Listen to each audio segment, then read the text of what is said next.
Alright, give me 1 second. Let me send some links out. Let me just hit that.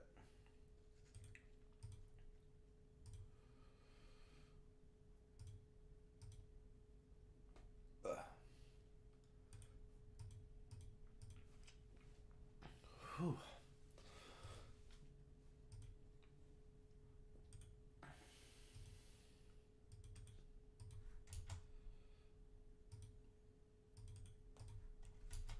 Okay.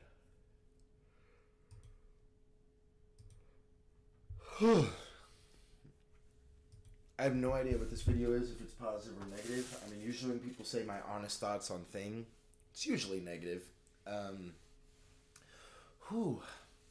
Had me a nap.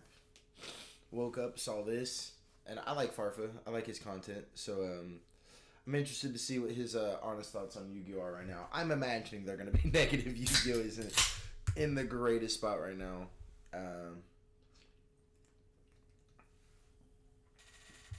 But we'll see. I'm kind of waiting on a couple of my homies to get in, if they do.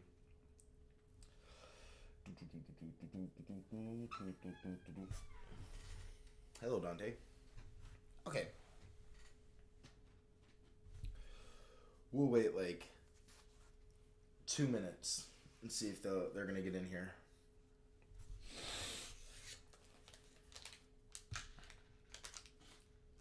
Let me turn on. Does he have actual subtitles, or are they gonna be auto-generated? Ugh. I hate no subtitles. Shit. I guess we'll just have to pay attention and stuff. Alright, let's see what it is. 31 minutes. Okay. So this is a bit of a discussion. I mean, Farfa, 31 minutes is like 3 videos, so... Over the course of the last couple of days and weeks, I've been feeling very reflective, very sort of introspective over the course of the last 10 years, I guess, at this point, as it approaches, 11 years actually, approaches my YouTube anniversary from when I created my channel and uploaded one of my first videos. And here we are. I see myself as going from what I've deemed myself to be basically a kid to now where I am today with a home, a son, a family, responsibilities. And so much of that I owe to you, of course. So big thank you and shout out to all of you for subscribing. I wonder if this is going to go in the direction of Yu-Gi-Oh! Simply requires too much from, which is like, that's one of the reasons why I don't play it as much, is that Yu-Gi-Oh! As a game requires, it's like a fighting game almost, is what a lot of people don't get about Yu-Gi-Oh! As compared to other card games. You can put down Magic for like, and I'm not going to say at a competitive level, you can put down Magic and come back and be successful after a couple months or a couple years. Obviously not. You got to relearn the meta game and learn what the new hotness is and all that fun stuff. Sorry, I'm just trying to click so I can.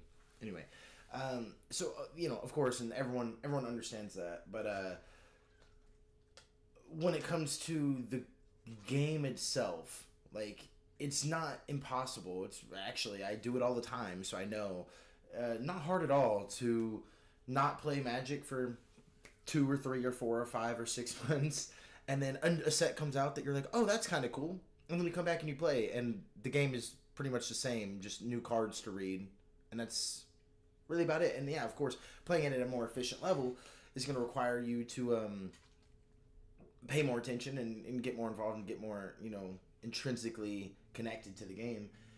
But the new StarCraft set is not going to require you to learn a lot about the game that you've missed since then. You can get the new cards, get the new deck, get the new archetype, play it and figure it out.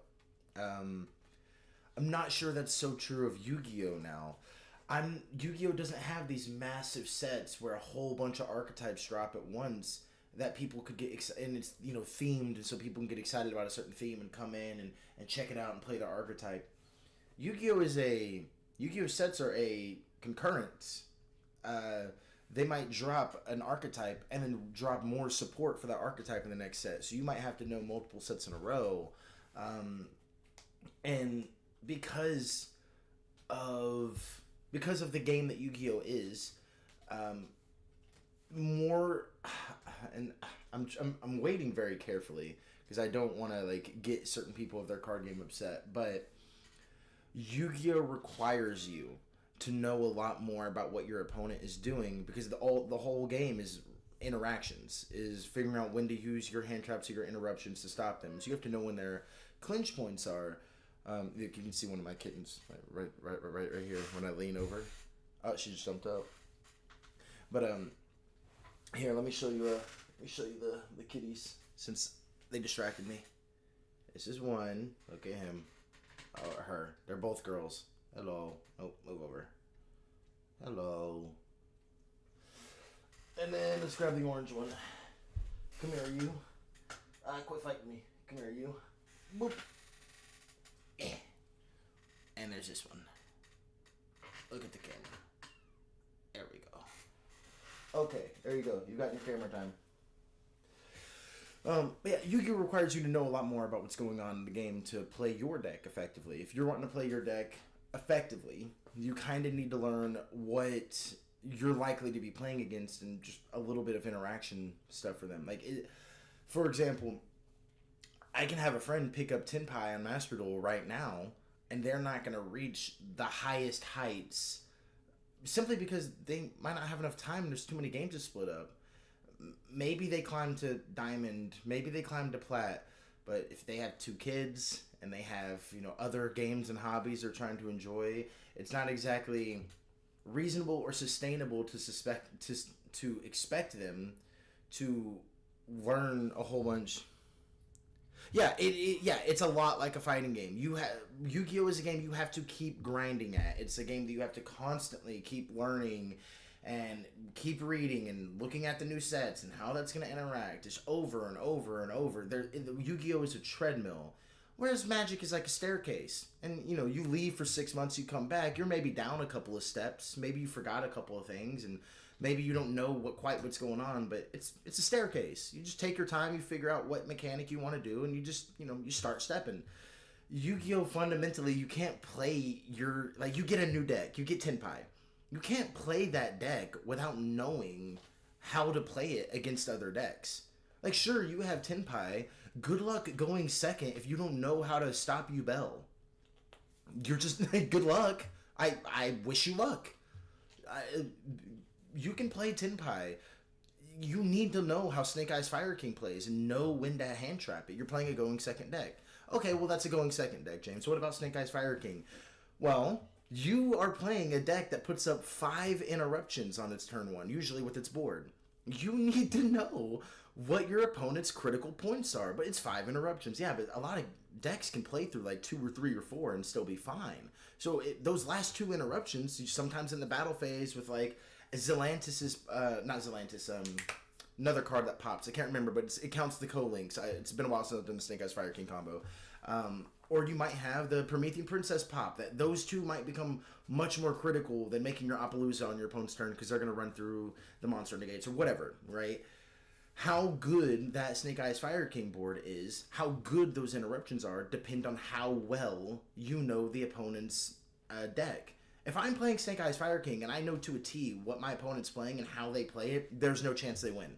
I know exactly what to interrupt and what to stop. They will never win if they're going second. If I have no idea what they're doing, the likelihood of their success goes up a lot. Because I might see a normal summon and go, oh, fuck, I need to negate that. And then they link it off without using its effect because I don't know what the deck does. This is classic stuff. You effect Vader their normal summon, they link it to a link 1. And that was their play all along. And you wasted that interruption. That happens all the time, especially with new players and players that aren't familiar with the deck they're playing. So I imagine with all the front loading he's done about how he's an adult now and he's got a house and he's got a kid and he's got a wife, I just imagine that's probably going to be one of the main complaints is that Yu-Gi-Oh is so hard to keep up with if you're not playing it every day. If that's just not your daily grind, you get up, you play Yu-Gi-Oh, you go to sleep. If you're not doing that, Yu-Gi-Oh just will outrun you. It'll keep going. It keeps going when you stop. Much like a bunch of other things, but the pace at which it's going is so much faster than most other card games that we can compare it to. Tonight, I'm probably going to try to get some of my friends to get online, and we're going to play some Magic the Gathering. we'll probably play from the newest set. I don't imagine it'll be hard for us to play our own decks after we, get it. Look, you can see one of them jumped around. The barrier to entry is just going to be, okay, figuring out how my cards work, and then sometimes they interrupt me kind of thing, but, whatever. In Yu-Gi-Oh!, it's fundamentally just not possible, but, we're 40 seconds in, so it's... 200,000. I mean, it's a big number, and it's crazy to think that many people stopped by and thought to themselves, yeah, I'm gonna click that button and return for more. So thank you so much, and I appreciate that. But it is pretty crazy cool, and this is just like either just how smart Farfa is or how well he's used his money and his investments to make himself alive. But most people wouldn't. I'm not subscribed either. You can see that. I thought I was subscribed for sure. Let me subscribe. It is pretty cool that, you would think only 200K, which is a lot, but, like, you think of really massive YouTubers that have, like, millions of subs. You think about, like, Boogie. Boogie has, like, way more than 200K. Let's actually, you know what? Live check. What is it? Boogie 2988. Yeah. He has 4 million subscribers, and he's, like, constantly talking about how he's in debt because of the crypto and all the stupid shit he's done. For Farfa to have, like, a house and a wife and a kid and a pretty nice house from what I can see, probably in a pretty nice area with 200K subscribers, kind of means he's just, invested well, done, hasn't done stupid shit with his money. So maybe a little bit of hope for the people like me trying to do YouTube. Like, hey, you don't have to get, like, 10 million subscribers if you're smart. 200K or 100K can probably sustain your life all right. Probably way less than that. Who knows? It has kind of I have created no idea. this sort of, imposter syndrome style existential dread where I'm just like, damn, like, where am I? What am I doing? Like, do I deserve this? Like, am I mean, so many content creators deal with the whole imposter syndrome. I think the best way I've ever heard of it is, like, if you think you don't deserve it, you probably don't, but that doesn't mean that, like, everyone thinks they don't deserve it. There's not a single person in a single position, unless they're completely narcissistic or lost in the sauce, that is like, how the fuck did I get here? Should I be here? Did I earn this kind of thing? Farfa has also networked a shit ton with his involvement in the Yu-Gi-Oh community with all the commentary and whatnot. Yeah, of course. I mean, this is just his YouTube channel. Who knows how much, money he's made off of Twitch and stuff. I'm just noting, he's handled it pretty intelligently. He's been able to make a life for himself with what you would expect not to be a huge, crazy huge following. Like I said, Boogie has 4 million subscribers and he's in, like, serious shit debt and has to do, like, the Law Cow fucking podcast in order to keep his bills afloat. But yeah, imposter syndrome is, like, something that everybody deals with, and if you're worried that you don't deserve it, I mean, does anyone deserve basically income for playing a video game while people watch them? I mean, it's hard to say what people deserve when it comes to income, or if people are watching and people are willing to pay you, then yeah, in a sense that you deserved it, you earned it, you entertained them until they wanted to give you something. But also at the end of the day, it's almost like, who cares? Who cares if someone feels or you may feel you don't deserve it? You've been lucky and blessed enough to get it. So as long as you keep working hard and you keep maintaining it, then I don't think there's anything anybody can say that you don't deserve it. But you can see the cats wrestling right there. I gotta remember to point in the opposite way. Let me, like, move over. Oh no, shit. I'm not trying to move in the way. There we go. Look.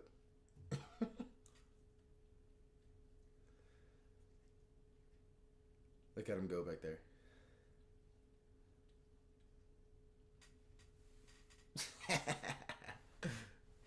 That's really funny. The camera being mirrored always fucks with me. Okay.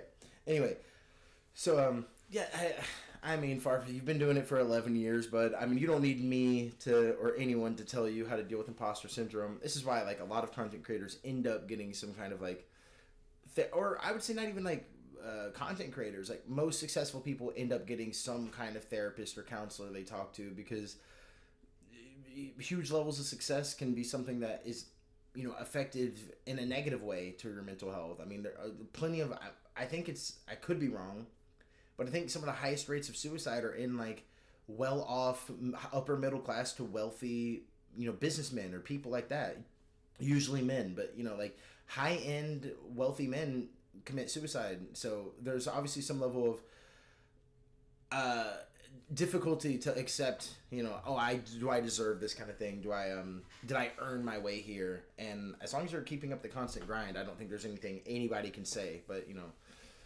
and just whatever. Did I just get Don't lucky? feel like that, Farfa. What am I really worth as a person?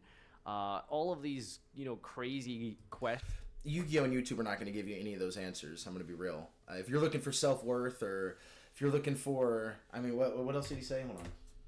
Do I deserve this? Like, did I just get lucky? Did you just get lucky? No. Did you get lucky? Yeah. And the "just" is an important word there, right?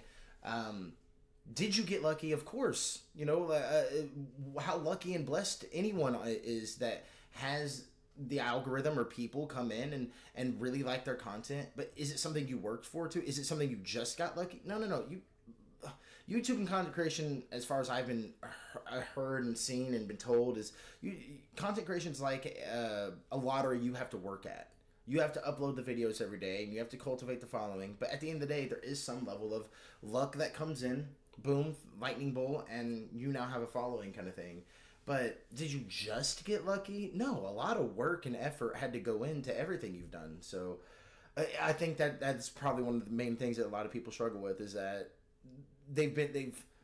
it's so accepted that it's just kind of luck and algorithmic, and maybe maybe you get picked up and maybe these people notice and maybe they don't, kind of thing, that people just only assume that successful people can get lucky. But we've seen like people like Ludwig who can make a completely fresh channel, not tell anyone, not link it to anything, make completely different content than his normal content, and make it as a successful channel. So there's definitely some level of skill and work that had to be put into it, But Farfa's like, everyone probably feel like, I think above a certain level on YouTube, probably everyone feels like this to some extent. Once you get to where you're providing your own income, which is like what everybody's dream is when they're making YouTube, I'm sure everybody feels, man, did I just get lucky? Do I deserve this kind of thing? And there's more qualified people than me that could talk on that. What am I really worth as a person? All of these, crazy questions that come up in your mind when you sort of take a step back and think to yourself, damn, what did I do to deserve this, and how did I get here? And I suppose in this video, you uploaded videos that people wanted to watch. That's what you did to deserve it, and that's how you got here. It really is as simple as that. Even if there's content creators I don't like that have a whole bunch of success that I don't think they deserve necessarily, but they did what is expected of them. They made videos and they made them entertaining to their audience, and that's about all. That's about all it took.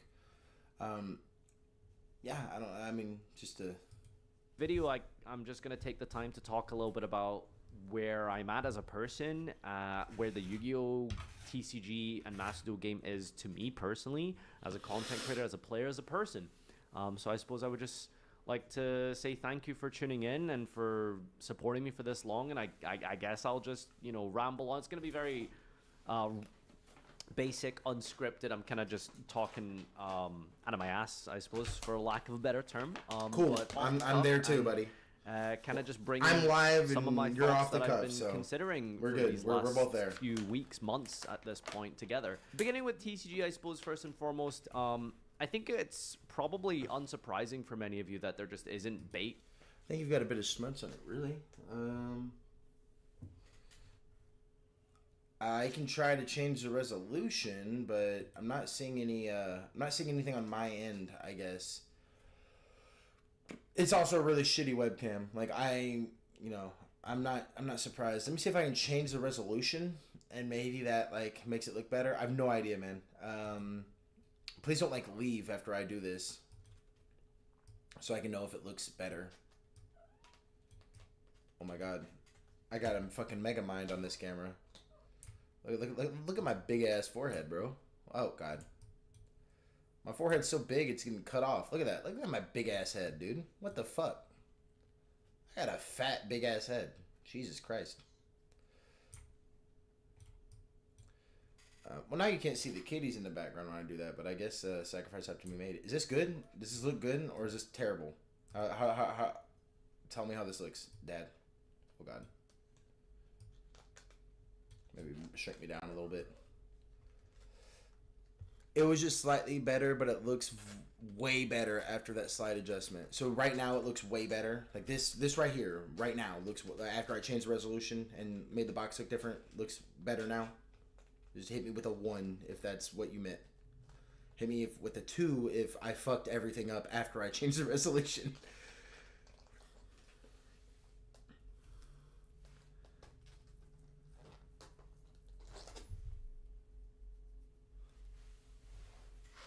Oh my God. It got out. Come here. I got it, Marin. You little rat.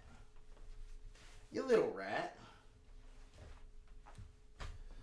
Look at this escape victim. Look.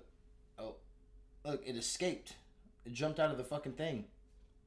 Look at this. Look at this cretin. This bothersome creature. Look at this bothersome creature. Go back in there. Boop.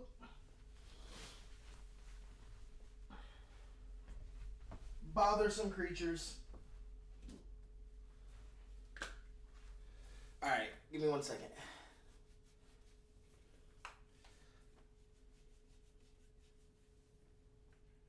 Don't worry, Marin. Don't worry, Marin. There you go. There you go. If you stay in there with them, they probably won't want to leave the nest, old bitch. Okay, sorry. Hey. You little rat. You little rat fuck. Hey. This orange one right here, this is the escape artist. When it was in the old nest, this one kept trying to escape. Now that we're in the new nest, this bitch keeps trying to escape. You can't have access to the whole house yet. It is not yet time. She's grabbing onto my beard. Ow! Thank you for going claws all the way through. Alright, I gotta give the gray one hugs now. They're both very jealous. Oh my gosh. Okay. Goodbye. Belly kiss. Big old belly kiss. Okay, sorry about that.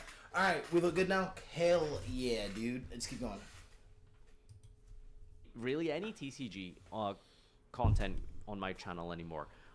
There is actually not that much TCG content in general out there, at least like in terms of the big numbers that you would see on something like a Team Samurai or a SEMO style, you know, big project or YouTube video. Like the TCG numbers just kind of aren't really there for the most part, and that's because I don't want to say they're not there, because I mean, I'm thinking there's some really popular series. Like, if I look at the progression series from Simo and Alex, I can just look at Simo. Simo's got 350k subscribers, so like comparable subscriber base, and they're getting about 50 to 45k, 80k, 124k. It seems like his biggest videos he does in collaboration with like Magic players or Hearthstone players. Like Rarin seems to have a big boost to his like if I look at every Rarin video, is it like a gigantic giga boost? Let's go find another Magic player. No understand how good thing are. See, like 200k with CGB. Is Magic just way bigger than Yu-Gi-Oh on YouTube? Is that the secret? That might be the secret. Because I'm seeing this, and every time I see Magic player 200k, and so it's not. And like Rarin is Hearthstone though, right? Let's see. Yeah, like Rarin, 147k. So yeah, that's kind of interesting. I thought the progression series is way more popular, but I guess. Oh, hold on. I know what's probably happening. Is the Pergussi series way more popular? Is MDT? No, 17k. Well, I simply don't know. 16k, 19k, 20k, 20k, 20k, 42k. I think Magic has to have a bigger audience. Yeah, that's. I mean, just from what I'm seeing, when Simo does a normal Yu-Gi-Oh video, it's like 20k, 25k, maybe 50k. Anytime a Magic player hops in, Anytime, but Yu-Gi-Oh bigger in Japan. See, I thought Pokemon was taking over big in Japan, and Hearthstone big in America. Is Hearthstone still big? Like, I feel like a lot of things is Magic willingness to cooperate with IPs outside of itself, Transformers. But oh no, that is 100% true. How many people came to Magic because there's a really cool thing they already like and wanted to come and play the game because like, oh my god, Transformers and fucking Magic, cool, or Lord of the Rings or Star Wars. I think they've done a Star Wars set, haven't they? No, am I thinking of a different? They did a 40K set for sure. But yeah, just stuff that people that are already interested in outside of IPs. Whereas Yu-Gi-Oh, it's like, well, if you like pretty maidens, we're gonna do like a star thing. We're gonna do reference. Yu-Gi-Oh does a lot of references. Like Cosmos are kind of like Star Wars Yu-Gi-Oh cards. Like you could easily retrain all the Cosmo cards to be like Jedi or Yu-Gi-Oh or Sith. Yu-Gi-Oh did Magic did Doctor Who is what you're saying? Oh, that's cool. I want to check out the the Doctor Who set. I wonder if each Doctor is a commander that does different stuff. That'd be so fun. Anyway. Okay. But yeah, I mean, looking at it, yeah, I didn't agree with you at first, Farfa, but looking at all the different YouTube channels, yeah, it doesn't seem like, I don't want to say TCG content. It seems like the numbers are there for TCG content. It's Yu-Gi-Oh content that there's not a whole lot of numbers for, is what it seems. Just like very cursory look at like another popular channel, right? Because like Mass-Duo, I think, has overtaken and has become For the sure. prime way to create content, and I think that's Well, not even the prime way to create content. If you're playing Yu-Gi-Oh as a casual player, you're probably just playing Master Duel. I don't know any casual or semi-casual players that are going to go to... No one's going to locals anymore. That's the big problem with Yu-Gi-Oh. Who the fuck wants to drive to a game store where they have to deal with strangers in real life and buy $1,000, $1,200 decks just to play at a locals or to play at a fucking regionals? When I say $1,000, probably accentuated, but like Yu-Gi-Oh decks cost you $600 for like a tier 1, tier 2 deck. And then what, you're going to take that to locals and regionals and not win any prize support? Why would you do that? So the casual players are playing on Dueling Book if they don't like the Master Duel format, but they're really not. Who's going to play on Dueling Book as a manual simulator when you have an automatic thing right there? So I don't even think Master Duel is like the way to make content anymore. Master Duel is the future of Yu-Gi-Oh. Unless we see like pretty massive geared changes to making Master Duel really engaging and interesting to third-party people, like people that want to come in and try Master Duel in the same way you might come in and try Hearthstone. Unless something like radical is done to that, where the main way you experience Yu-Gi-Oh is through Master Duel, I don't see a future for Yu-Gi-Oh, honestly. I don't see a future for many physical card games, to be honest. Right now, a lot of people are afraid of cringe or being cringe, and there's a lot of stigmas associated. Yeah. I mean, like, how many stories have you heard about going to locals and there's a bunch of smelly people? You know, or there's a bunch of assholes, or not to make it, a gender thing, but, how many women are going to decide they're going to play Yu-Gi-Oh and go deal with locals, people, like, dudes at locals? No one's going to do that. Especially in these social setting games, when they move to online, we see a big influx of people that we normally would never try the game because there's a barrier to entry that they just don't want to get through. I know plenty of people that don't play Yu-Gi-Oh because they don't like locals at all. They don't want to go to a local card game shop and deal with like other people at all. They want to play a game over the internet. And that's what Hearthstone does. That's what Magic the Gathering Arena does. That's what Master Duel does. But I think what Konami probably needs to just like contend with is physical card games in general are just going away. They just are. The only physical card games that are sticking around are games that you're getting paid so much to pay or play that it's worth learning the game. Like, I learned Lorcana specifically because of the price support. That's it. I learned how to play the game. We have a physical deck. We're probably going to do some regionals this year, announcement kind of thing. But we're only doing that because the price support is unbelievable. It's not even, I'm not playing it as a game. I'm going into it as an investment. We spent this amount of money. We're going to go in and try to win this amount of money. That's it. I'm not playing it because it's fun. I'm not playing it because I really want to play Hercules. Like, no. If it was a digital card game, I have looked already for digital alternatives to Lorcana and other physical card games, and if they were there, I'd play it a lot more. So I think that's a big thing. I mean, he said Master Duel is like the future or is the main way to make content. I think that's just the main way to play the game, to be honest.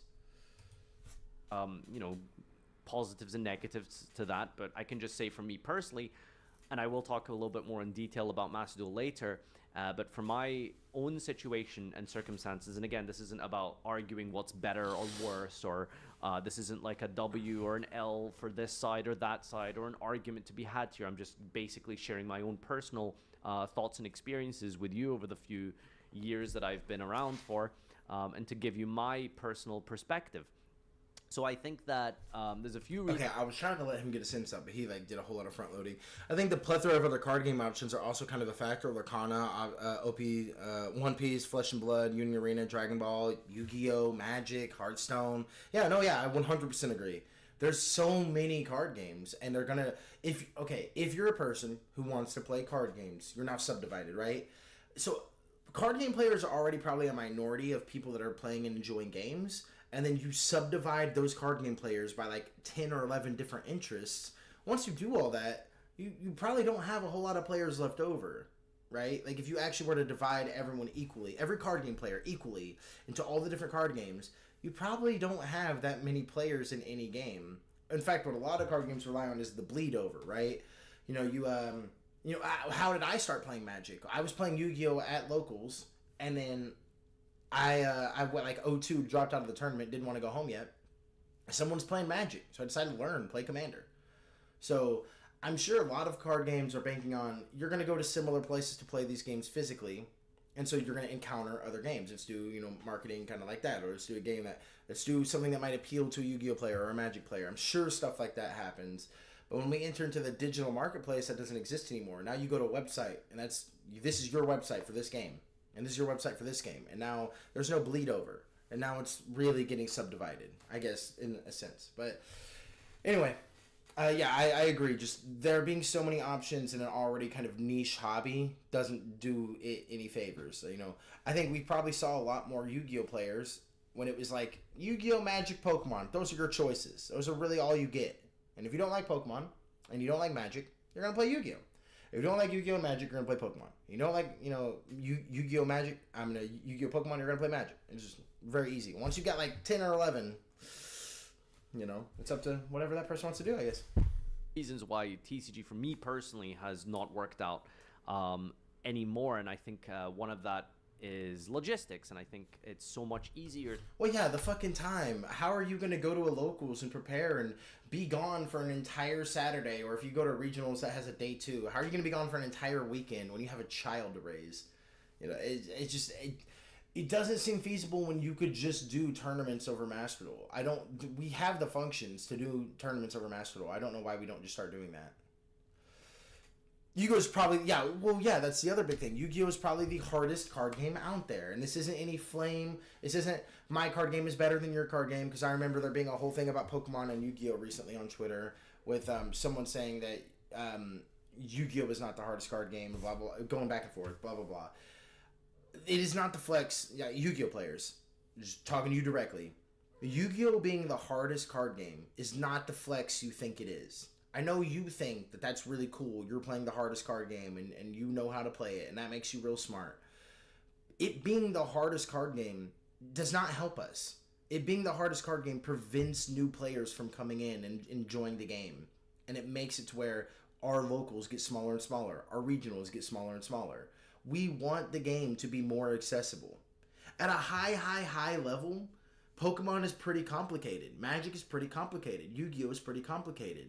Yu-Gi-Oh! Is more complicated at these higher levels, I would grant you. But the problem is that Magic at a base level is really, really, really simple. Pokemon at a base level is really, really, really simple. Yu-Gi-Oh! At a base level is about 50% less complicated than the highest echelon. Like, the floor for Yu-Gi-Oh! Starts up here. And then you have to go higher to get to competitive Yu-Gi-Oh! Whereas the floor for Magic is down here. It's way. You can't even see it. Just like it's way down here. But the ceiling is like up here, around up there with Yu-Gi-Oh. Like maybe like a little, maybe 10% less or 50% less or whatever. But the floor is so much lower, so a new player can come in and enjoy it. Whereas Yu-Gi-Oh, if you're coming in to play Yu-Gi-Oh, well, here's your here's your study material. I mean, the Loach in here knows. They tried to learn Yu-Gi-Oh. I gave them a rule book and a policy document, and it was like, these are the rules. You have to know the rules. I can't start you off with there's this many stars, because you're just never gonna get there, dog. We're gonna get to like tribute summoning. You're gonna go, all right, I'm ready to play, and we're like, well, hold on. We got special summoning, ritual summoning, seek summoning, synchro summoning, pendulum summoning, fusion summoning, contact summoning, revival from the grave, if/wins, must versus cans, must first be special summoned versus just must be, fucking just however, setting it face down. Some monsters you can set face down in the spell of trap zone. Those are called artifacts. Some monsters you can activate face up in the pendulum zone. Those are called pendulums. Some pendulums are pendulum synchros, so you synchro into it, but then when it dies, it goes face up to the extra. There's so many just monsters. And then you get to different kind of spells and different kind of interactions and this and this and this and this, and then you get to traps, and then you get it gets so overwhelming to where when you're just describing the basic game mechanics of Yu-Gi-Oh to a person, it's like a 2-hour long coaching session. I can describe Magic in 2 sentences. Your land grants you mana. You cast that mana for anything in your hand. If it's an artifact, if it's an enchantment, if it's a monster, if it's a creature, if it's your commander, your island, your lands tap for mana. You spend that mana on thing you want to summon. That's the whole game. You can do combat. We can talk about combat or whatever. But if you want to play that card in your hand, you need to tap that mana for it. If you want to play that Pokemon card in your hand, you need to tap that energy for it. That's it. For summoning literally every card in the game, activating literally every card in the game, you tap your mana, you count the mana, that's it. To summon a certain monster, you're like, well, hold on, let's get out the binoculars, let's get out the glasses. It's not the same. I can teach someone Magic in maybe 20 minutes. I can teach someone Pokemon in maybe 20 minutes. To teach someone Yu-Gi-Oh will require daily sessions of coaching. 100%. It is not the same. Teaching someone Yu-Gi-Oh is like teaching someone any fighting game. You're going to have to grind. You're going to have to learn. So it's not feasible for new people. Why would you do all that when you can take 10 minutes to learn Lorcana? Why? Why? The T-pooling for synchros, yeah, teaching Loach synchros was fucking unbelievable. See, I don't really like when I lean over to look at chat how I kind of like disappear from the camera. So I might have to like make the camera a little bit wider. Maybe widen up my whole area. I want to read your message, Mushroom. Sorry. I'm just kind of like, I'm trying to make it to where when I lean or something, I don't completely disappear.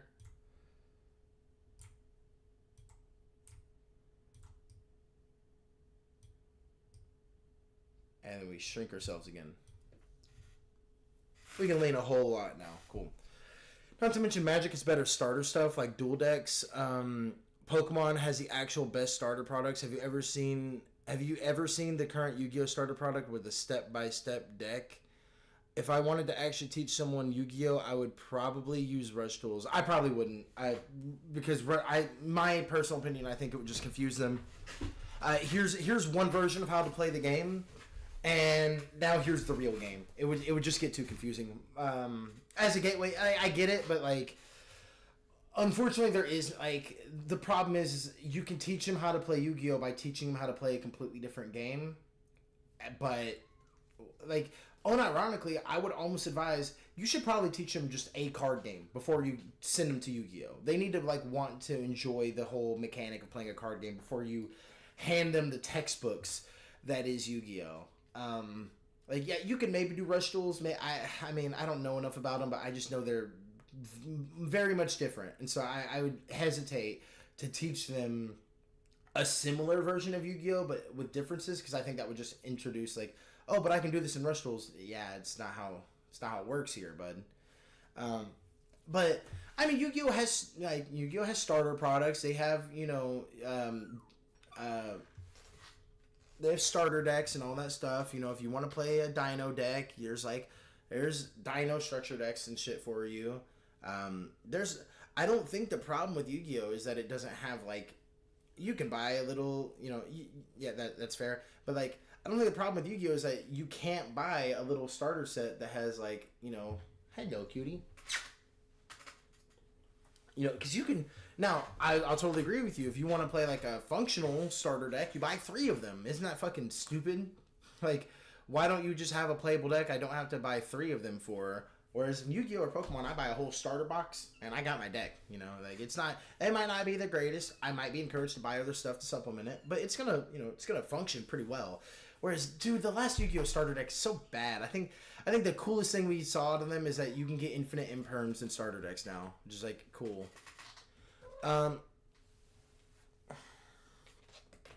There's not really a lot of other card games, I don't think, any at all, that have mechanics that translate super well to Yu-Gi-Oh! Actually, correct me if I'm wrong. That's the problem. I wouldn't want to teach them... Like, I wouldn't teach them any card game that would like, really help you bleed over. It would just be, hey, do you like playing card games? Let's play Magic. Do you like playing this? Is this fun to you? Is this something that you enjoy? And if Magic is something you enjoy, let's play it. Let's have some fun for a little bit. Hey, man, have you ever tried Yu-Gi-Oh? It's a little bit more complicated than Magic, but, you know, it's a card game. And then you kind of work with them. Have you ever seen this? It's the teaching product. No. I haven't. I have not. To just get in a group call with the Wonky Quartet, and just, you know, bang some games out on Mass Duel, come up with cool ideas to run by each other and stuff like that. And I just don't think TCG has that capacity, because you're gonna have to like set up a remote duel station. You have to go buy. It has 2 decks that walk you through a fixed duel with. Dante's in the fucking nest with him now. Whatever. I haven't seen that, but boy, does that not tell you like the desperation that Yu-Gi-Oh is like? No, we can teach new people. It's like, yeah, okay, dude. Yeah, sell an entire product that's meant to teach people how to play the game. That'll show them. Let's keep going. The cards, they gotta arrive. You gotta sleeve them up. You gotta have the setup, the filming procedure, and all that kind of thing. Oh, you're talking about yeah. Sorry, we're talking about the logistics. So with Master Duel, yeah, you hop in the game, you run it out. With TCG, you get the decks, you wait for them in the mail. I gotta raise my hand up a little bit. MDT did a review of it. It's bad. I'm sure it is. Because how are you gonna do that? Like, how are you gonna script it to really make it work? I mean, Master Duel, I think, honestly, even though I don't think it's that great and it doesn't prepare you for most of the game, the best resource we have for teaching a new player is, hey, dude, download Master Duel and go through the solo player stuff. Just go do the solo player, new player tutorials, go through the solo challenges. Once you get somewhat used to that, we'll give you the extra sauce you need. But for now, just do that. Like, it'll teach you how to synchro summon. It'll teach you how to see summon. Pay attention if you can. You know, actually read what it's doing. Like, that's almost the best way, because like the amount of people I've tried to teach Yu-Gi-Oh where I'm like, first step, you gotta read the rule book, and they're like, what a dog shit way to start playing any game. Like, yeah man, look, you're gonna have to read the rule book, because you're gonna have questions that are like, you're gonna have questions that I could answer and tell you exactly what the answer is, but I just maybe it's because of how I learned that's the only way I know how to teach someone. Because the way I learned was, I read the rule book and I grinded the game, and I lost a shit ton of games until I got better. That's all it was. So yeah, I don't know if there's a really good resource, but in terms of just the logistics, yeah, of course it makes sense. Why the fuck would you order cards and wait for them to come in the mail and sleeve them up and then meet at an actual physical location and set your camera up and have to deal with background noise and why do all that when you can stay in your soundproofed room in a Discord call through Master Duel? Like, what? You know, it's not feasible anymore. And maybe that's just because COVID changed everybody's mind. But man, just the idea of me going to a physical place for like 8 hours a day to play a card game with fucking people I don't really like, dude. Why did I do that back in the day? You know what I mean? Like, why did I do that? Realistically, it just makes more sense to just hop on Master Duel. Yeah. Of course, you can play course. simulators online for the TCG, and some people do that. But I think, with regards to the numbers and the performances, it's quite clear that Master Duel in general is just sort of the way that you guys prefer to consume your Yu-Gi-Oh media, which is understandable. Well, of course, yeah. I mean, duh. One, it's cheaper. I mean, if you're a free-to-play Yu-Gi-Oh, if you're a free-to-play Yu-Gi-Oh player, good luck. It's not possible in TCG. If you're a free-to-play Master Duel player, you might struggle for a while, but if you eventually grind it up and make your... I have, like... Actually, I don't even want to say you struggle. If you make a new Master Duel account right now, you can have any meta deck you want. Like, with your current Master Duel account, maybe you can't because you've done all the missions and stuff like that. But whenever a new festival comes out, like here, I'll just show you something. Let me show you something. Let me change account.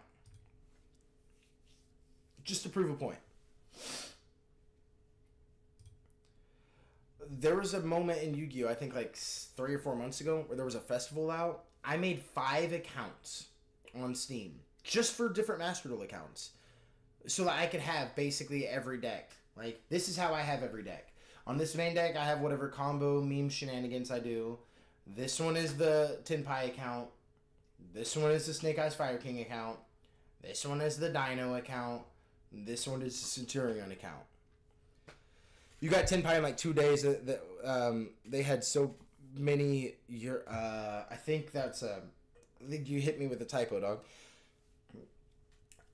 You had Oh my god, you got Tenpai in like 2 days, right? And they had so many add user. I don't know. But yeah, I mean, I got full power Tenpai with actually, you know what? Why not just? Oh no, I don't. I know. Never mind. Shit. URs. Yeah, I mean, those 5 different accounts took me just one festival period where I'd log into a different account, and I would fucking just grind the festival and do the like entry level stuff and get literally any deck I want. You can't do that in TCG. I can't just decide I want to have 5 of the best decks of all time, so let me make a new... You know what I mean? Like, if you want to play basically anything that Yu-Gi-Oh! Has to offer, you just make a new... The page, yeah, plus that page of hand traps, yeah. Like, I almost want to log in and show you, but it's not, like, important. But yeah, full Tenpai deck list. I go to my interruptions tab. I have every hand trap in the game on that one account. I have it also on the Snake Eyes Fire King account, where I basically have full Snake Eyes Fire King... and then an entire deck just full of interruptions and stuff and staples that I have. You can do that with, like, right now. Like, if there's a festival going on by the time you watch this, you could just make a new account and have any deck you want. Of course you're going to go for Master Duel. It's the future of the game. It really is. Understandable. It's a great platform. But for me personally, logistically, that's kind of what made sense. And it's funny, because I say all that, Master Duel would be infinitely better if it was just free. If you could have every card for free, oh my god, it'd be so good. It'd be so good. That's the only thing it needs, but they won't do that. They gotta monetize it somehow. But, oh man. I guess the next aspect is in terms of the competitive sphere, still just as a player, like, why am I not playing the game anymore, despite the fact that I'm no longer contracted as a freelancer with Konami to do all of their events and create content for their boxes and stuff like that anymore. For those of you who were under a rock or whatever and missed out on that whole little thing, basically, creative differences. I can't really go into the details, but, shit, you want, like, someone to be a content creator, This is the face of, I can't say too much here or I'll get sued. But 100% the reason he stopped doing a Konami contract is because he wasn't allowed to talk bad about the game. In fact, he couldn't even be in call with someone who said something negative about the game. Like, there's a lot of clips where you can see he's in call with someone, they say something, he's like, what do you mean? I think it's great. Shut up. Shut the fuck up, dude. like is so often because yeah you can't they're not gonna hire you to be a freelancer and promote their material and you talk shit about the game, dude. But you want to be honest. He's about to say you want your content creator to, and he's trying to dance around it because he's trying so hard not to get sued. Yeah, I was scammed type face. 100%. This is the I was scammed, but I can't tell you I was scammed or I'll get in trouble. You want like someone to be a content creator for your company that's gonna be nice and happy and Yu-Gi-Oh and everything. Yeah, so he's basically when you get a content creator for your game, you want someone, woo, yeah, I love the game, and not the truth. Thing is lovely and awesome, and I guess that's, I suppose, not really me. And so perhaps not really me. It's not really you because you're not having fun with the game. It's such a clever way of it. Yeah, I guess it's not really me. I'm just not a big happily bubbly guy. No, it's because you're not having fun with the game and you want to be honest. It was time for me to go into a different direction, and I suppose that's kind of what happened there. So the point I'm trying to bring up with that is that while working alongside Konami, I was doing all the casting and stuff for the events and commentating which was a goated time period. That's when I started watching competitive Yu-Gi-Oh a little bit more. Is when I found out Farfa was commentating it, because like having an actual player that I like agree with on a lot of things and I kind of think is funny and sees Yu-Gi-Oh in a similar way to me, be someone that's commentating. I mean, there's some really funny clips of when Farfa was commentating. I view the TCG as pre-release spoilers, or if I want a physical version of my favorite virtual card. Yeah, basically. Yeah, no, yeah, 100%. If I want to check out the cards before they come out in the real game of Master Duel, I might check out what the TCG gameplay is. I might hop on Dueling Book, and I played Tenpai like 6 months before it actually hit Master Duel because it was out in TCG. So I that's how I knew so many of the combos so early. Your Konami contract is dead in the water right now. That's fine. That's fine. YCS, and that was a great experience. Fantastic. Fantastic thing to do, but I just want it to be said right now, Konami, I will lie for you. Like I know this video, but I'll delete this if we ever have any like relationship. I would 100% lie for you. You guys would see me switch. So you guys will know I signed the contract if the next day I'm like, guys, Yu-Gi-Oh's not so bad. Hold on a second. Guys, hold on a second. Hold on now. Wait a minute. Come on back. Come here for a second. Let me tell you something. Maxi's not that bad, guys. It's not that bad. It's a fine card. You guys are like, he's fucking... Farfa was also never scared to say, man, what a dog shit 8 play. Yeah, that's what I loved about him. You'd have old commentators be like, that's not looking optimal here, especially with Kagemura's hand trap in hand. He's really going to be able to punish this next play. Meanwhile, Farfa's like, he just threw. What the fuck was that? What a dog play. Just normal summon. What are you doing? Normal summon LP, you idiot. Or not normal summon LP, but like Link LP, you idiot. Just like shit like that when he's making fun of a I think there was a Dragon Link player he fucking went off on. It's pretty funny. Yeah, he was just never afraid to be like, that was a terrible play. That was awful.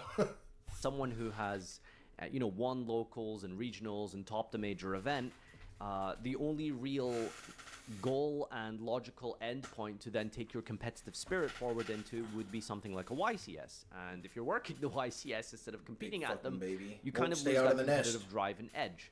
And so over the last few years, TCG has definitely taken a back burner for me personally in content creation. Maxine, not that bad. Imposter!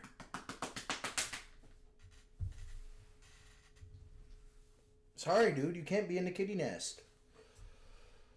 When Master Duel has been the priority.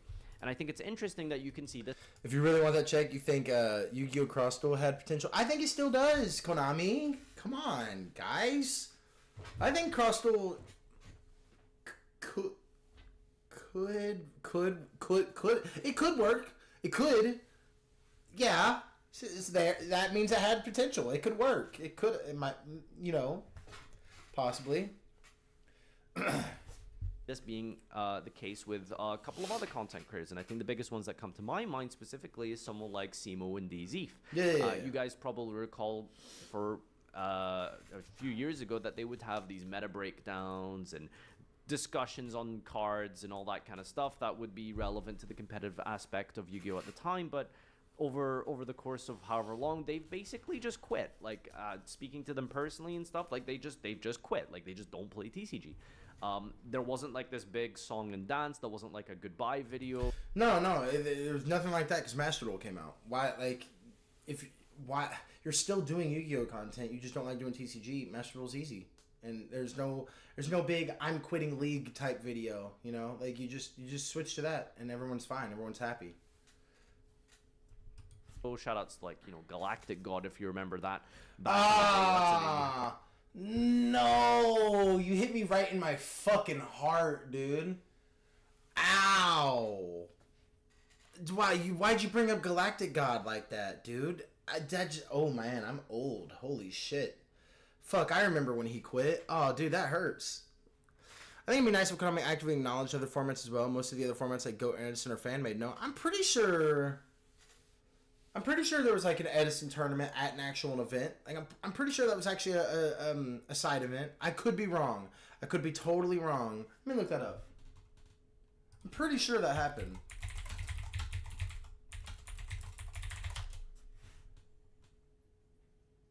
No, yeah. Edison had, they've been doing side events.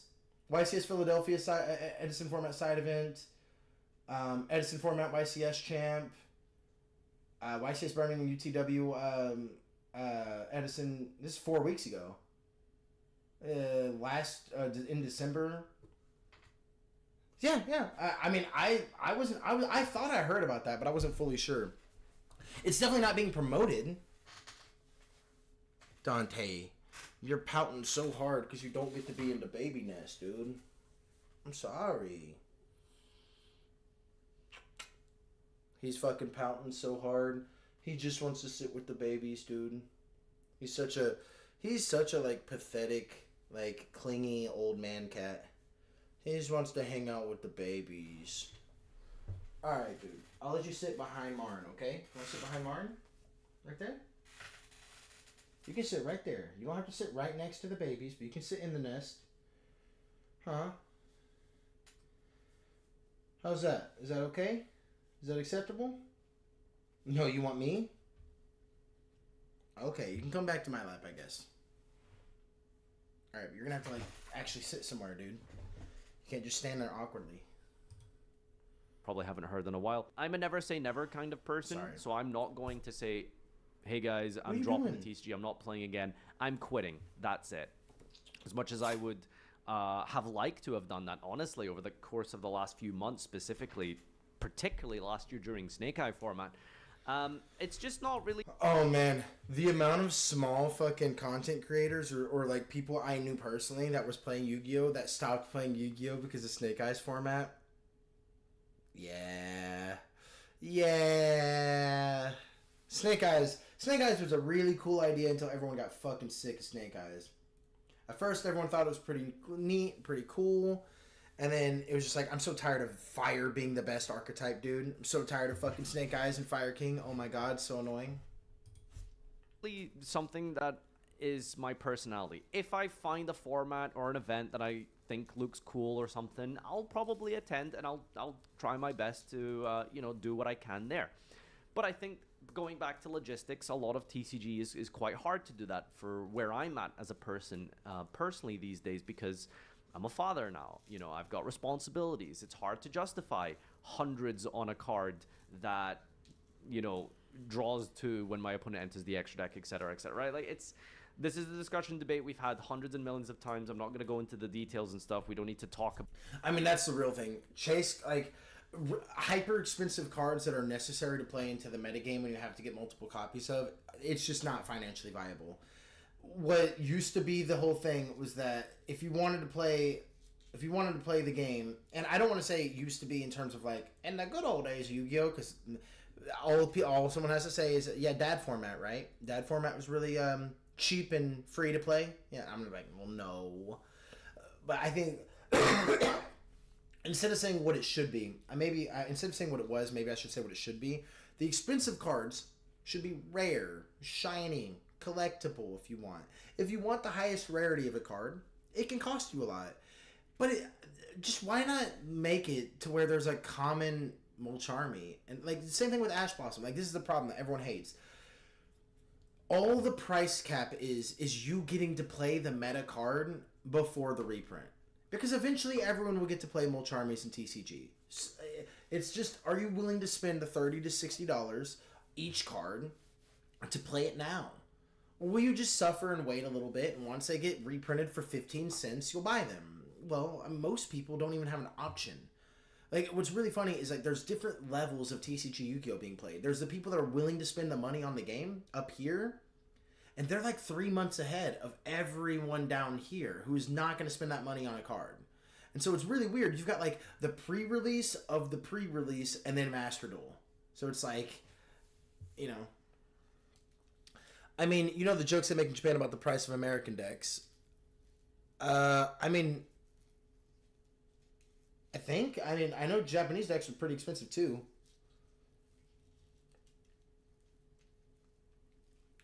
But I do know plenty of people that went from TCG to OCG simply because it was cheaper, and they you know, they're like, I can. Also, there was a time period where I think OCG was allowing a lot more online events. That's what we need to do. Honestly, we just need to create an online. And if you don't want it to be like super monetizable or whatever, you could even, like, my whole answer has always been just make the cards free. But like, I don't know. I don't know how you do it, but I think the future of Yu-Gi-Oh! Should be digital, and it needs to be more accessible. If you want Yu-Gi-Oh! To boom and to have a lot of people play, God, like, I don't know how much I want to stake on this, but like, you do a really cool set that brings people in, and you make it free on Master Duel when it releases. Every card in this really cool set that'll be the meta deck, and that, you know, is really interesting, and people maybe from outside Yu-Gi-Oh! Might come and try it. That might be your way to do a big boom. But I don't know. I don't know. The problem is, like, everyone knows the problems with Yu-Gi-Oh! No one knows how to fix it. Like, everyone can name a bunch of different things, a bunch of different issues they have with Yu-Gi-Oh! No one can tell you, like, this is how it'll work. This is how I'll fix it. And that actually makes sense when you think about it. Because usually someone will be like, if they just removed blank, it would be good game. And then you're like, what? No. About the positives and aspects. I'm just giving you my personal perspective into where I'm at. As an adult, as a responsible person who has people that depend on him, I don't think I see the logical value in that type of transaction. I just don't think keeping up with the TCG, especially with how fast the TCG I feel like has been moving, from core set to core set, side set to side set to side set. There's always like a new tech card, there's a new staple, there's a new deck, and so collecting all of these different engines and spending thousands over the course of a season, I just don't think is a practical endeavor for myself personally, and I don't think Well, yeah, like, what a lot of people don't get, what a lot of people don't understand is that if you're playing a competitive season, you're a good player, and you're keeping up, you should be making money throughout the season. You get your deck, you get your investment, maybe you have to adjust it a couple times because of the format changes, but you take that deck, and you try to win as much money as possible, and if you end the season with more money than you spent into it, it was a successful season. No one has successful seasons in Yu-Gi-Oh! It's feasibly not possible. You could win 4 or 5 major events that year, but the amount of money you have spent into getting all these engines and getting all these little sets that have the fucking tech card or whatever, it is just, there's not enough price support to justify the investment in Yu-Gi-Oh! There's just not.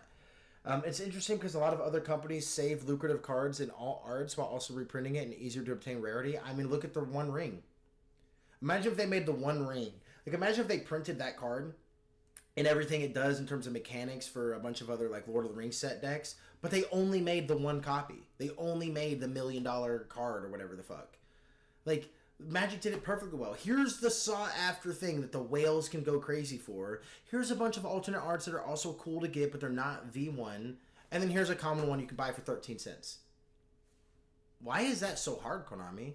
Why can't we have a Molcharmy that looks really cool, maybe has an alternative art, or, you know, instead of it being a Molcharmy as a squid, you do a cute little anime girl or something? Why don't you just do that and charge the $60 a card for it? And the main problem is that Konami's not making the prices for these cards. Konami's not making any money from you buying these singles. The problem is they short print them at this rate, and they're sought after in terms of the metagame, and so people on the secondary market can just charge $50 a card for it. Remember that weird freak out some people had about the winners selling prize arts? Yeah, I don't know why would anyone would ever freak out. If I get a prize card, I'm for sure selling it. For sure.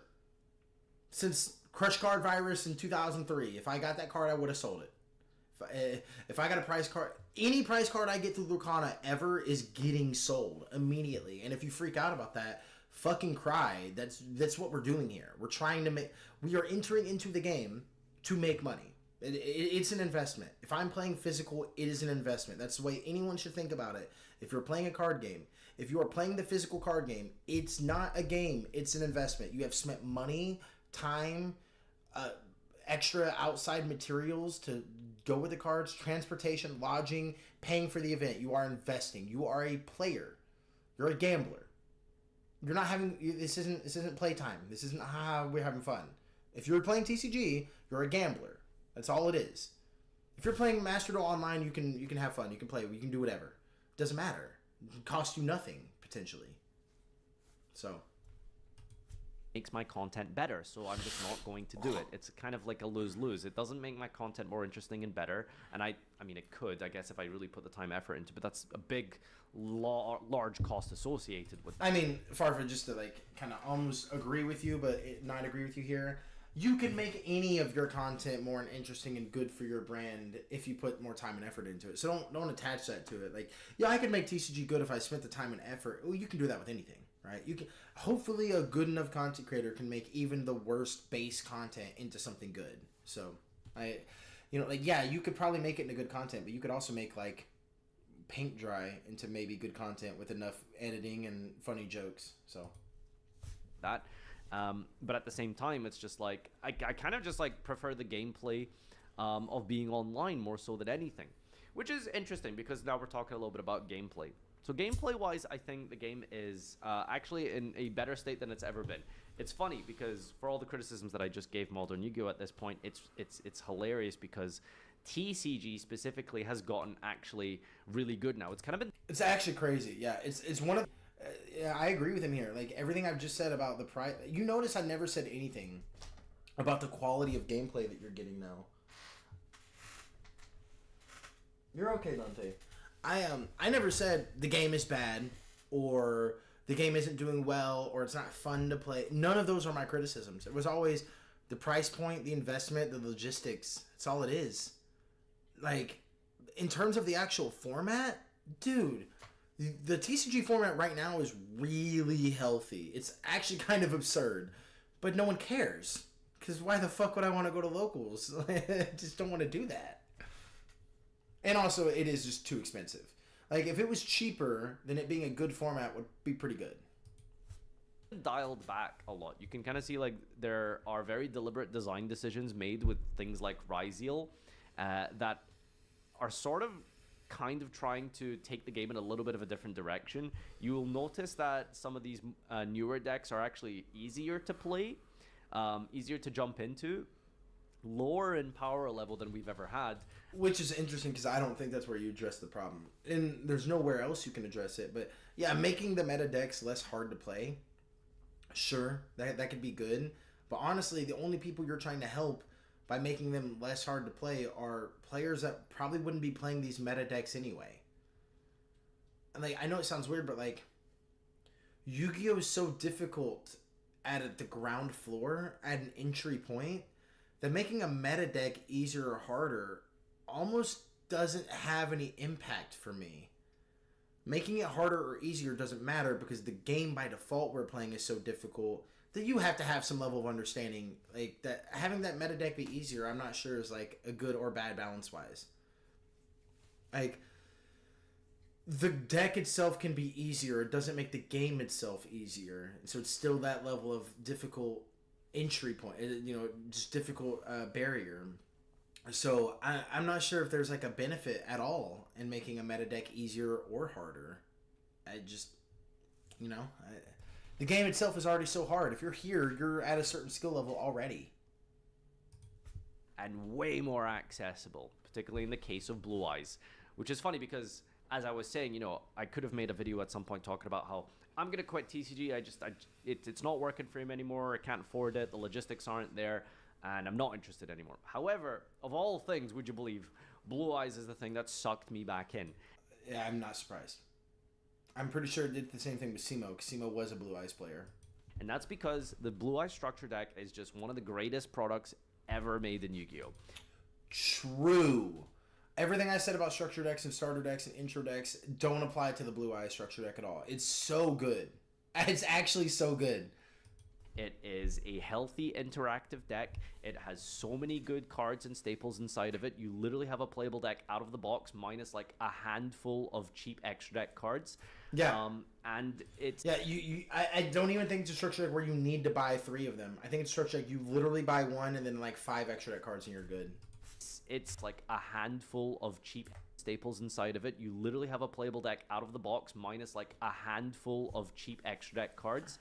And it's good gameplay. Like it's fun gameplay. It's meta. It's competitive. It can top events. It got top 4 at YCS recently. So seeing this be the standard going forward would be an incredible thing for the TCG. For sure. It definitely would be something that would absolutely have me creating content for the game once again if this was the standard. The problem is that I'm worried that Blue Eyes and Ryziel specifically are an anomaly for good gameplay and price and not a standard, right? I feel like this is probably the exception to the rule, as we've seen with Fiendsmith and Snake Eye and all of the decks historically for the last, forever, right? Yu-Gi-Oh's just always been that way. We've just kind of gaslit ourselves as a community into accepting that that's how it is. If a deck is like 500, that's a good deal. Yeah, it's like, what is it, the pot of boiling water kind of analogy, where if you throw a frog in a pot of boiling water, it's going to jump out. It's going to do whatever it can to climb out and get out. But if you put a frog in normal room temperature water and you slowly increase the temperature, it'll sit there and get boiled. And it slowly adjusts. So I think that same principle is being applied. $500 for a Yu-Gi-Oh deck is like, oh yeah, hell yeah, dude, that's great. Fuck yeah, man. Wow. I can play a whole deck and only $500, and that's kind of speaking to the state of Yu-Gi-Oh economically. If you feel like you're not getting robbed by spending $500 for a single deck, which is just like, for context, this is the best or second best Lorcana deck out right now. I have it. It's on my desk. It cost us $200 to get. This is including sleeves, cards, deck box, mats, everything. It's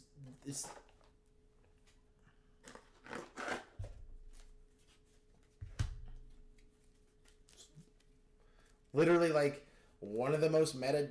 You can't probably tell, but like on the camera, I can't really see it. But yeah, this is like one of the most meta decks right now in Lorcana.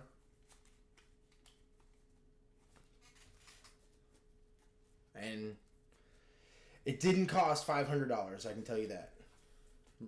I mean, you can look it up. Ruby Amethyst, one of the best decks in Lorcana right now, costs like maybe $200-$300 with accessories and stuff. So it's just a completely different state of the game where I can get like the meta definer or one of the meta definers for that amount. And then Yu-Gi-Oh, if you want to get like a fun Blue Eyes deck that can be competitive, it can top 4 a YCS in the hands of a really good player. It's just a low price of $500. Not Blue Eyes, but anyway. Whereas in other card games, that's like every meta deck in the format together is like that number. And so we've just sort of accepted that that's where Yu-Gi-Oh is. Yep. And it's really sad because I think so much of... Pokemon is like the cheapest card game, isn't it? And like Pokemon, I think for $500 you can get a lot. I could be totally wrong on that, but I'm pretty sure Pokemon is like super cheap in like comparison.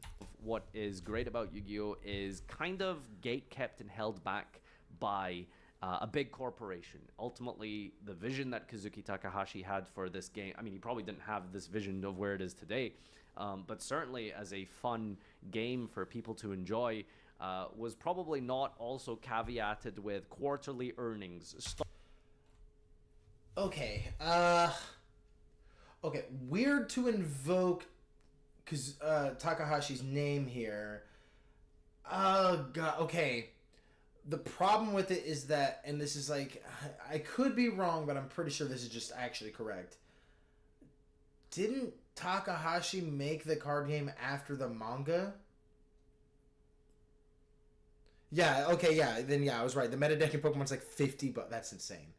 Um, but yeah, pretty sure Kazuki Takahashi made a manga first, and it started catching on in popularity, and so he was encouraged to make a card game. I don't know how much he actually had in terms of a hand in designing the actual card game mechanics and how that might, which, you know, this is something that we might just need to do a little bit of research on. But as far as I was concerned, he did the manga, and then it kind of caught on in popularity, and so, you know, they were like, we need to make a card game out of this. But and that could be totally wrong, but I'm pretty sure that's actually what it was. He was doing a manga, and I think he was actually basing it off of Magic the Gathering when he did the Series Zero manga. And then that was a really popular chapter or episode. And so then that made him make the actual Yu-Gi-Oh! Series based off that episode where they were playing with cards. Originally, the card game was called Magic and Wizards. Yeah. In the manga. Yeah. So that's what I'm saying. So it's weird to like invoke his name. Like, this isn't the vision he had for his card game. It's like, I don't know if he had a vision for a card game. I think he was trying to tell a story, and it got really popular. And I could be wrong. I could be totally wrong. Stocks that have to be, managed and profited upon every year. And I think that's like where a lot of decisions sometimes come from. So many aspects of the TCG feel like they are kind of financially driven, which makes sense to some degree because it's a business ultimately, but it's also sad because it's a thing in the whole gaming industry, right? It's a thing. Well, this is the thing, and this is what will make a lot of people hate Konami more. This is like kind of my black pill moment. You should look up the percentage of income that Yu-Gi-Oh! Like right now, dear viewer, if you want to just see this, you can look up what Konami reports to be the percentage of income they get from Yu-Gi-Oh! I don't think it even breaks double digit in percentage. Konami makes so many like gambling machines, pachinko machines, or like if you right now you can go to the biggest casino in the world, which is not in Las Vegas, and it's technically not in China. Depends on your definition, because China has like a whole district, and like these hotels are connected. The biggest casino in the world, I'm pretty sure is the one in Oklahoma. That's kind of right next to Texas, WinStar. I used to work at WinStar, just fun fact. And there's like a whole section of like a whole wing in one of the buildings, and like I think it was in the Hong Kong section, which is and it was like a whole wall to wall Konami machines, just different gambling machines. And then in Japan and in other places, there's plenty of Konami pachinko machines. In fact, and this is what a lot of people don't know, like, so he's saying, like, it's kind of sad that the game has been reduced to these business decisions, but it makes sense because they're a business. Konami could make every Yu-Gi-Oh card for free, and it wouldn't really hurt their income. Like, they would lose about 10%, which 10% is a lot, okay? Maybe 10%. But the whole, like, the lion's share... Yu-Gi-Oh could... People could stop buying Yu-Gi-Oh cards tomorrow. No one buy any. At all. Konami doesn't go under. That's the kind of... They don't need us, is the sad state. They just... A vast majority of their money comes from gambling. And like, Yu-Gi-Oh is just another form of gambling, right? But, yeah, I mean, and it's really funny because there's so many restrictions on an OTS store so that it doesn't... Like, for example, the reason... Sorry. Hello. The reason, for example, that when you join a local and you pay for entry, you get an OTS pack, is so that it's not considered gambling. Because if you're just paying in and you get not a guaranteed product, for what you paid for, it's considered gambling. So that's why you spend $5 or $10 on entry, you get an OTS pack. That's your guaranteed prize, or that's what you bought with your $10. Also, you get to play in this tournament. If you place higher, you get booster packs or whatever. So that's kind of their way around it. But it's interesting they make care, or like they really make an effort to make sure that this isn't considered gambling when that's the majority of their income from other sources, other Konami products. Thing that so many people are seeing, corners are being cut, costs are being reduced wherever possible, in the process sacrificing quality, and it feels like it's something that is obviously leaked into card games as well. So that's disappointing, but there's also lots of good positive aspects that we've seen in TCG going forward that I think are alleviating some of these issues, and why I hope that TCG keeps getting better for all of the gameplay reasons I mentioned, but product-wise as well, things are likewise getting better, and that's good. That's a positive. Some of the aspects I think that have happened over the last couple of months, potentially year, is we've seen the Rarity Collection. Rarity Collection is an incredible set that has multiple different rarities of reprinted, highly anticipated, sought-after cards. This is a good thing. That's positive. It's a band. I don't have much to say on this because I haven't really been keeping track of, or like there's a few things I've heard that have crossed my notice, like the Blue Eye Structure deck, but most of like the, what would you say, financial stuff, or like the hard, like buying the products, I'm not gonna have much to say here. Band-aid fix though. That's my issue. It really is a band-aid fix. When you really look at it, reprints are a band-aid fix. I would like to see this be addressed at the core level. I think a great example. Okay, I guess the idea that reprints are band-aid fixes because reprints are only necessary because of the business practice of short printing originally. I can follow that. I get what you're saying. I kind of cocked my head at first at like hearing reprints as a band-aid fix, but I get it. Like, reprints wouldn't be necessary if you didn't have already the business practice of short printing certain cards. Okay, no, that's fair. All of this is that this is already the case in something like the OCG. Like the OCG core sets for their products utilize the Rarity Collection model. They have easy access, low rarity cards to get into the metagame of the current format. But for the people who want to max out their deck and look really cool and stuff, there is that profitability margin available on the company side and business numbers of things to be able for them to facilitate that, because there are chase cards in those core sets, and I guess it works really well over in the OCG. So I mean, my solution has always been make the chase cards something people want, not something people need. So look, there are going to be plenty of people that want the pretty art or the really cool version of their favorite card, or a really cool art of their favorite meta card. Do that. Make the chase card something that people want. Like, the One Ring is a great example. Look at all the money Hasbro made from the One Ring, and the only thing they had to do is make it a one of one and have its own unique art.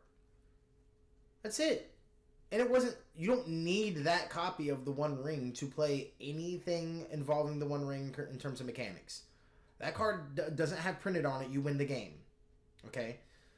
So that's what Konami should do. Like, in my perfect world, you make the chase card a pretty shiny, cool variant, or a card that isn't popular in the meta but is popular with the fan base. You know, a Blue Eyes or a Dark Magician or something, like a really cool all art of one of those.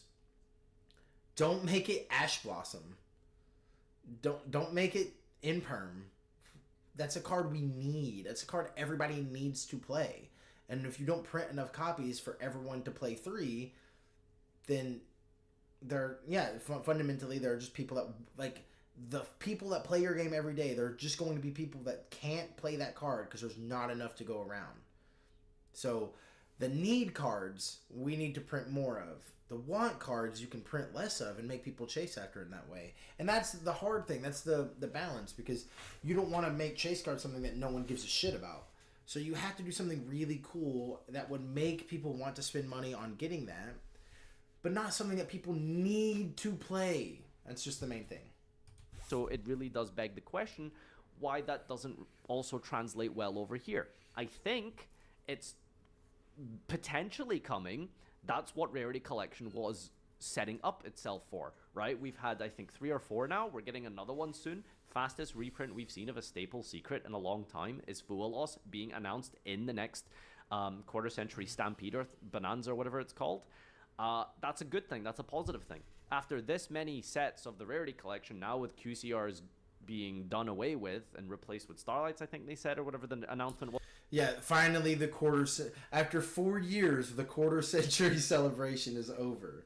Just in time for next year, I think, to be the 30th year anniversary, and they'll celebrate that for 5 years. So. For Battles of Revenge, it would be really insane and cool for this to be the standard going forward in core sets, to make the game more accessible, to make the game more better to get into at the entry level, price-wise and gameplay-wise, as we've seen with some of the deck designs and philosophies of the cards this past year. All good things. But again, I'm apprehensive because I guess I'm quite cynical and negative in that way, but I'll see it when I believe it. I'm hoping that this is setting a precedent for a good future for the TCG when it comes. The endless Yu-Gi-Oh optimism. It is kind of crazy that if you've played this game for long enough and you see anything, if you see a shiny bit of gold in that piece of shit, you're like, it might not be corn, guys. Hold on a second. Wait. I mean, yeah, me too. Going back I have the same problem. Negatives, I suppose. I think one conversation. Ooh, negatives. We're back. Okay, we're so back. that really stuck out in my mind was the whole loss of the mid-core player thing, and I guess that's why a lot of the aspects of what I'm talking about have affected me personally in my. Okay, so like the difference between a casual and a hardcore player, like that doesn't exist in Yu-Gi-Oh. If you're not a casual player, you're a hardcore player. That's yeah, okay. Desire yeah, I to get play it. Competitively, and that's talking about team. I'm not sure what I would need to get me to go to a locals again. Yeah, it would have to be I think what it would have to be for me personally is an insane prize pool. That's it, and that's why I wouldn't be at a locals. But like, for me to go to a YCS again, or for me to go to a regionals again, you would have to do like Lorcana payouts. Hey, if you get top 16, you get $1,000 card. It's like, what? It's not quite like that in Lorcana, but I think if you top 16, it's like you get like some really good price support. Anyway. Team APS's video that he made a couple weeks ago talking about this idea that there's this average competitive player. There are competitive players that you'll see on YouTube, that you'll see in deck profiles and constantly get features at events and stuff like that because they travel the world to attend every event, they own every deck, they have sponsors, and they play the game at the highest level because that's just, I guess, the direction and position that they've been blessed with to be able to have. But for a lot of people, you might know the term as something like dad gamer, which is how I view myself. It's the person who has X number of dollars or hours per month to be able to dedicate to this hobby. And so we are the type of players who take a pet deck, take a budget version of a meta deck, perfect it to the best way that we can with the tools allotted to us and the tools available to us, and try and do our best with it at locals. Try and see if we can top a regional with it, potentially enter 1 or 2 major events in a year. Yeah, I think the people you're talking about, Farfa, just don't exist anymore. Like, you're the last of a dying breed. I'm going to say that. The amount of people that are like, I'm going to spend a set monthly budget on this hobby and go to regional events, but I'm not like, yeah, I mean, I think that's why we are seeing regional numbers like go up, and I think Anaheim had really good numbers and Niagara Falls had really good numbers. But yeah, I hear your description of that player, and I just don't know many people like that anymore. I think the majority of those players, instead of spending that amount of money and time and travel to go to all these places go to these regionals and do all that, why would they not just go on Master Duel and take their same pet deck and give it, some support here and there, and this is a lot of thing that people don't know. Like, my favorite deck of all time is basically legal and like not very playable. Let's be real. Like, one of my favorite decks of all time is 60 card grass. Like, kind of, I don't even know if I would call it Light Sworn. It's like 60 card Light Sworn Go mode with a grass. Because you can only play one in the TCG. But also, like, one of my favorite decks is Dinos. You can't fucking play either of these decks TCG. Not possible. But in Master Duel, you can play them. Like, you can play your pet decks a lot more often in Master Duel. Maybe not to higher levels of success, but you can definitely, like, that's the kind of funny thing, is that with pet decks, I guess with that whole argument, I just find it way more often that I look up, oh, can I play this deck in Master Duel? And it's like, oh, well, yeah, actually, because OCG and TCG ban lists create certain cards that never got hit. The only thing, and again, I'll say it again, Master Duel, make Eclipse Wyvern legal, and my life is yours. Let me play 3 Eclipse Wyverns, please, please, come on. I just want to play Eclipse Wyvern again, dude. Ah. That's why I get so jealous whenever Trevor's like getting to have fun with his deck with Eclipse Wyvern in it and shit. And I'm like, I can't fucking do that, man. It's fucking bullshit. I fucking hate it here. I can't fucking play that card, man. Why does he get to be happy? It's so bullshit. Like the cost of building the fun decks that I liked, knowing I would never top a locals, was kind of soul crushing sometimes. Yeah, I mean, I think that one of the fundamental problems is that what you find fun is not usually competitive, like Penguins. So, like, yeah, the amount of money it takes to play a fun deck like Penguins, and that deck is never going to top because it's just like, you know, or like Raccoons. I think that's the thing. You like cute. See, I don't know why you don't like Snake Eyes, or why you never like got into Snake Eyes. Maybe you have the same thing that Trevor has, where if it's meta, you just automatically don't like it. Which is I do notice this with a lot of people, where like for some reason they have this like antipathy, like they hate, they're like antagonistic toward the idea of playing something meta, which is not the greatest recipe for success in a meta game. If you don't like playing meta cards, you know. Like, if it's like you're just opposed to that philosophically. I was not in the game when they come out. I think looking at Master Duel, you might want to try out Snake Eyes Fire King, because they're a really good deck with a bunch of cute cards. You know, like Snake Eyes are all cuties. And, like, the fucking level 1 Fire King card, he's a cute little chicken guy. And then you summon big old dudes, and then that's the part that I like. I summon Flamberge, and I summon fucking Appaloosa and Zelantis and Heat Leo, and I make a bunch of bullshit and then interrupt my opponent 6 times. That's what I like about it, because I'm Cancer. But you've never seen Snake Eyes? That's, whew, I envy you. I kind of feel sad that I'm exposing you to them. I think Snake Eyes was like the deck with like the first... maybe Tearlament. I can't remember if Snake Eyes or Tearlament came first. Oh god, they're kind of a muddle for me. But Snake Eyes, at least for me, was the first time I remember seeing like a legit 1-card combo. If it's within our locale, like if you live in Germany, you might go to the German Nationals. If you're from the UK, you might go to the UK Nationals and maybe the YCS that's held in the UK. You got to Diamond and never saw them? X to doubt. How? Yeah, you have. No. Yeah, you have. You've never seen normal summon Ash add fucking... I can't even think of the combo line right now. Hold on.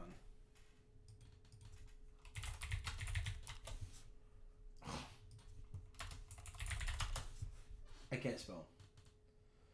Here, look, let me just... Oh. There we go.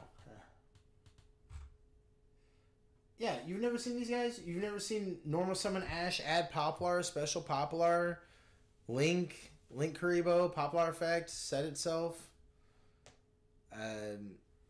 Poplar add a spell. You add fucking where you at? Sinful Spoils, activate, send Poplar from Link Zone, special fucking Ponix effect, add Sanctuary, activate Sanctuary, activate Island, Ash effect, send itself and Sanctuary, summon Oak, bring back Ash, then Oak effect, send itself and like one of your Snake Eyes cards, bring out Flamberge, link into IP, link into what's her name, fucking Promethean Princess, bring back. Flamber's scale IP. You ain't never seen that shit?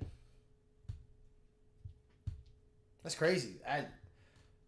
I'm shocked you've never seen these cards, because I saw them all the time and then I played them. But yeah, they're little cute little kind of creatures. And then look at this guy. Look at this little guy. You're gonna tell me you hate on this guy? Look at this cute little chicken guy. You probably can't hardly see him. Hold on. Where is he? Look at this little guy. Look at that little guy. And look at her. That's a cutie. And the elephant's a cutie. Look, this big old dragon. And they're not doing anything for you? I've seen the baby and the Fire King cards before, but no, I've never dueled them on Master Duel. Mainly Yubel, the one Fuse Your Water deck, Rescue Ace. You should try it. I wonder if you'll like it. It is like a combo deck, so you have to like know the combo lines and stuff.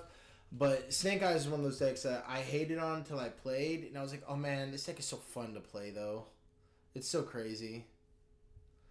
Because sometimes you get those variable hands, but you find your way to the same combo line at the end. It's like, oh, I feel just mega mind for fucking navigating that in a different way than usual. And it's just, it feels like you unlock a new pathway in your brain. Because the next time you have that hand, you're like, I know exactly how to get there.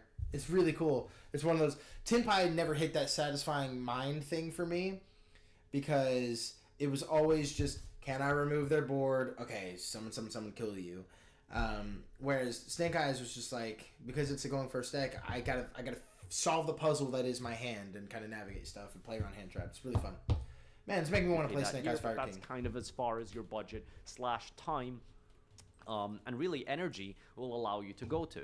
So I think a lot of the good aspects are being, at least this year it was great, right? Like Blue Eyes being able to be used as a budget option, the gameplay very easy to get into. Like this is good stuff, but it always does sit with me, and I always think about how when Team APS brought up this video, it was really kind of in response to how he was invited for just so the context. I'm sure some of you already know this, but basically TLDR, he was invited as the as an official partner content creator alongside Bandai at one of their One Piece events, and there was a huge number of ex-Yu-Gi-Oh players, people who've quit the game.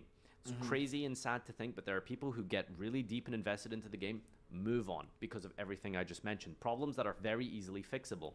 Well, I mean, one of the biggest... That's me. Like, I moved on and quit the game, not because I don't enjoy Yu-Gi-Oh! And I don't still play it to this day, but because it just wasn't economically or time feasible. I don't have the time or money to do it anymore, whereas I can do it for free on Master Duel. So I get all the same enjoyment out of Yu-Gi-Oh! And now I'm at the point where, like, why the fuck would I ever go to a Yu-Gi-Oh! Local tournament? Why would I spend all that money and time and travel? And no. Multiple different reasons that people and fans would give Team APS is like, hey, I still really like your videos, I still watch a lot of your casual content, but the reason I don't play competitive Yu-Gi-Oh! Anymore is because pricing and because of the power creep of the game. And that's kind of like one of the issues with TCG that I feel like it hasn't really come to terms with. There hasn't... I know Tinpai does it for like you. Big man. TCG has fixed this eternal And, like, here's the problem. thing. I don't think there's anything wrong with Tinpai doing it for you as a newer player. It should. It probably should. Like, my first deck... Yeah, you can ask Mushroom. My first deck was Blue Eyes. Nothing complicated about that deck. You know what I did? I summoned Big Mans and hit you. And you couldn't do shit about it. It was great. I'll summon Star Eater on you, and I'll fucking smack. And then I'll summon Azure Eyes, and because all you guys play is Mirror Force and fucking Sakaretsus and stupid ass shit. No one played D Prisons, and so I just smack you Blue Eyes under Azure Eyes protection. It was fucking awesome. And then yeah, as I got more into the game, I was like, ooh, this is kind of fun. And then I found out, like, it took me playing a lot of Unga Bunga before I actually realized I liked playing combo. Like, I played Blue Eyes into Yosinju Floodgate, which is so cancer. I can't believe I played that, dude. Can't believe that was one of my first major decks I invested in after Blue Eyes was Summon, 1, Summon, 2, Summon, 3, Summon Sujik, Sujik Boost 3, attack, overlay for double cowboy for game. And then that's like if I'm going second, they didn't have anything. Going first, it was, what's the? I mean, it would really be like 10 key, search 3, set 4, card of summon 3, card of demise, draw 3. Then it would be no. You how would you do it? You would probably, it's a continuous spell. Yeah. So you would set the 10 key, you'd set everything. Activate card of demise, draw 3, activate 10 keys, search 3, normal summon everything out of your hand, then like set the last card in your hand, in phase, card of demise trigger, ditch your hand, which you don't have anything, then in phase all the Yosenjus come back to your hand after card of demise, and you just flip up like Vanity's Emptiness and Macrocosmos, lose one turn, just some degenerate shit like that. So stupid. Can't believe I played that. This eternal problem of sell new set by making stronger card. And then you just repeat this ad infinitum until the game sort of falls in. That's 100% what has happened. The way Konami is selling the new set is not by producing a new mechanic or a new cool idea or a new theme. What they do is because we're in an eternal format, no one is going to buy the next set unless it's economically or strategically viable for them. So if there's not a card that improves their strategy or improves their deck, they're not going to spend the money on it. And if there's a card that improves their strategy by a substantial amount, they will spend more money on it. That's the only equation any Yu-Gi-Oh player makes. And that's the big problem. With it being an internal format, we are going to prioritize power over everything as we complain about power creep because it's the nature of wanting to win in a game. Whereas in other games you would have, with rotating sets, they can explore new directions or dimensions of gameplay, or new mechanics, or just a whole new theme. Hey, we're going to do a dinosaur theme for this entire set. Or we're going to do a space theme for this entire set. And everyone's going to play a space deck, because that's just the rotation. Or maybe it'll be like angels versus pirates. So you can play angelic-based theme decks, or you can play pirate rogues who are rebelling against God. I don't know how I came up with this thing. Rebelling against God, sure. Fuck it, I don't care.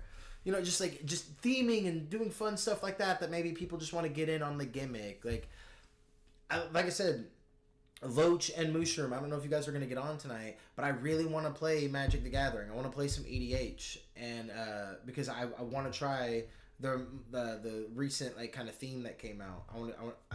It was earlier in chat that someone mentioned it. Shoot, what was it? Doctor Who. I want to try the Doctor Who stuff. I want to see if that's... so I don't know if you guys are both going to be on relatively soon, but that'd be cool if we could play some Magic, if we could play some EDH. Anyway.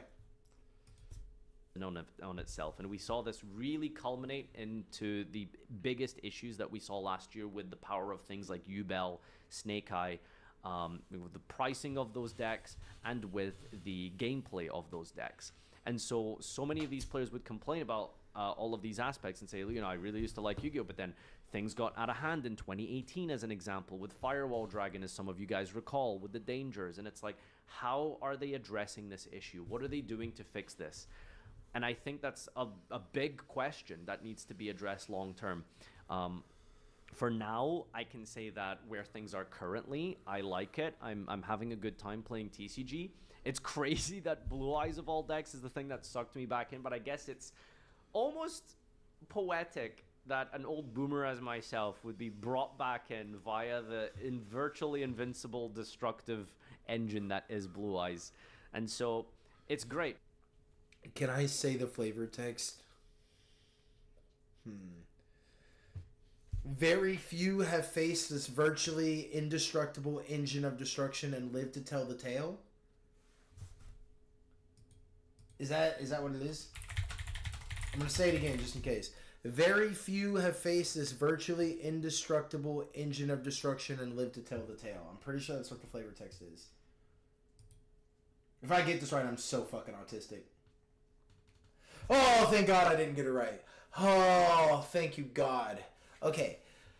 Whew. Okay, I didn't get it right, so I'm not autistic. Instead, what it says is this legendary dragon is a powerful engine of destruction. Virtually invincible. Very few have faced this awesome creature and lived to tell the tale. See, I wasn't even close. Whew. Thank God. Thank God, dude. Whew. Cool. Allegations dodged, right?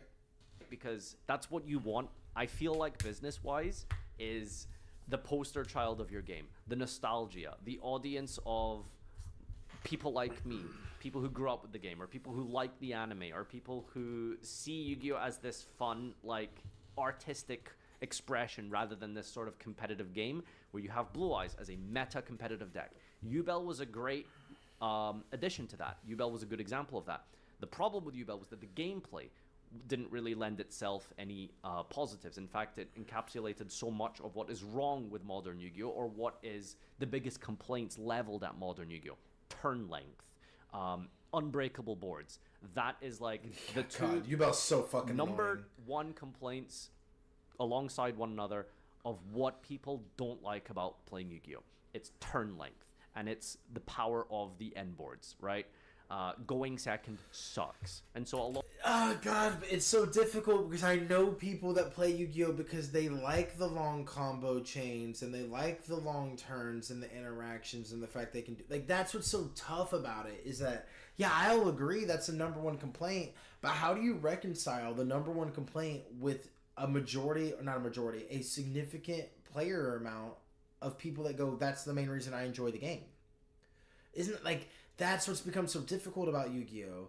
Is that there are people that have like never played the game through nostalgia. You would say like they played the game recently. They started in 2022, and they enjoyed the game.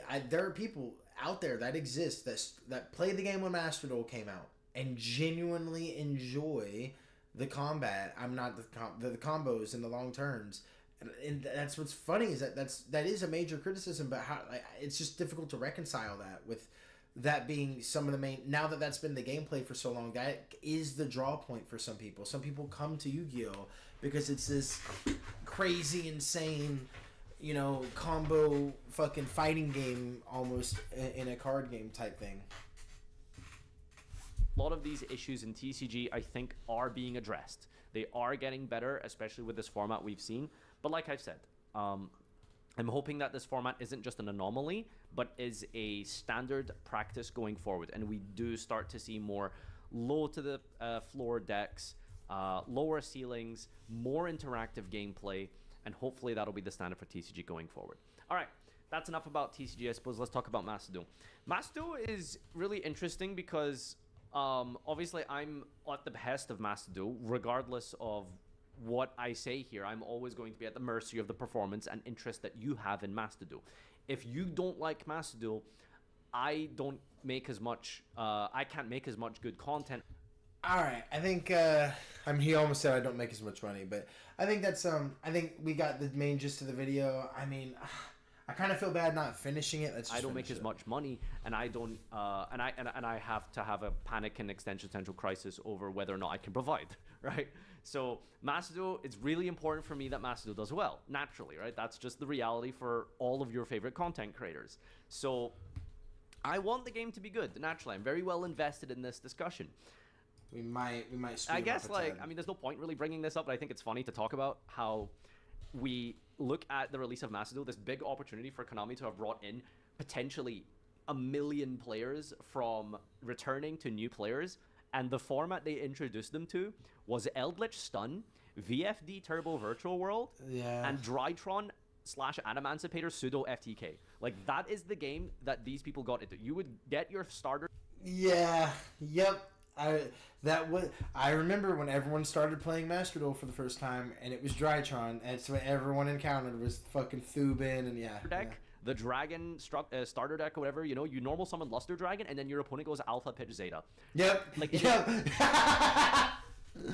Insane to me to think that Master Duel basically came out in a beta mode. I'm convinced at this point. I don't even think it's past a conspiracy at this stage. We can see with the advent of the rated system, the new ranks in Master Duel, it's like, this feels like systems that should have been in the place from the release in the beginning of the game. Why was that not in the game at the start? I don't understand, because it took so long for it to come out afterwards. Anyway, that's neither here nor there, but I just feel like that should have been Master Duel standard going forward.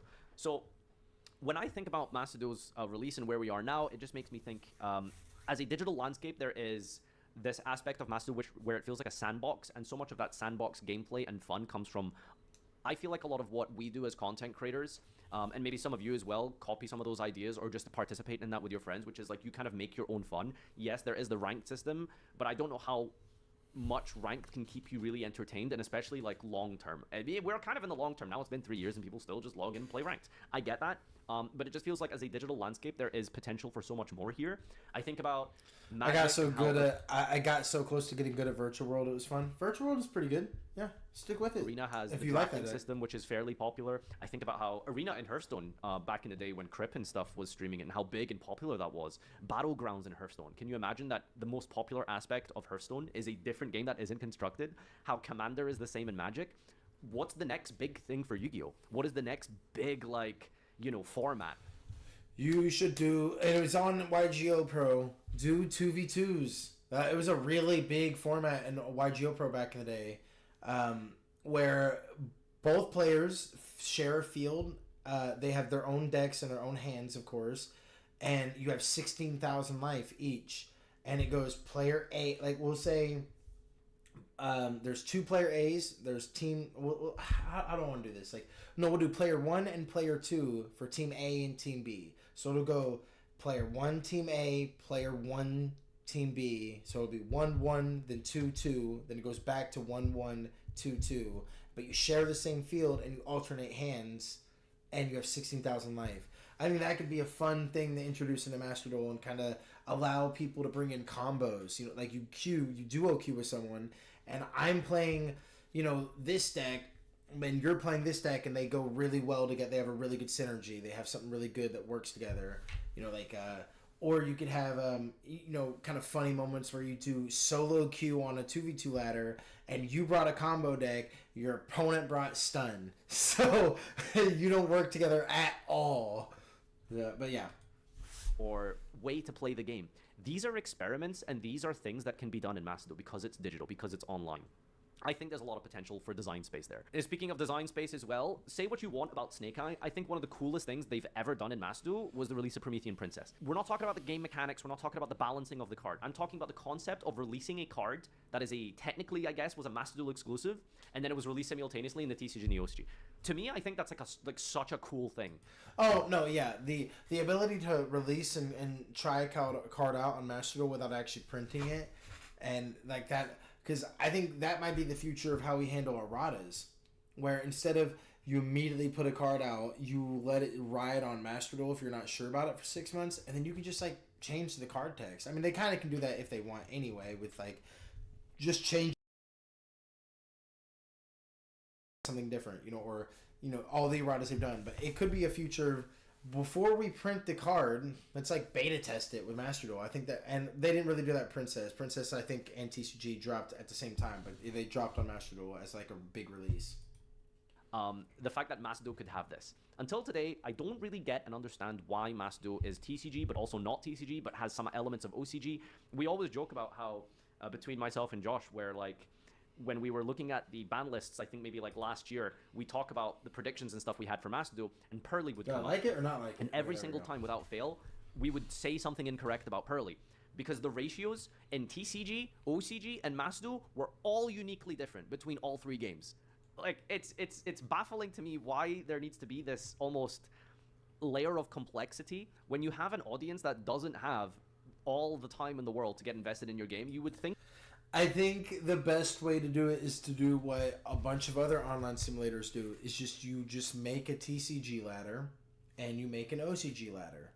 That's it. And then you can have people that master the ladder in TCG and then master the ladder in OCG or whatever. And I don't think we're really concerned about like time zones. If OCG players want to play TCG, then you know I think they're gonna be able to play against. You know, like, people stay up late, and there's already variance in time zone. I don't think we have to worry about that. But, yeah, I think that's an easy solution. That prevents a lot of frustration. If you don't like one format, you can go try the other. And I think that's the main thing. If people could experience how good the TCG format is in a digital format, and it wasn't Dueling Book or something, it was like you can actually go to a Konami license site that's automatic and stuff. Yeah, I mean, people would eat it up. But, okay, I think... it's almost been 2 hours of us watching a 30-minute video. Boy, Jesus. Don't mean to do that. But, alright. We ready to play some Odyssey? Until I get some confirmation that we're going to play some Magic. Mushroom. Loach.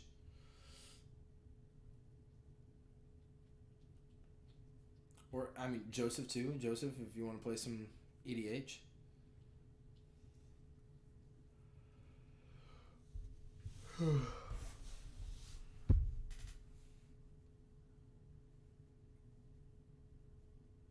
Oh, I gotta switch from display. Hold on.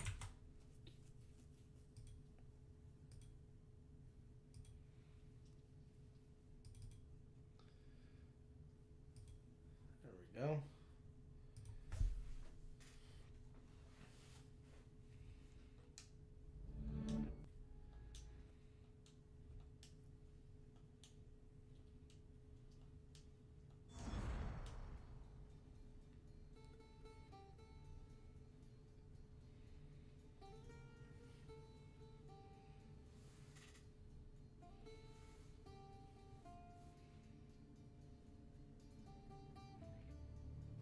I can try some EDH. I will hop and call and we'll wait for I think the whole reaction section of YGO would make a fantastic video, by the way. That was some of the best information I've heard you provide. Well, fuck yeah. We'll cut it up and we'll make it its own video.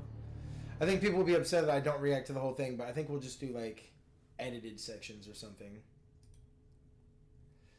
Because the end of it got into, like, the Master Duel thing, and that's all well and good. But I was more interested, so I might even put in the video, you know, I react to the TCG, like, you know, the TCG portion of that conversation. And, yeah, I think just, like, editing certain bits will make it fine. Because the end of it was just kind of just Master Duel in general.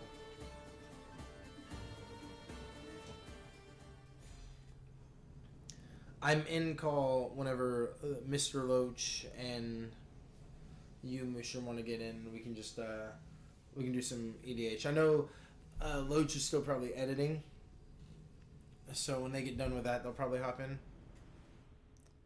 That takes care. Just do a fade out song based.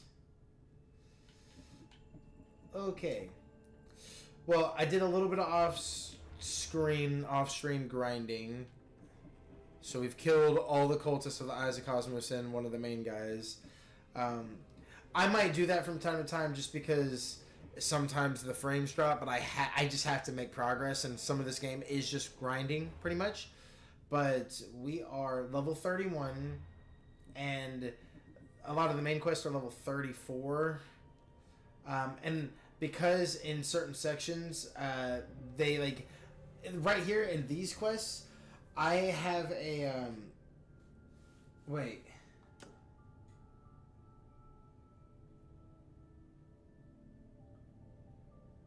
Oh my god. Wait, I can do all these quests at once if I want. But they're kind of, no, I kind of get more XP from doing it this way, right? Okay, no. So what we do instead is we're going to grind until we get to like level 33. And then we're going to do those quests. Okay, because once we go to that area, it's like 3 mercenaries that fucking start attacking us. So, let's gather some Spartan and some Athenian seals, which just means we need to do some base destroying. Camp in the barracks. My last target is the fort, which is also in Smuggler's Forest.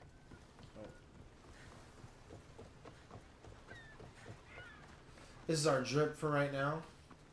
Because since we got the full set, everything leveled up to our level, which I think is a really cool feature. So we can now use all the outfits at once. Or the full set at once.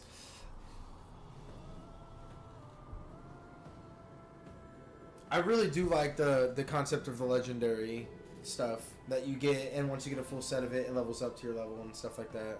I like that. I like that we'll get to have different builds almost. Because right now we're more assassin focused with like warrior like abilities, so that we can kill people, and then when kind of shit falls apart, we can still fight it out. So we need to find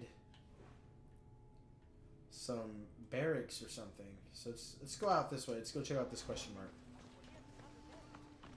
If I can find it. Ah, it's over here. Yeah, so all we're trying to do right now is run into some forts and fuck them up, basically. Kill the pole marks.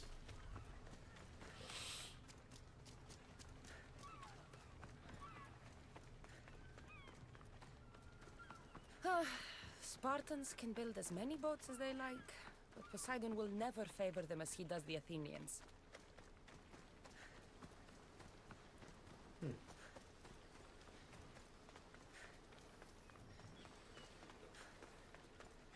That's an interesting line from Cassandra, especially with the fact that you can choose for the most part to not have lines that honor or believe in the gods. And which I've been choosing most of those because I think it'd be funny or kind of interesting, or I think it makes sense for a character whose whole life was ruined by an oracle that went against that fate would probably not hold the gods or the fates in the greatest regard. But I guess that's just a line from Cassandra that she can say. So there is some belief in the gods that she has, or I guess Cassandra or Alexios.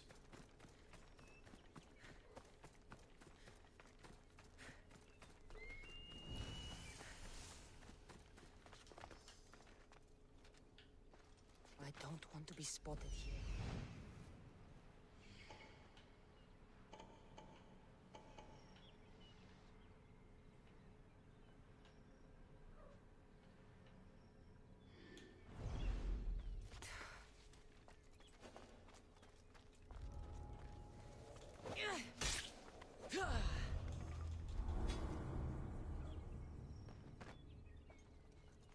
Let's kill a cult. Hold on. What just happened? Did I happen to kill the perfect guy? That's really funny. I will follow Demos to the underworld and bring my hordes with us. Ooh, those are good boots too.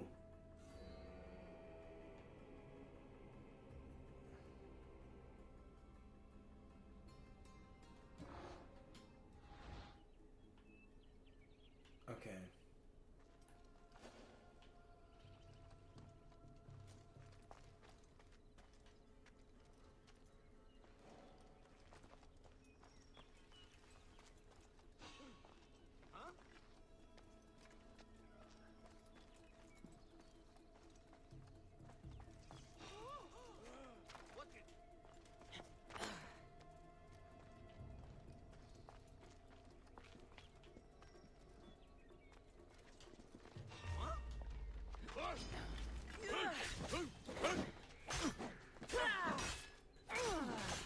Damn, he got me that one.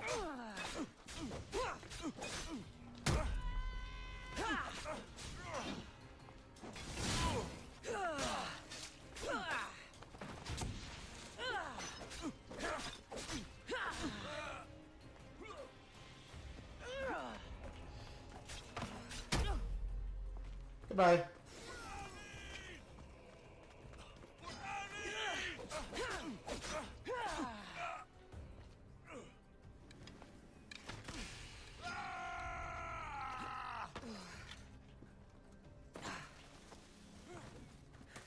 I'm not getting any loot from you. There we go.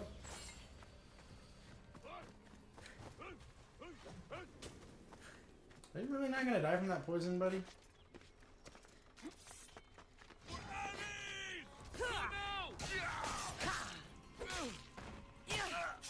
I don't think that was necessary, Cassandra. We could have just slashed him. But okay.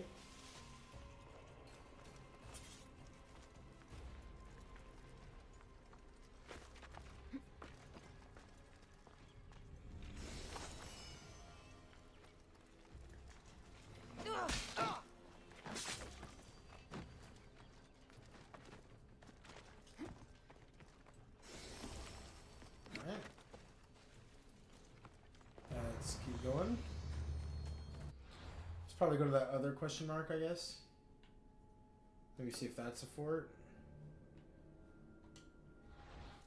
There's gotta be a fort in this whole of fucking Laconia.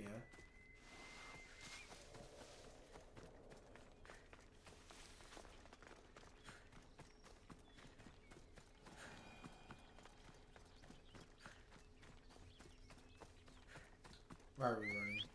Come here, horsey.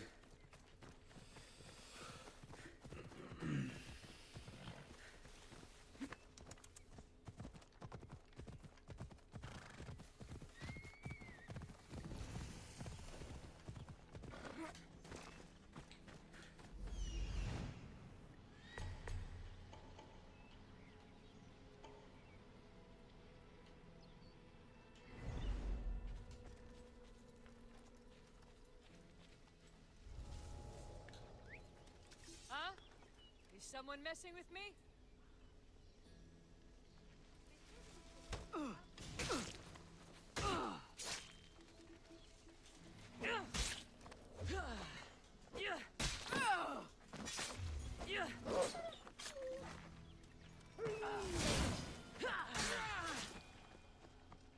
Okay, that's the whole camp wiped out.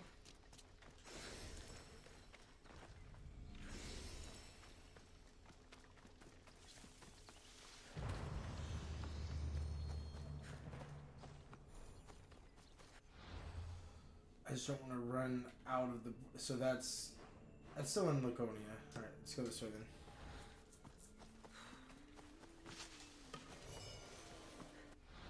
All right, let's see if we can upgrade the ship because we should have just gotten a bunch of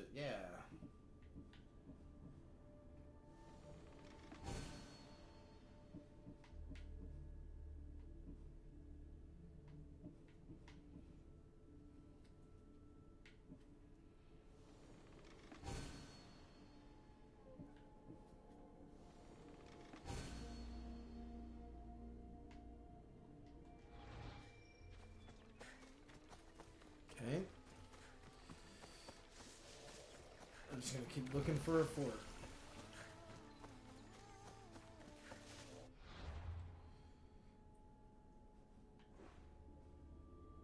I need a hero.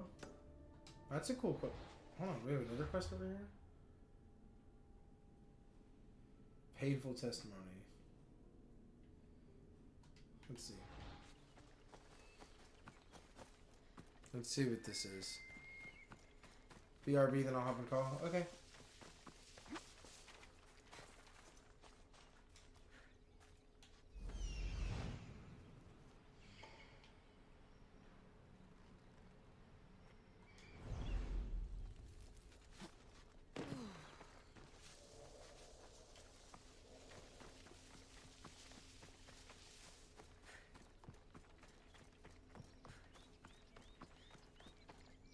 Here. Anything I can do? You, Mystios. There will. A certain... Sounds like you're out. It should be an... I'll take. What? You can leave everything.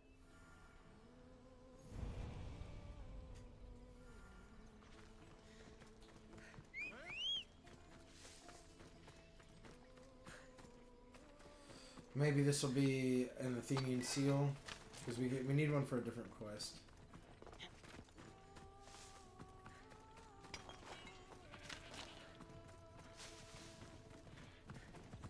Go on! Yeah!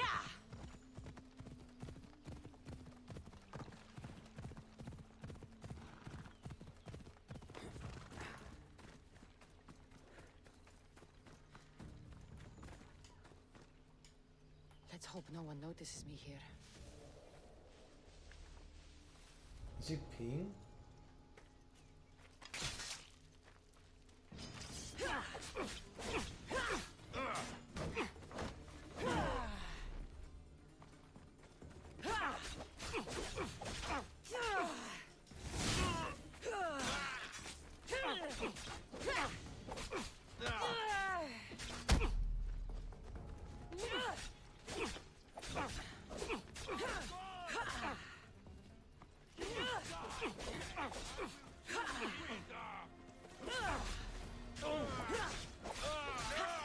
Collect my drug.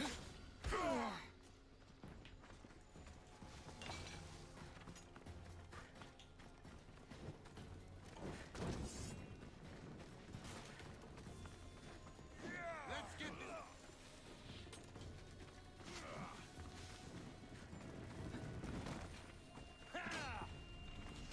Get fucking robbed.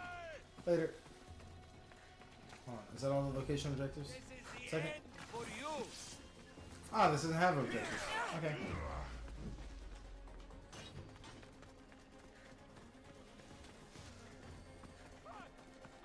Off we go now.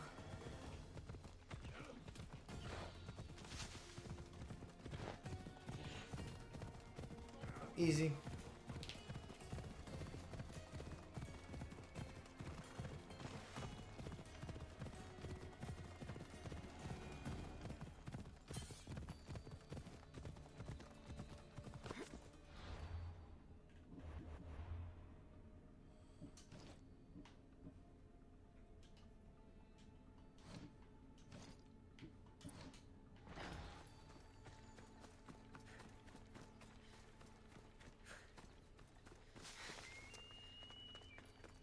Okay, now can I dismantle my stuff?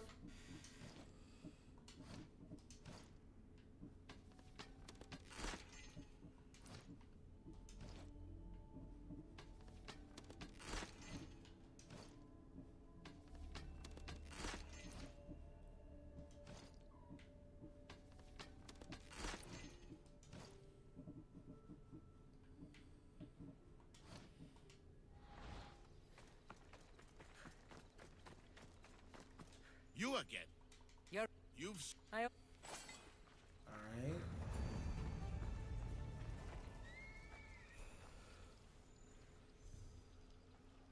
Let's see. I guess we could synchronize here. And then go up toward all those question marks.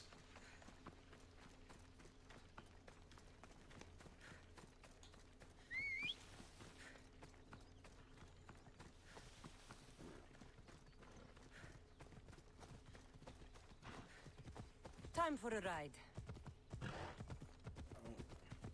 There we go. Hey, what's up? Doing okay. We're just gonna wait for. You know the website we use? No idea. Untap.in, and you might have to make like a account and everything. So if we want to do that and start, and like the deck building process is pretty annoying because you can't like upload. You can't a import. Yeah, so you have to do it one by one.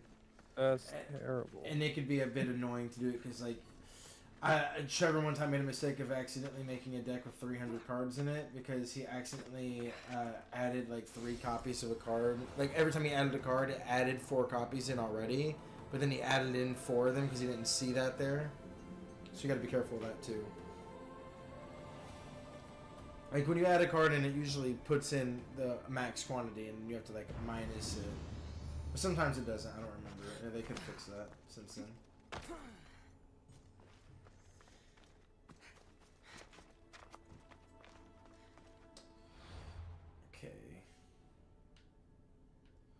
I guess let's go this way. Whoa! Hold on. I'm gonna stream my screen. Holy shit. Izzy, you gotta see this.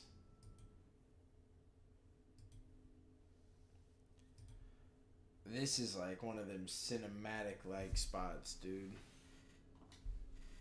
Okie dokie. Well, it's very pretty. Do you see that mountain?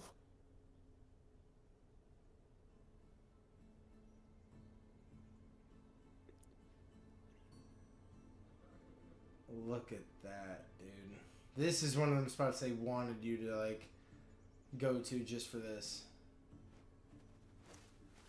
The Dark Souls message on the ground for like great view ahead.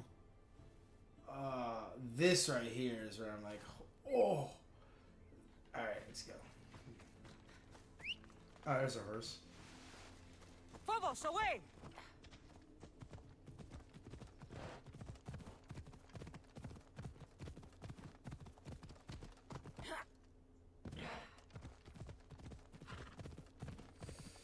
So right now we're just doing some side questing to get some levels.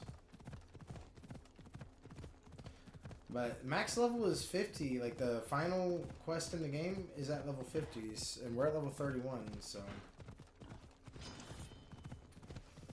we're about I'd say we're in somewhat of the home stretch because a lot of these missions are going to give us a lot of XP, and we'll just start leveling up a lot. But I'm also careful about saying that because the home stretch could be like 30 more hours still. So let's go up here. Man, I can't find any forts. Let's see.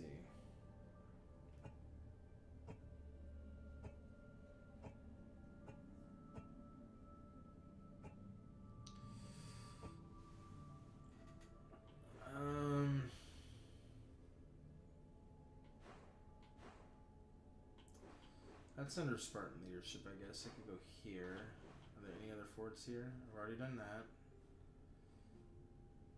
It's a bandit leader. This right here. Okay. Aha! We're going here.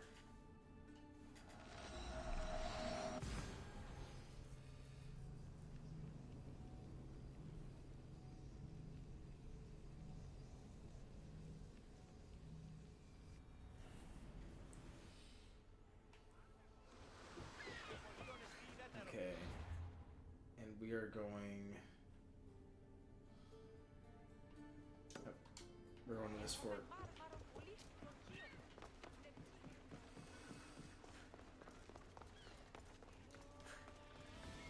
So how much do you know about the Odyssey story, if at all? Basically, that it's in Greece, that you have a special spear, Yeah, nice. and to get, like, magic through it. Kind of. So, we are a granddaughter of Leonidas through our mom's side, but our father is Pythagoras, which would have died about 150 years before this game takes place. So that doesn't make any sense, right? Well, he has a staff that makes him immortal. He has it, and he's alive right now.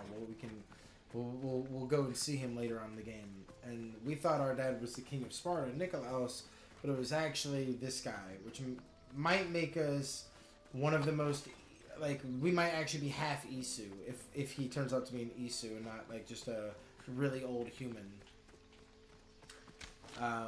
But the quest through him is that we need to help him seal off Atlantis. Then our personal quests are to free Spartan from its corruption and get rid of the cult and free our brother from their brainwashing.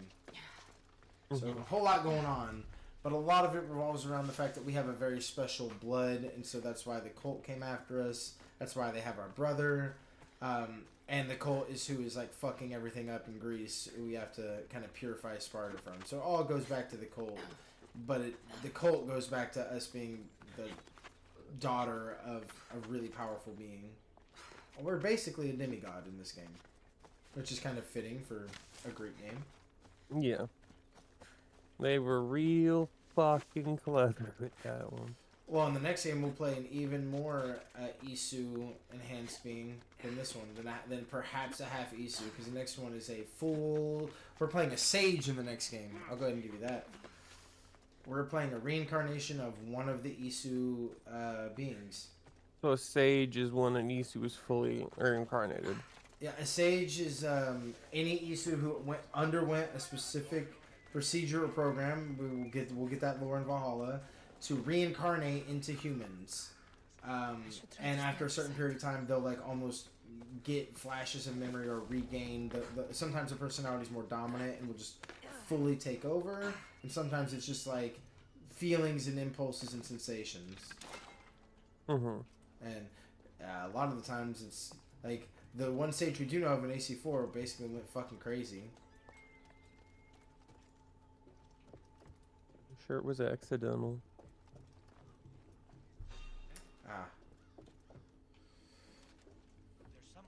Man, these guys are in awkward ass spots, bro.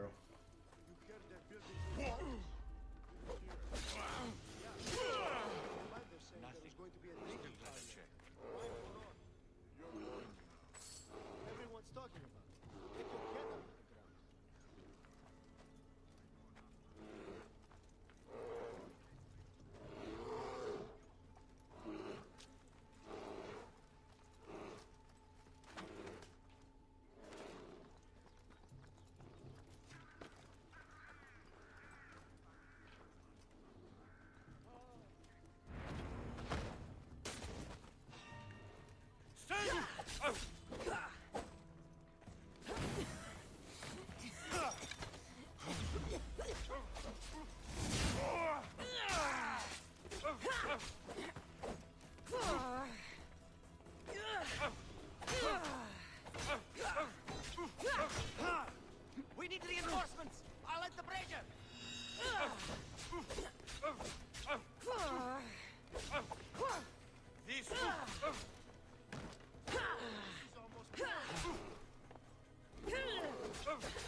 second. Let's go see if that actually made progress on my quest.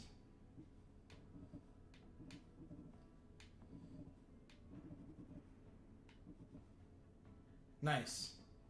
I could do this all day. She's there! This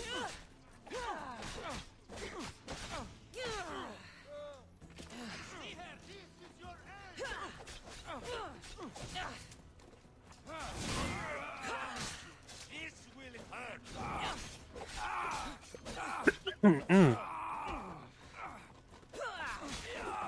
Okay. You little. Maybe we'll meet. Anyone see him? Report!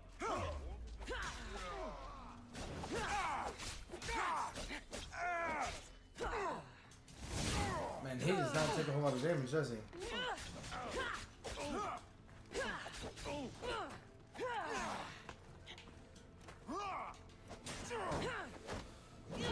Okay.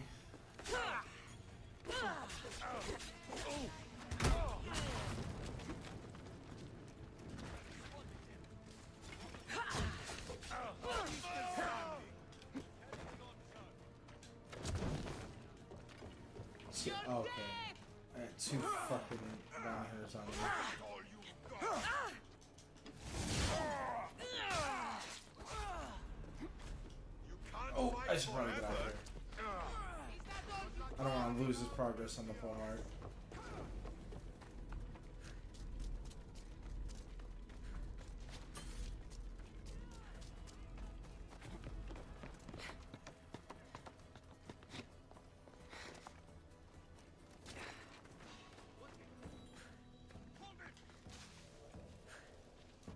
Okay. Oh my gosh. What is this right here?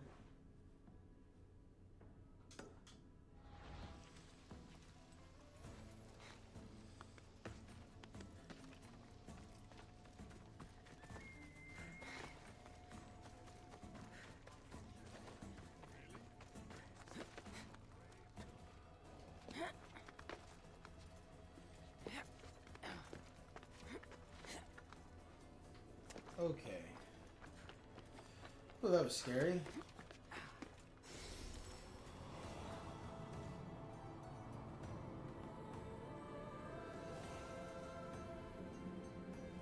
Another really nice, pretty spot.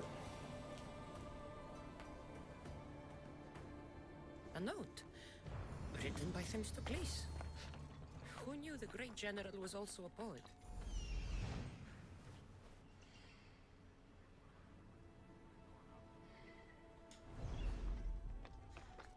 Is that a pole mark? You see my quest again?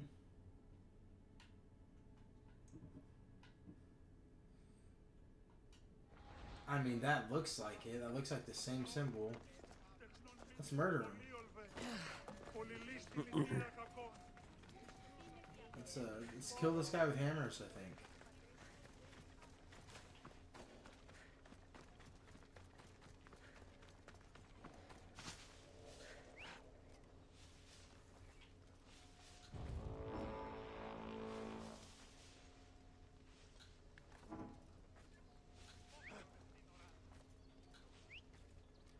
Will you stop that? Stop it!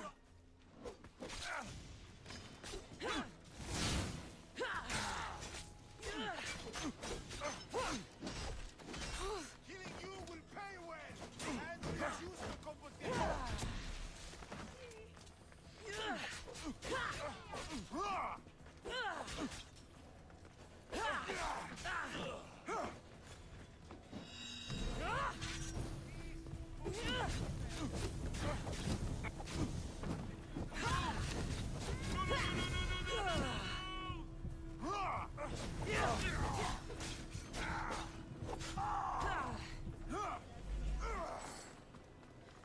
Alright. Does that count, or does it have to be a pole mark? I gotta see real quick. Alright. Oh, fuck. I'm sorry. That's how bad, see? Poison! Ah!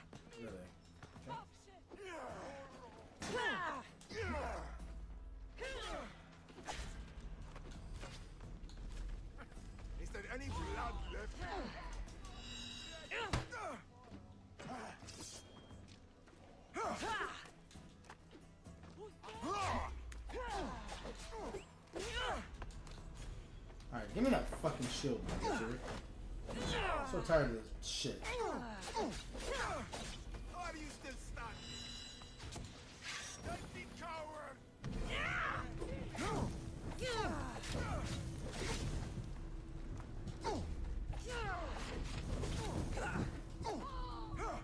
What? No! Get it out! Somebody help me!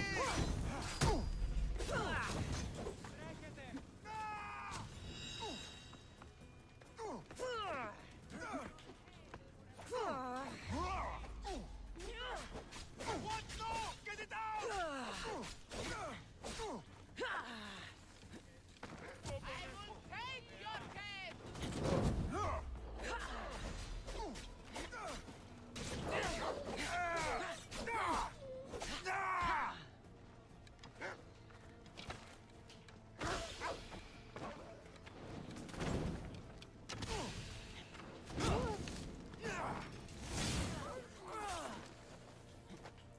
Okay, get the dog out of the way. Oh my god, fucking MMO gameplay.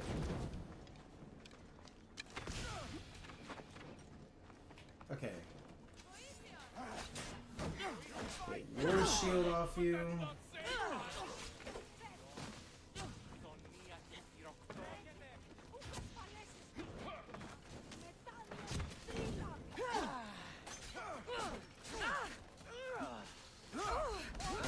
Oh my god, dude. Okay. That's okay, I think that synchronizer will count as my most recent save. Fucking better. Okay, well now that we know that that captain doesn't give us anything, we don't have to do that. Your death is worthless. Nice. Okay. Well, let's kill the leader while we're here. Let's just kill this guy real quick. He's only lightly guarded. It's like a no-no space, or are you guys gonna attack me if I just like walk in here and vibe? Hey, how's it going, guys? Oh, I see. All right, I'm gonna kill your guy anyway. Get here now! Damn, you have a health bar on.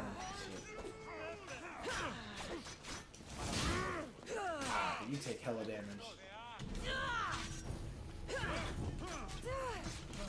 Oh my god, we got a combo. Get it out!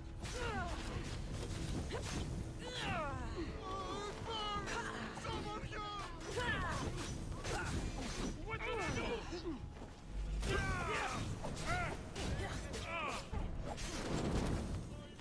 Alright, let's pay this bounty real quick. Because we got 4 stars going on. No. It's all chill. Here's 2,000 gold. Everybody leave me alone. Okay, so that pole mark's been killed. We need to find another fort. Surely there's more around in this area. We need to find another synchronized point. Let's go over here. Okay.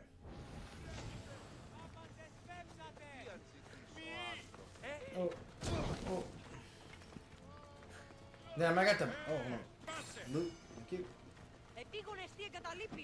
Damn, I got the peasants after me. I'm really unpopular. Something about killing their leader or something. I don't know. Are you here? Oh, I'm sorry. I was reading problem-solving card text, and my brain can't do a lot at the same time as doing that. What's up? I was just chatting. I was chatting about the game.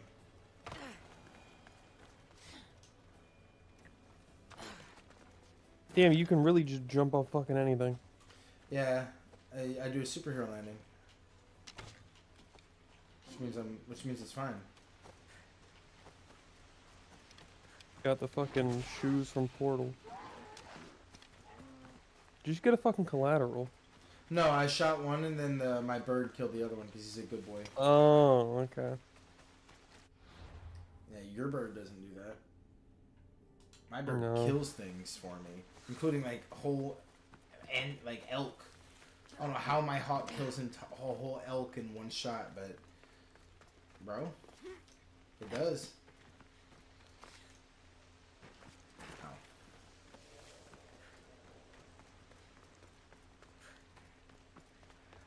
Oh. You know, actually the bird has the hidden blade. That's the whole secret. Oh, true.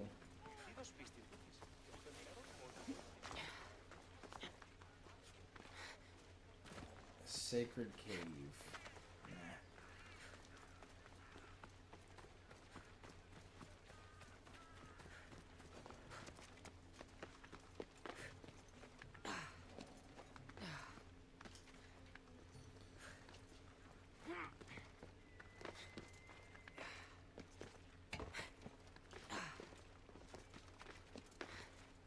Alright, synchronize.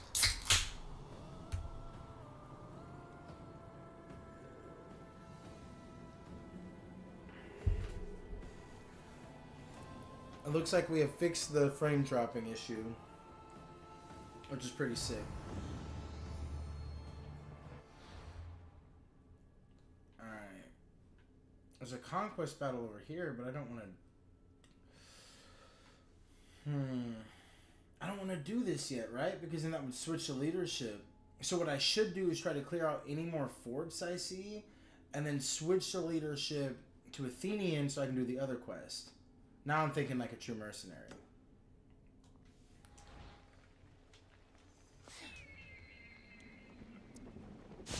Nice that they don't hold grudges. Well, if they did, I'd fucking kill them, so... Fair. It's like, you can either have me help you and pay me, or not.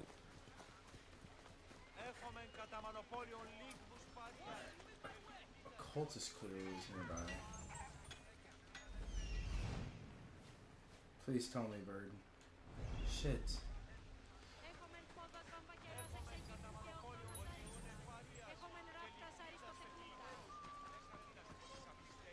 Where's the cultist clue, game?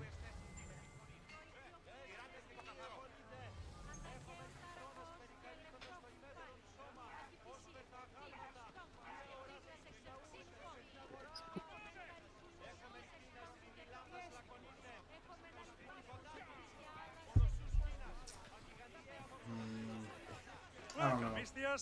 Hello, Mr. Blacksmith. I wish you could buy legendary stuff off them, but I guess that wouldn't really make sense. Oh, I can buy these ancient tablets? Oh, shit. Hey, what is this? A worn Spartan battle flag sold by... Okay, whatever that means. Let's get the obsidian glass.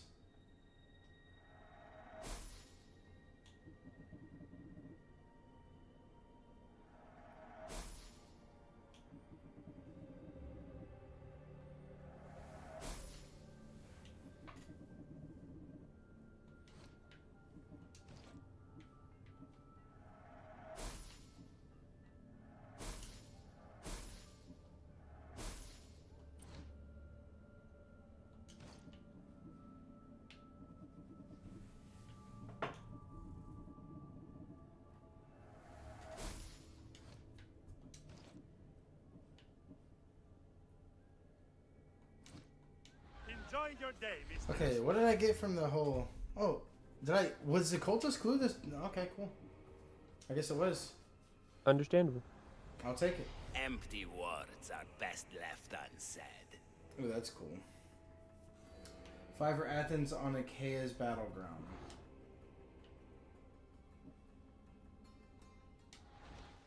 Where's Achaea?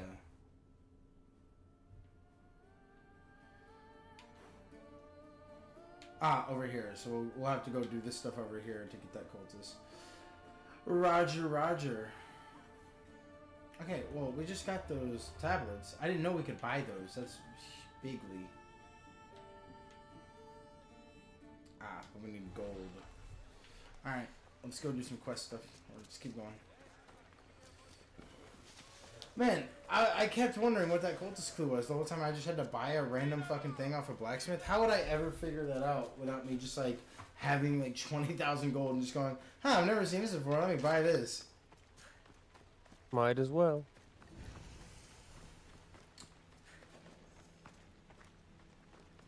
Oh shit. They won't ask any questions. Let's keep out of sight. There's pole marks? Any of you pole marks?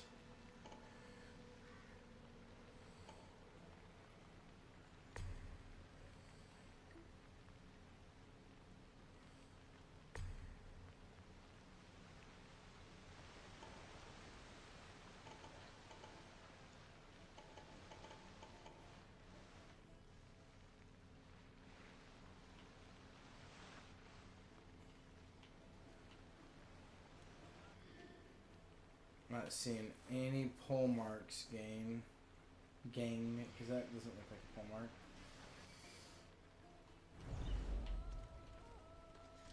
Is it worth it to kill this leader real quick? Probably not, right? Oh no, we've already done that. Okay, okay, I know this is kind of cheating, but I just don't want to wander around. I'm just gonna Google the Corinth pole mark location. I can find Fort Garner and Megadorus. Well, that's somewhat close, I guess. I've already done that. I've done that already, game. Hold on.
Okay. What is this controlled? This is controlled by Athens. I haven't killed this pole mark, but that's... I'm pretty sure I can just flip... well, I'd have to flip Megadorus too. Honestly, I've already done Megadorus. If there was a fucking conquest battle for this place...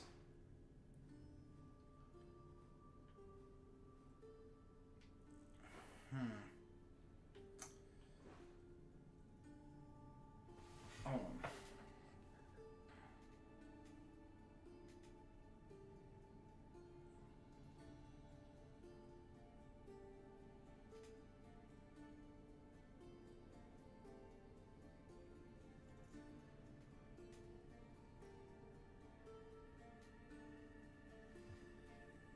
Okay.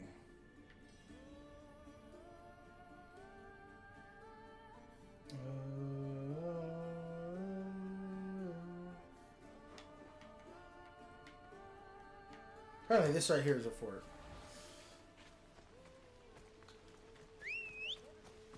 Actually, no, I don't need you, horse.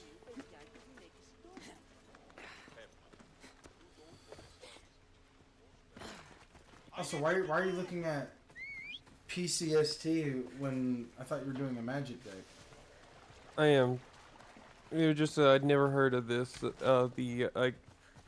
It's not problem solving card text. It's like step ruling basically through a card combo. Like how the interaction plays out to equal like the end result basically. Oh, okay. Fuck, that's not a fort. It's a...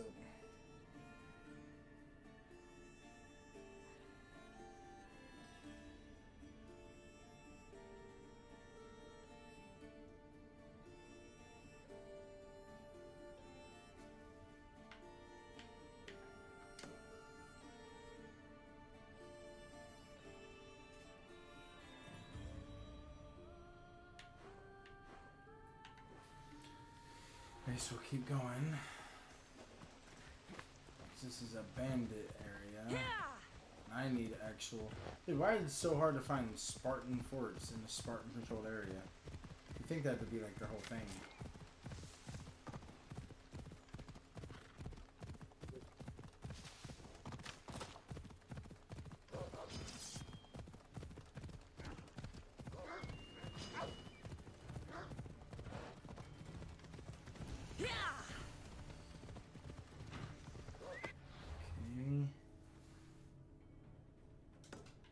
Off we go now.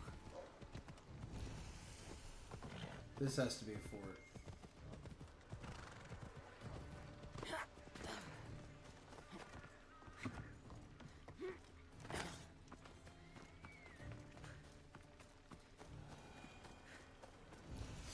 Yes! Surely there's a pole mark here. I might have to run in to find out. No, there's only a captain. Fuck me, dude. This quest is so fucking annoying. Alright.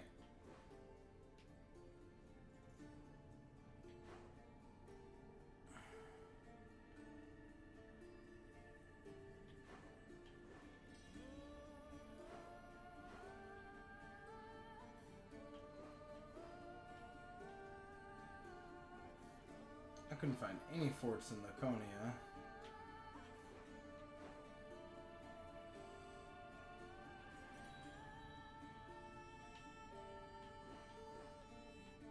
Oh, hold up. Ooh, going here. This has a cultist and a pole mark here.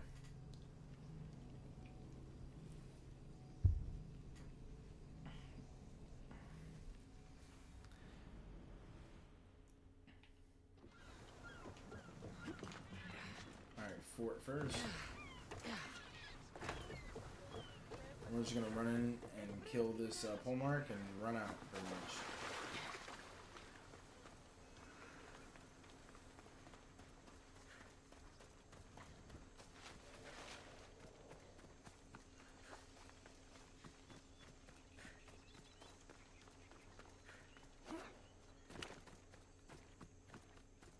They'll be watching for me.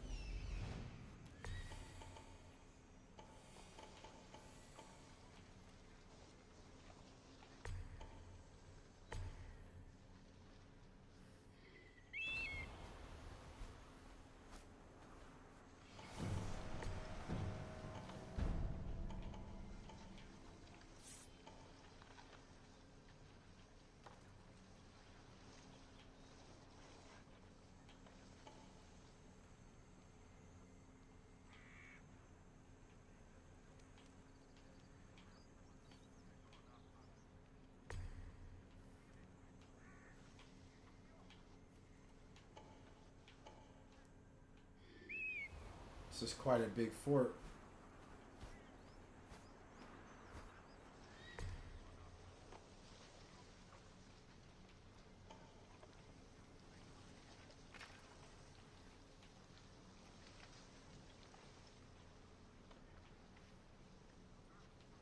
Which one is the pole mark, though?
Probably just a bird, but I'll check.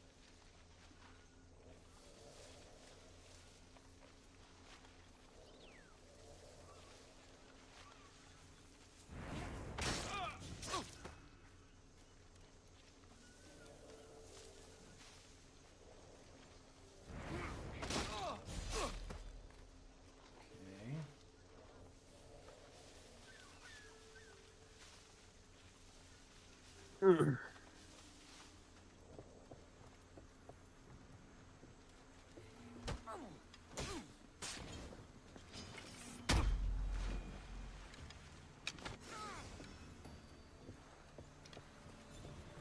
Okay.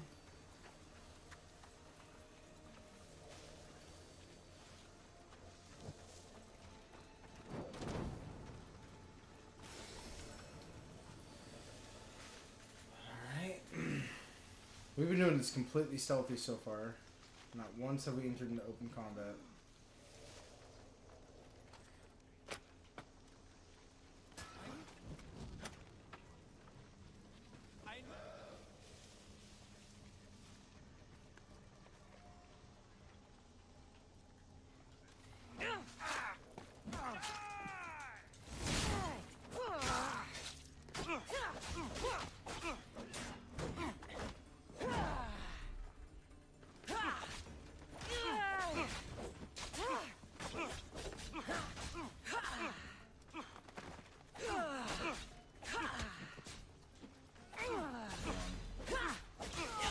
I think we killed him in time where no one else figured out what was going on. Those free captives really provided a good diversion for that.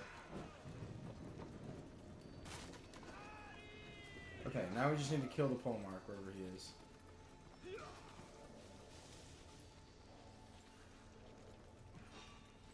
What? What's going on?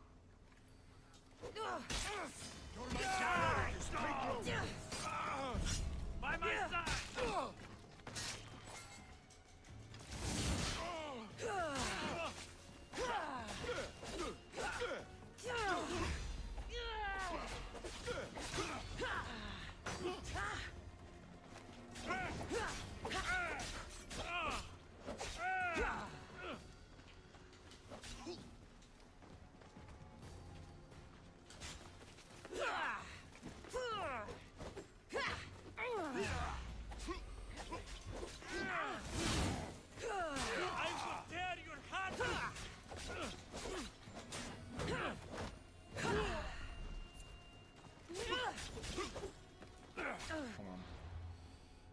This real quick.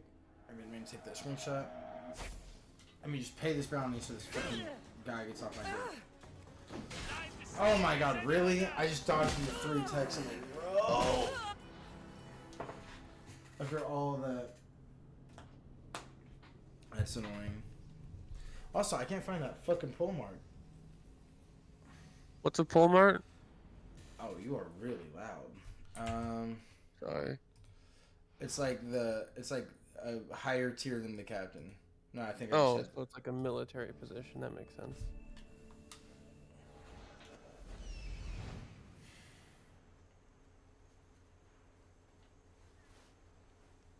Wait, is that it?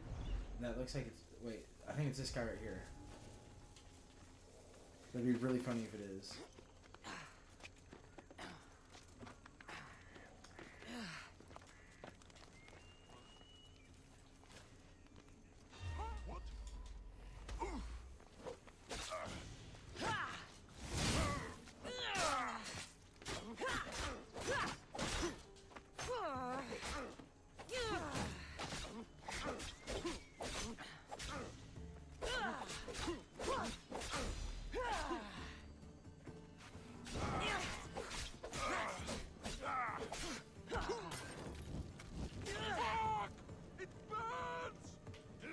Save me! Somebody help me!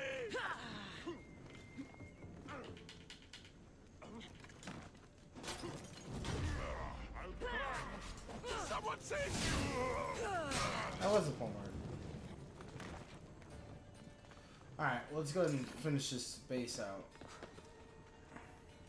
Should be pretty easy. So we just need that last 4 supplies, which is right there.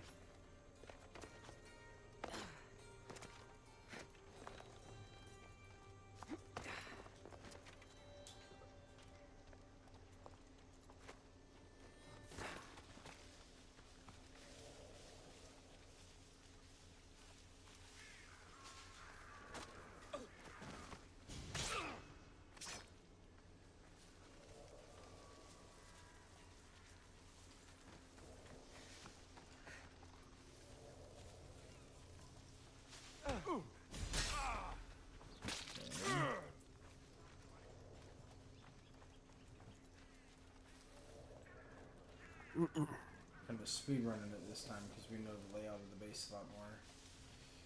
Go in here. Huh? We need to check on them. Nah, you don't need to check on anything. Come on, man. Nice. Got the war chest.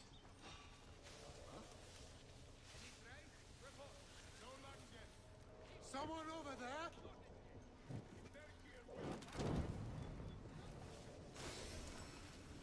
And now we just need to kill 2 captains.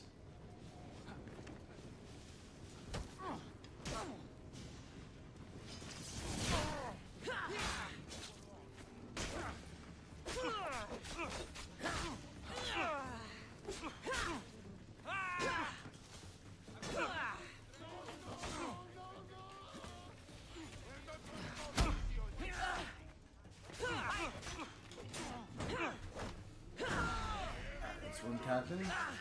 Let's go ahead and get out of this sticky situation real quick.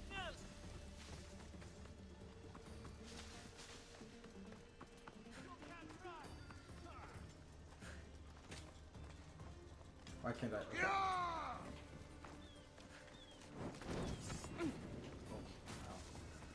You're too fast.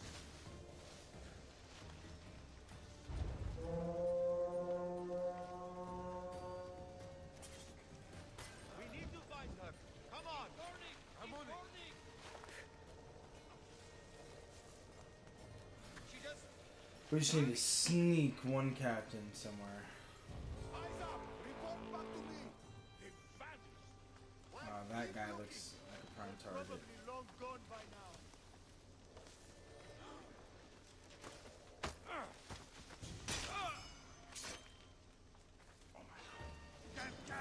Are you serious?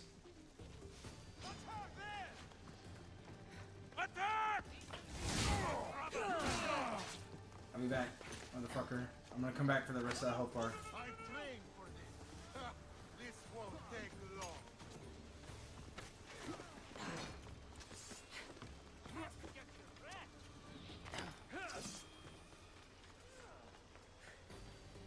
Where are they going? I see them. They can't kill us all.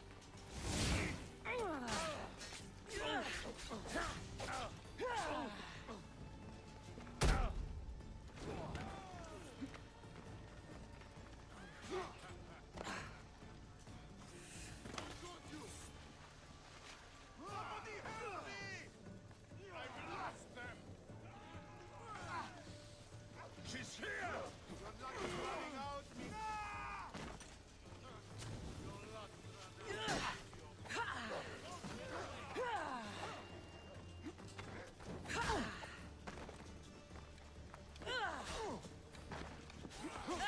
Oh my god.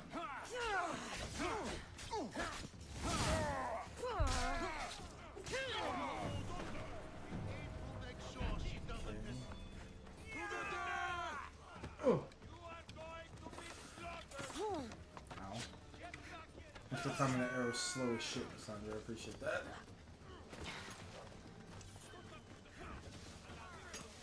Starting to kill 1 more captain for this location is complete.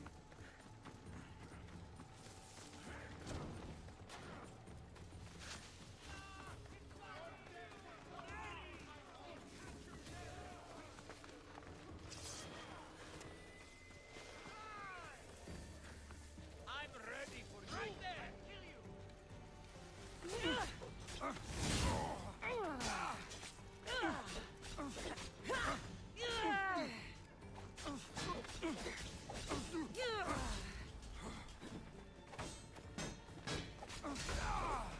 Okay, no more bounty on me.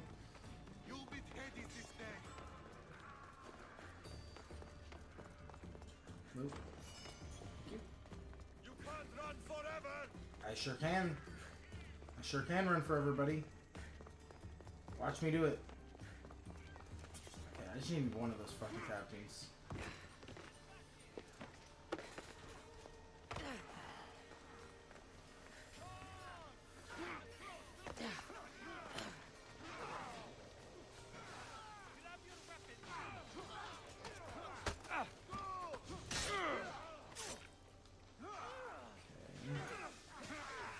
Look at this fucking chaotic battle I started somehow.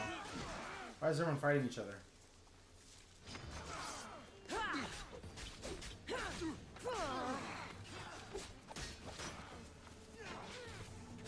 Everyone stop the fight to come kill me. What the fuck is this shit?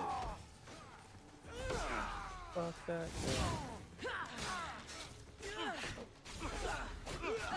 Oh my god. Do not combo me, video game. Nobody will recognize your body when I'm done. Bro? Pause?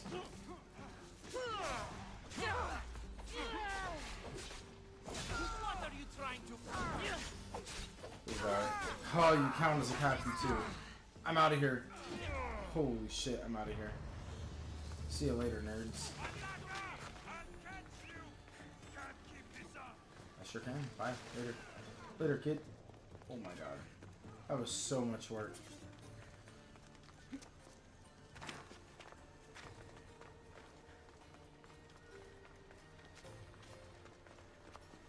This area will be well defended. Ooh.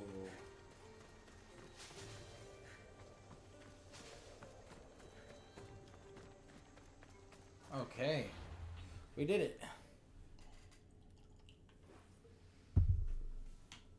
Let's go get that cultist now.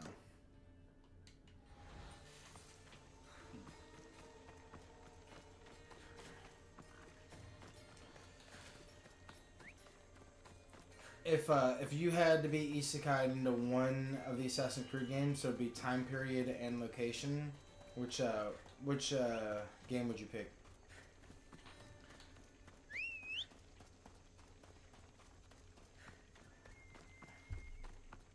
Hello? I'm sorry, I was just thinking. Okay. I should have given...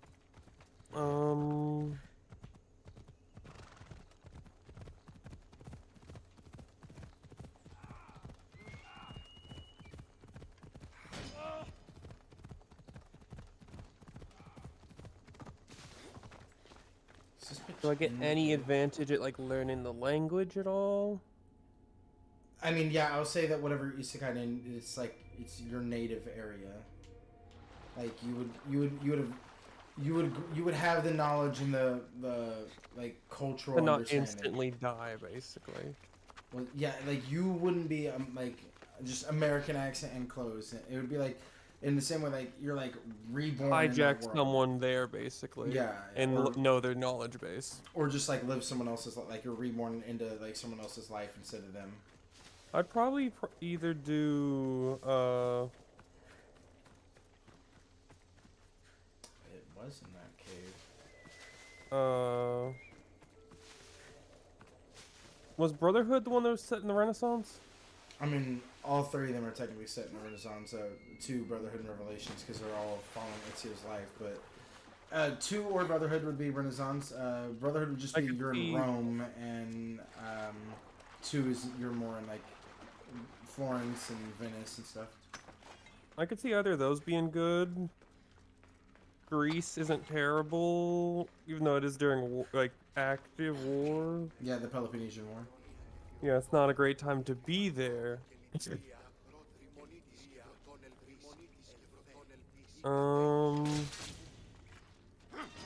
American Revolution does suck. Huh? Sorry. American Revolution does suck ass. Yeah, but you get to meet like a bunch of cool people, to be fair. I feel like it's one of those 3, probably, though. Like, I don't really want to like I guess Black Flag wouldn't be terrible because The I active witnessed. pirate age, you say no to the American Revolution, but the active pirate age where you can't But go on like American it's well, I mean, it's not near the end of the pirate age because like that's when they're all coming down. Yeah, on that's the worst, most bloody period of the pirate age near the end. That's when everyone's. But I thought like most of the actual like historically most of the murder happened like near the end. oh like yeah, but like away from the motherland basically. Like would I be in like? I mean, I 'cause you don't but consider it the probably it historical would time be- period. You got to consider what was going on in AC. Did Black Flag look like it was all chill? No, yeah, that's fair. Yeah, no, I'm pretty sure I'd go either. I would definitely not American go Black Revo- Flag. Being a pirate. No, sucks not so Black much cock. Flag. Now that it's like, yeah, no. I was thinking like, what the fuck was it like in England at that point? It's like pretty shit. Yeah, like maybe Syndicate wouldn't be too bad. It's like post-industrial revolution London. It's really dirty. It really sucks. There's child labor and shit. But like, Probably don't want to be in the middle of the French Revolution. no, definitely not. Won't be making trouble anymore. Yeah, I didn't even think about Syndicate. Syndicate's the closest timeline-wise, I guess. Yeah, It would it's have the- after, it's it after would- the American Revolution. Yeah. But you're not. You're gonna be working in a fucking coal smogged factory. Well, yeah, because remember, you have to be born as a kid first, so you might be you might be a child laborer. You know, I feel like it's like when you think about it like that, it's like, would it be better to be just like less, like more, like. I will say if you normal choose in, American like, Revolution, older I will say if you choose American Revolution, you can pick like maybe being born in a Native American area, because maybe that wouldn't As long be as you don't get born like near the you're a colonists. serf, yeah, or no, yeah, you're, yeah. Like if you're British, things are probably not bad. no, like you're doing pretty good. Like as long as you don't get stuck in a Puritan colony, you're probably fine. That'd suck, yeah. Should we be invisible when we're out of conflict, or slow? I think we slow time for sure. 'Cause I think like the most it like because there's different ways to look at it. Most interesting and like most you could possibly like which one would you? Because most of them you're gonna die young and you're gonna die painfully just because of the time period. Yeah, for sure. I feel like Syndicate, even though it's the closest time period wise, you have the highest chance. Oh of yeah, just because like being Jack the Ripper's acting in this time absolutely period. like yeah, not yeah, even yeah. just murdered. Like you're just gonna have like a horrible a job horrible time. Yeah, and just like die of black lung. yeah, for sure. Like at least like if you choose like Greek, there's like Yeah, you yeah, can yeah. like angle yourself in ways that like you might get to actually hear philosophers. Mm-hmm. No, yeah, I agree with that. Well, like that's almost the same way I think about the American Revolution. Like you Yeah. can maybe angle your way to where you're like a writer of a newspaper or something, and like you're Yeah, not, you you're would not, have you're not you would picking have one a side lot or of the other. advantage. In Yeah, that yeah. one.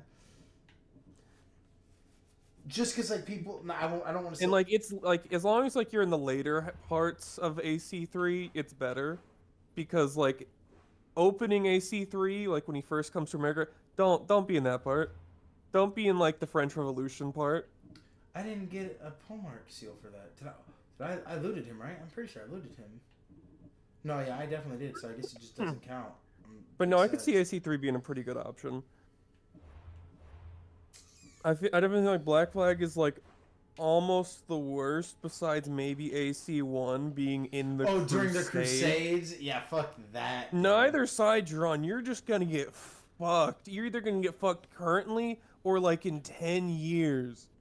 Yeah, and it's not even like there's oh, a I just fucking rumbling coming for Yeah. your ass. And it's not even like, oh, I just won't pick a side. It's like, that is not an option. That's back not then. an option. You are Yeah. in Jerusalem currently. Yeah. You're gonna get stabbed to death by somebody here. You don't choose a side. You don't Heretic. not pick a gang in this fucking prison Yeah, yard. yeah. Yeah, fuck that. Yeah, you gotta find a Bubba, like. And I just prefer not to be in that. I definitely like AC1 is probably like actually one of the worst. Besides, like Black Flag also. I mean, Origins is probably not that great because you're in Egypt during active times of like the temple like replicate. Oh yeah, it's the worst happening. Like, to Yeah, look like people are like getting cursed and shit.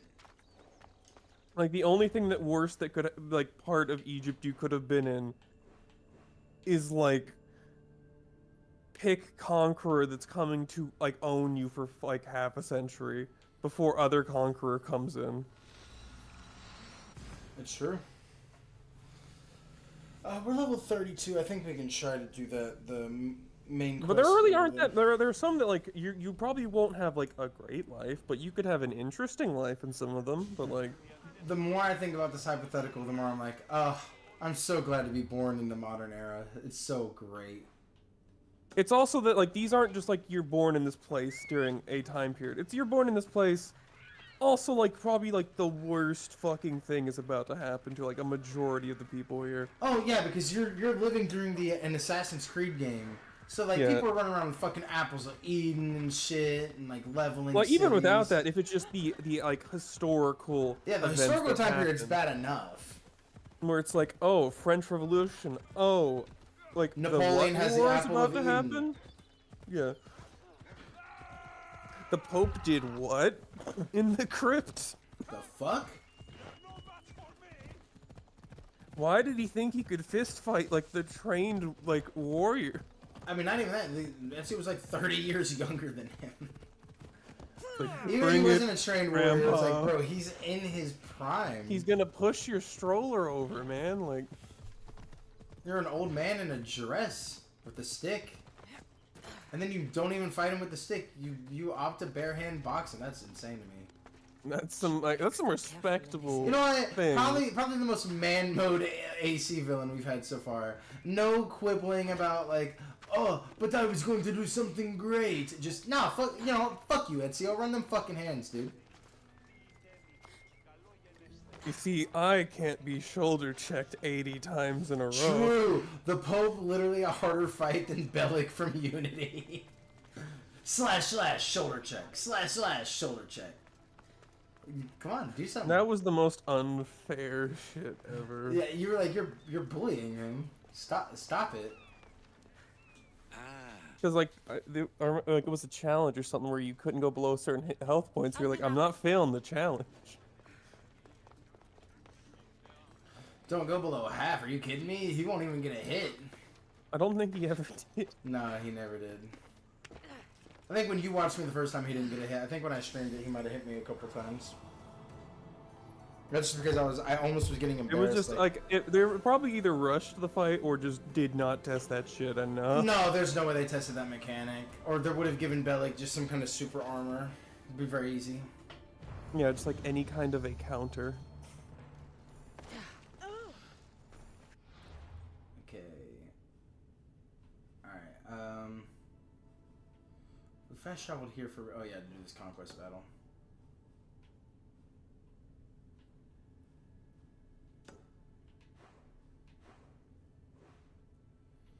So once we...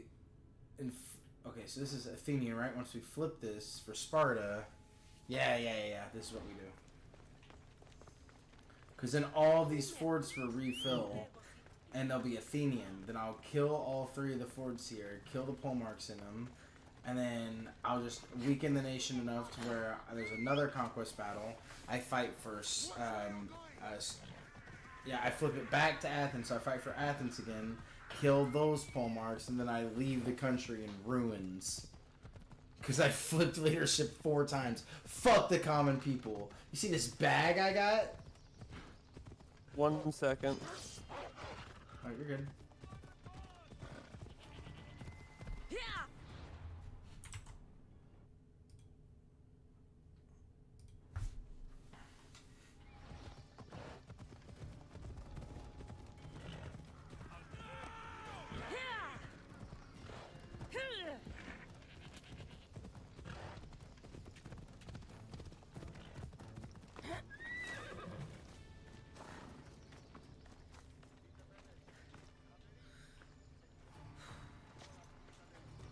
The mighty...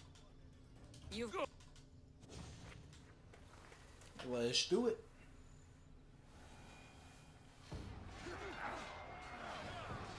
Okay, now that's just not acceptable. I see Dante cuddling with these fucking kittens and Martin sleeping on the floor. Now, that's just not gonna happen, lad.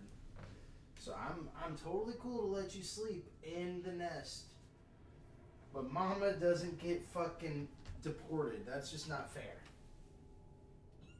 Mama.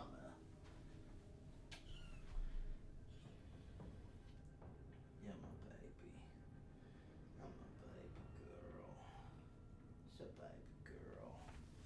You can be in the nest, Ante, but they're not your babies, okay?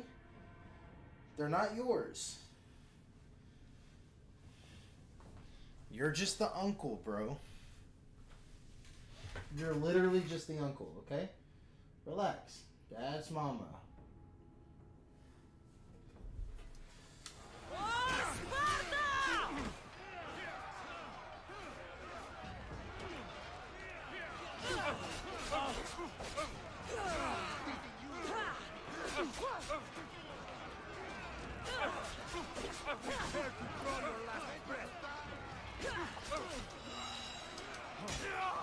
No one can stop me!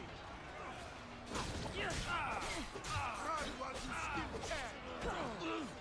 They are retreating!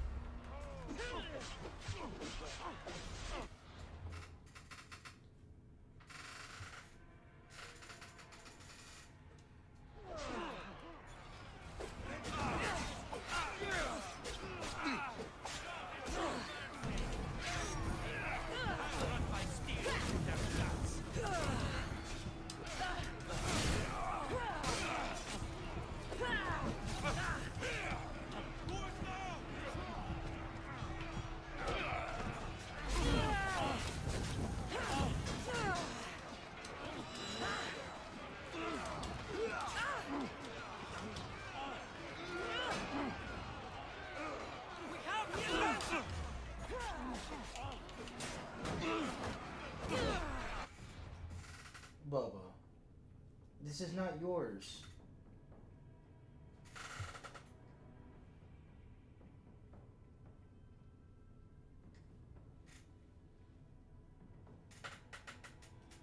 Not your kitty, dude. Okay, if she likes you and she comes over to you, I guess it's her prerogative. Okay, that's your uncle. Okay.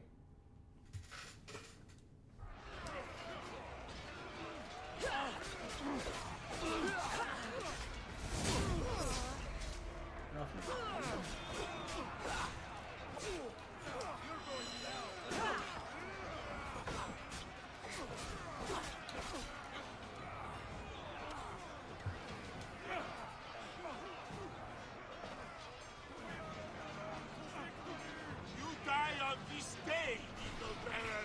Get over here and fight me!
Didn't mean to hit this guy with it, but fuck this guy, I guess.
Okay.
"16 soldiers killed, 6 captains, and a mercenary. 19,000 XP. And now it's back to Spartan leadership." Alright.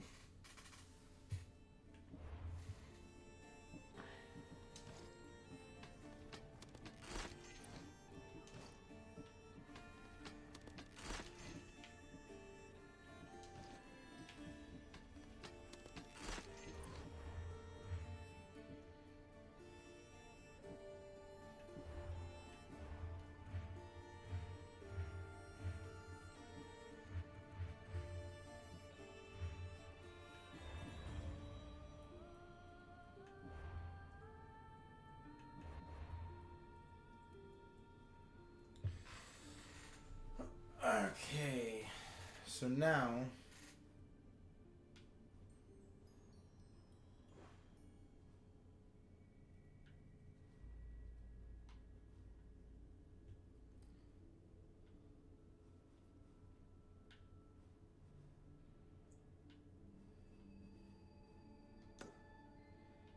let's go here and see if killing this fort will give us a Polemark seal.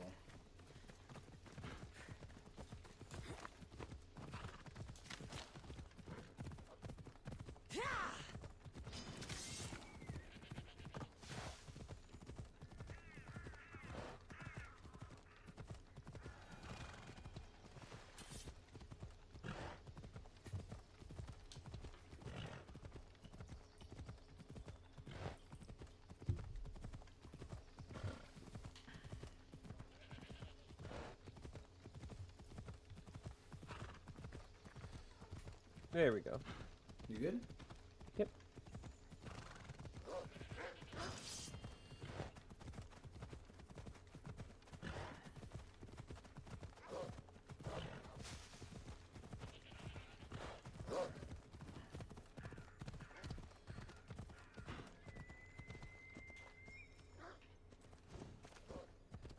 Hela.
kill this pole mark. The watch will be vigilant here.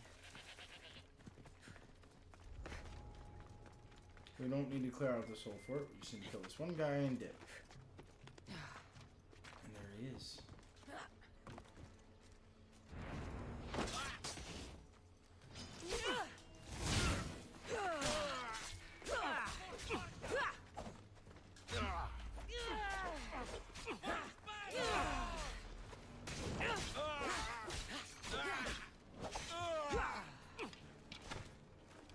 Take them down!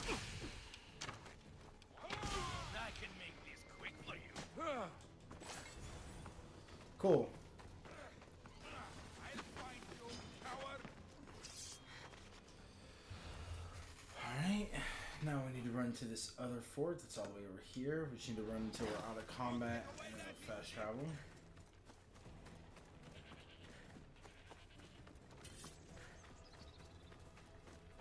And then on our quest, hopefully we only need to kill one more, right? And then we switch to Athenian. Nice.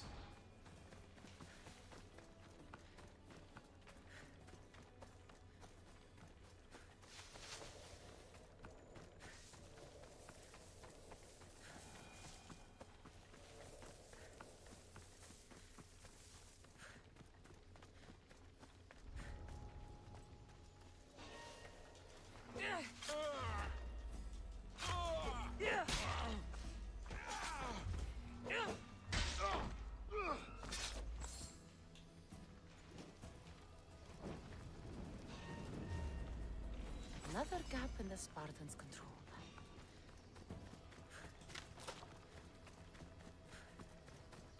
Alright.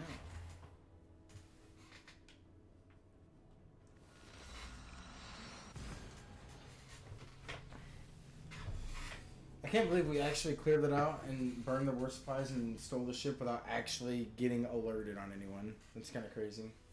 We're that sneaky.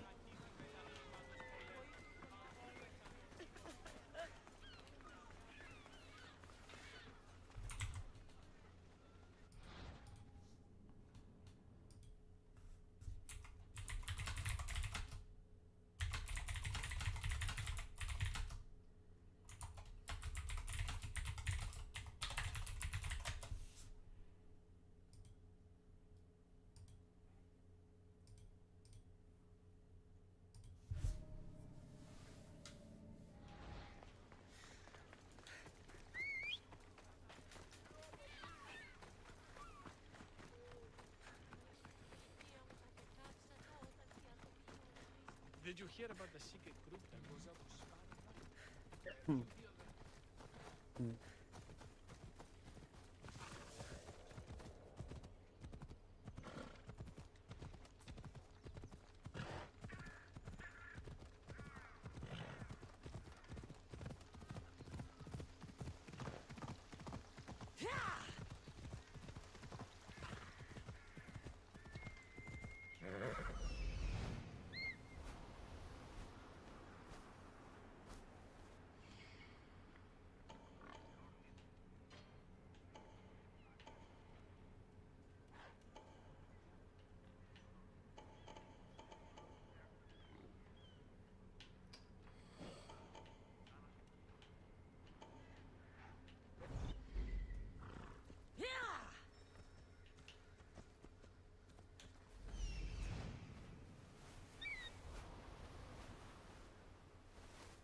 Mark. And he's by himself. Like a fool.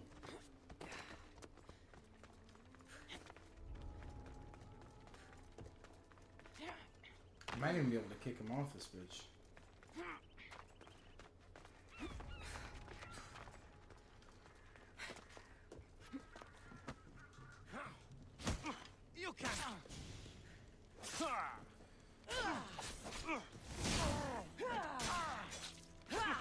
I do say I like the hat.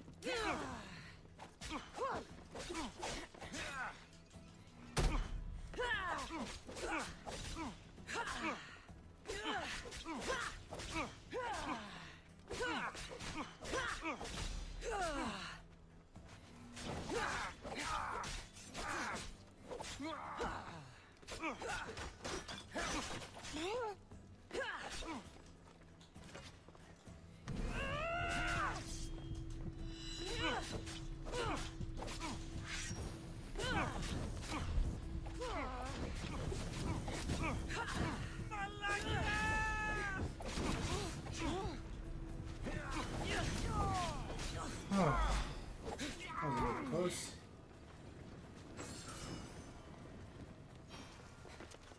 Okay, first thing we need to do is see if we can flip this now.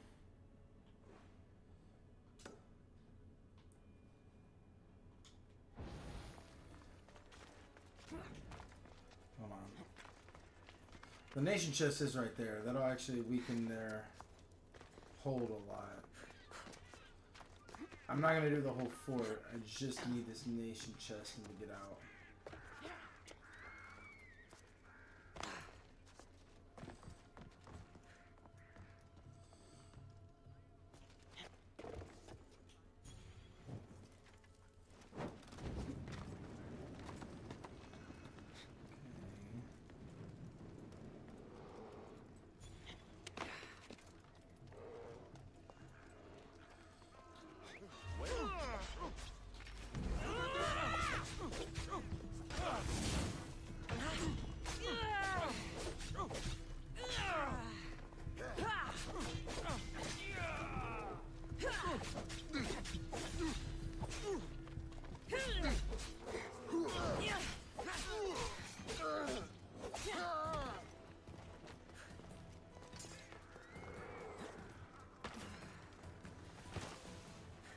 Hello. What's up? Hello, hello. Hey. No, I wasn't editing anything. I was recording an hour-long video. Doesn't make it much better, but I know. I was trying to finish it up once I saw your message. I mean, I think it might be too late now, but we're gonna try to play some EDH. Oh, nice. Yeah. Oh, right. Izzy's not a fucking degenerate. Oh, Izzy, I'm sorry for making you wait. That's okay. I was doing other things while I was up. I'm cooking. Some shit in the slow cooker. Oh, like a pot roast? Yeah, the steak, veggies, potato. Sounds tasty. No, I think that sounds terrible tasting. What website do we use? Is it Untapped? Untapped.in. Later. And then I need to burn some more chests before I leave, because that'll really weaken their position. Then I'll just kill their fucking president. What's the what's our limit on what we're playing? What do you mean? Do you wanna know what I'm playing? Are we just playing like just normal commander? Pretty much, I think. Yeah, I figured. I'm not playing anything crazy. I'm not playing anything crazy either. I'm probably gonna play something that involves the Doctor Who stuff. Okay, yeah. So we're probably, if a deck ends up being really strong, it won't be on purpose. At least from mine or Izzy's point of view. I will not play the Eldrazi deck then. Just pulls out full power CDH. What's this? Because I mean, we can do that, but I'll just play Prosh. I don't think anybody will have a fun time with that. No, I don't like Prosh. No one likes Prosh. Except Okay, me. so I can delete. Yeah, actually, oh fuck! I delete all those decks so I can make the Lorcana decks. Why'd you do that? Oh, you can only have a certain amount of deck slots on Untapped.in? Yeah. Well, also the fact that we were supposed to run Sims, but that was until the tourney got canceled.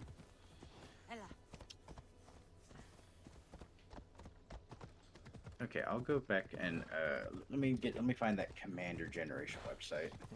Well, that and my whole viewpoint was I don't think The Sims would have been especially useful. IMO. I mean, I still wanted to learn how to play, man. It's for the love of the game. I So over here, he wants me to get into card games with him, but every time I want to play, he doesn't ever want to play with me.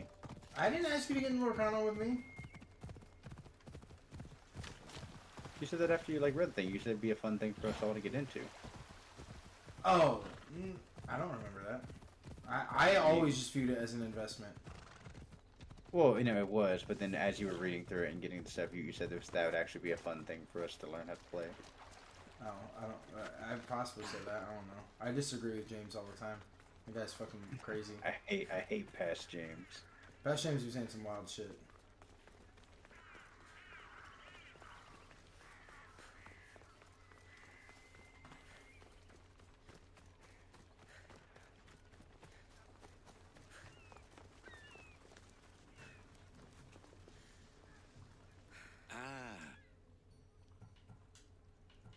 I'll be back. Alright, we gotta kill this guy, and that should weaken enough hold where we can do another conquest battle, flip this back to the other side, kill the pole marks we need, and we've done both of those quests.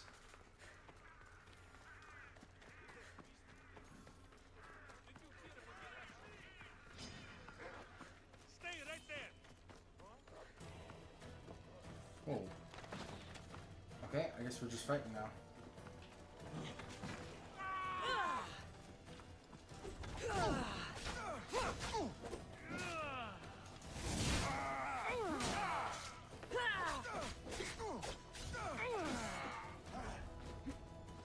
Your skills are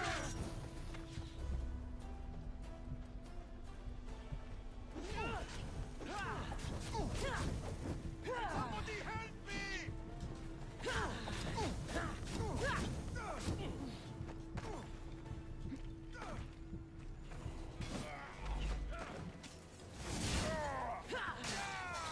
Stay down, I'll protect you!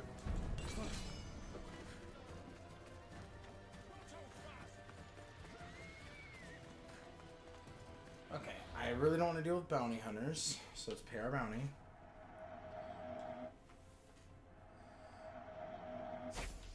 Okay. What else can we do to weaken their hold?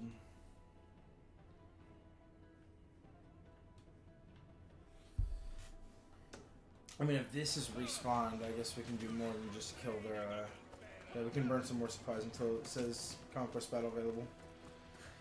I mean, as we kill people, that'll happen too, but...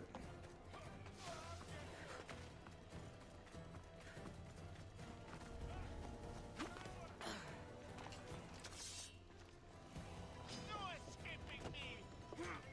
Ah, there we go. Conquest Battle available. Alright, this one's for the road. Okay, where's the Conquest Battle? And we need to flip it for the other side. Where is it?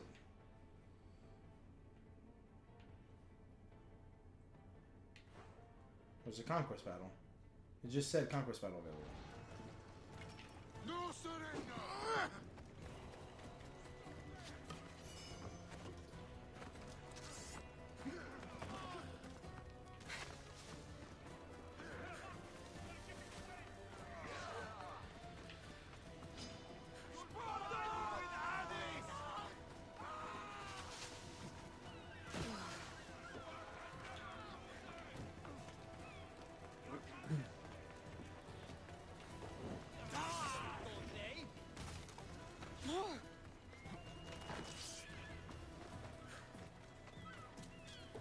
I feel so sad for these guards. Like, they're just watching me sprint inhumanly fast around them, burn everything, not fight them, and run away.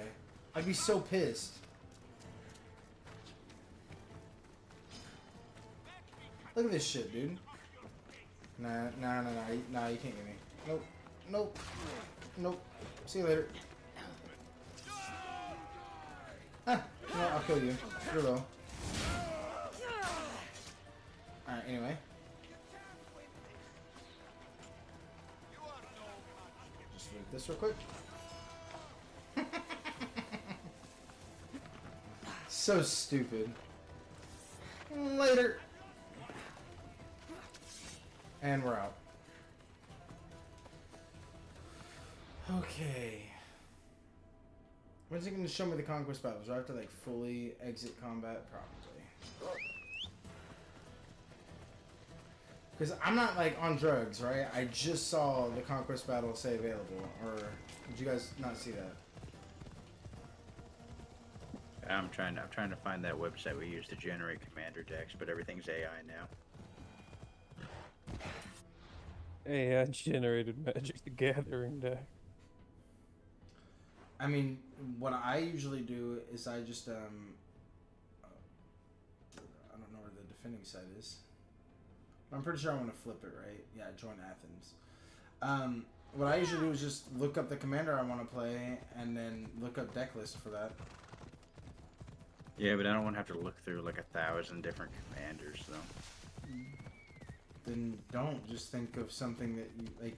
A new set just came out. You could try a Doctor, or you could try StarCraft type thing, because that's in there. You could do a 40k commander.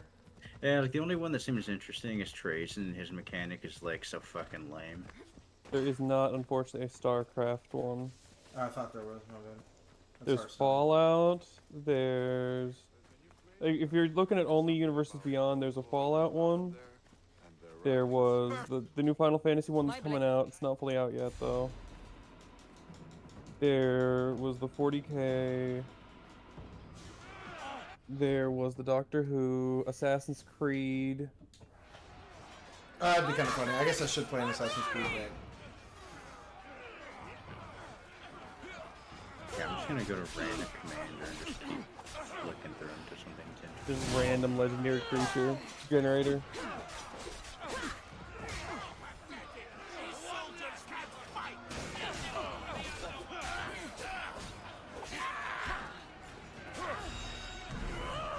Because like my like disqualifiers for these are like so much, because like if it makes me make tokens automatically disqualified. Oh, that's a lot of magic. There are plenty of commanders that you don't have to make tokens. Yeah, but I mean, why is that a disqualifier? It doesn't matter. It doesn't like them. I just don't want to micromanage all the tokens. It's not. It's insert a token and then you just put a counter on it. It's not micromanaging. It's arguably way easier on like over computer or digital, but it don't matter. Keep pushing them back!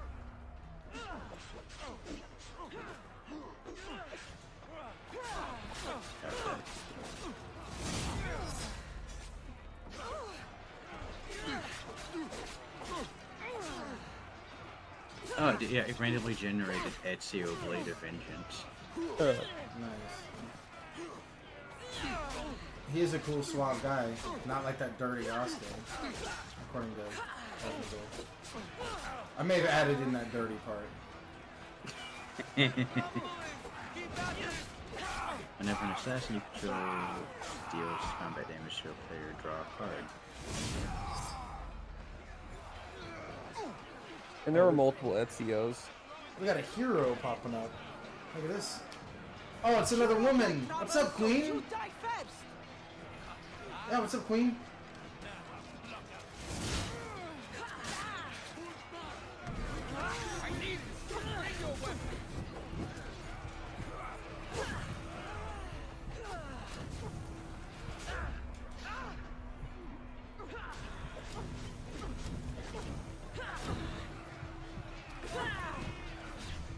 Oh, that's a fun idea. I'll make all that.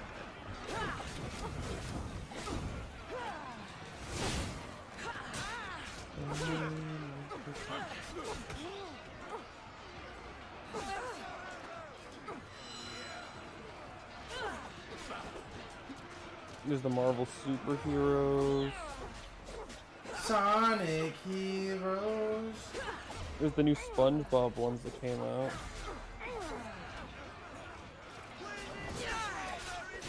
But they're not actually unique ones, they're just reskins.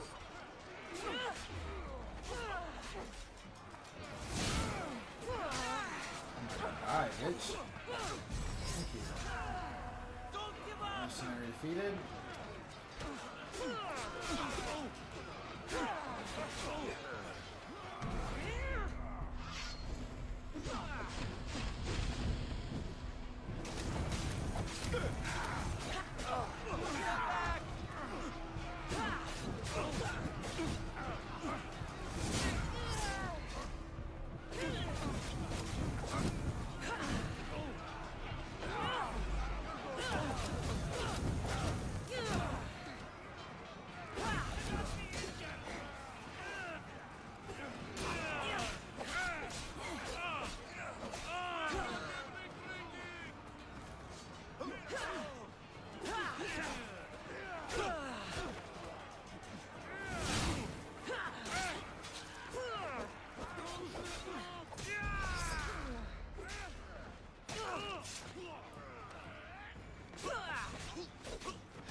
Prepare to draw your last breath.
Oh.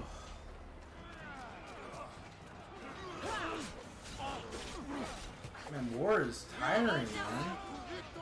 How did these guys do it? No, that's actually one thing I've always wondered. You know how in historical times they say, like, this battle lasted for 3 days? Like, bro. Fucking how? Didn't bros get tired? Come home. I might Go take a back nap after that long. Like, you guys wake me when we win or something. I'm done. Just do it in shifts. But like, some of these are like open field battles. How do you sleep in shifts in an open field battle? Like, when do you decide your shift is done and you walk off? Like, surely you can't. You just stay up, right? Surely that's not something you can organize in the middle of the heat of battle. There's probably like actual like documents and like yeah, they just stayed up like that. I think they just like took stimulants, or because the battle pumps so much adrenaline and like, you know, stuff in you. You'll just, fucking die. Yeah, you just can't sleep.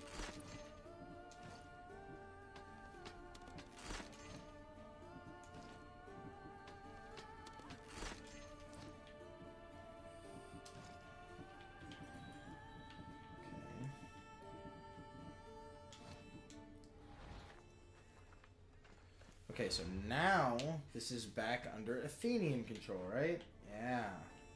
Now we go... Dude, this is so funny. Now we go back to this port. Yeah, we'll go back to this port. We'll kill the pole mark here. And then we just need to kill one more Athenian pole mark that's in some fort somewhere. We'll kill this one, we'll kill the other one, we'll have one left. So yeah, we have flipped control of this country right here like twice already. The poor common people.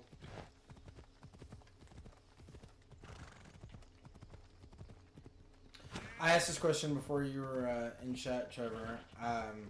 If you could be reborn, so you would have all your modern day knowledge, but you would also be reborn in someone so that like you would culturally fit in, you would know the language and all that. But which Assassin's Creed game would you want to be isekai'd into in that way? So you consider the time period and location, but also consider what happens in that AC game. So if you pick a place with a pretty nice, oh, this is a pretty nice location, yeah, but this is what's going on in this game at the time. It's like we almost said like one place, but then we're like, wait a minute, but like this is in Assassin's Creed. Things are really bad right now. Probably do. How the fuck did this dog get up here, bro?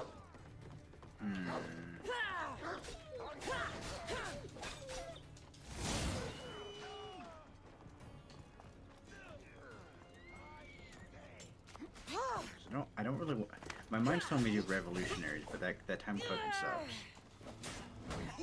Also, you gotta consider like really bloody time in terms of like the actual war between assassins and Templars. One of their bloodiest like multi-year conflicts because a lot of people died in that. Both assassins and Templar. Honestly, I'd probably do the one with Arno. The French Revolution? Yeah, hear me out though. I'll just hang out in the background. What background? It's a French Revolution. You might own a booth that's too successful and fucking get like killed for being a royalty sympathizer, not being with the revolution enough. I'll just move out. I'll get there and people. You're gonna leave France. That's your goal. Is That's to not how the leave hypothetical country you're works. in.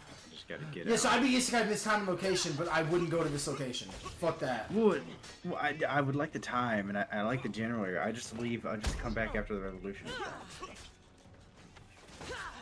Yeah, when it's firmly in Templar control. There you go. When the good guys are finally secured the region. Yeah, when the good guys. Dude, I've said it. Whoever's in power, that I'm with them. AKA, I'm never with the assassins. Fuck those guys. No, during the beginning of the French Revolution, they were in power. Yeah, I'm just gonna bide my time to the Templars. Once the Templars take over, that's when I join in. But like, once we've been in power for a while, I'm gone. I'm gone. I thought you hated choosing the meta decks. You're gonna choose the meta side? Whenever like, when it's my life, yeah.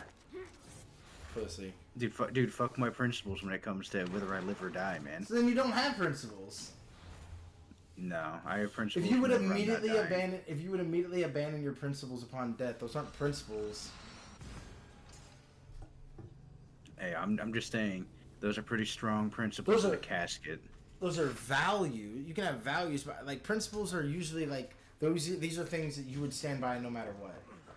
Which is why I might say I have no principles. I don't know if there's anything besides maybe my faith that I'd be like, nah. Like if someone was like, praise Satan right now or I'll kill you, I'd probably be like, nah, you're not getting me. You're not getting me with that one. I think if you kill me, this is like a guaranteed heaven card. Like there's no way I get sent to hell after refusing to praise Satan for Jesus and get killed for that. That's got to be in the Bible somewhere. That's like a get to heaven free card. That's a joke. But no, I'd be like, nah, fuck that. On the off chance that I'm right and I would go to hell if I did that, bro, I'll die now. I'll take eternity in like goodness.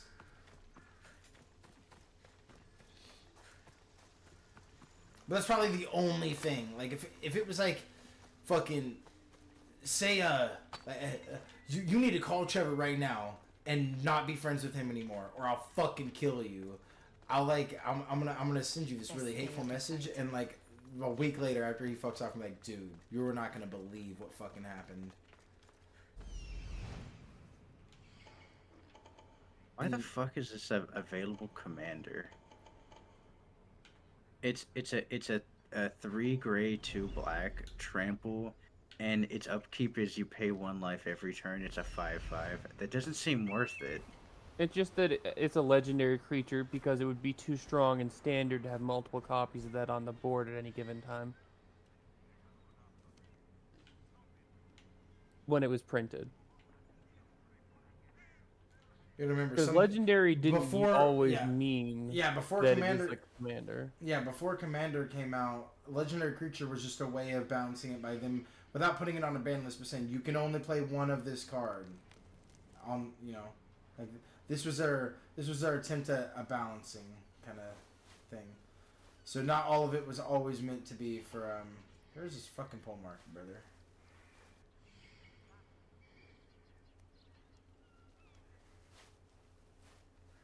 I've done this fort a couple times already. I should know exactly where the pole mark is, but I don't.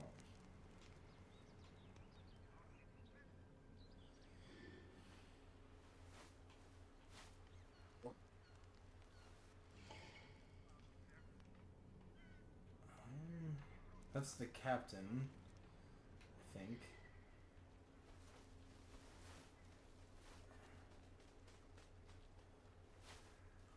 Where is this fucking guy?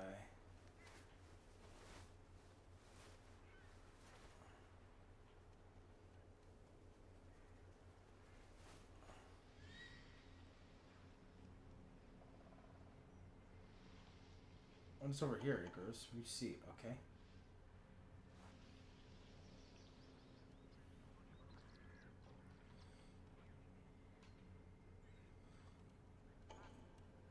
There he is. I knew I'd find him eventually. Oh, and I'm right next to him. He's staring at me.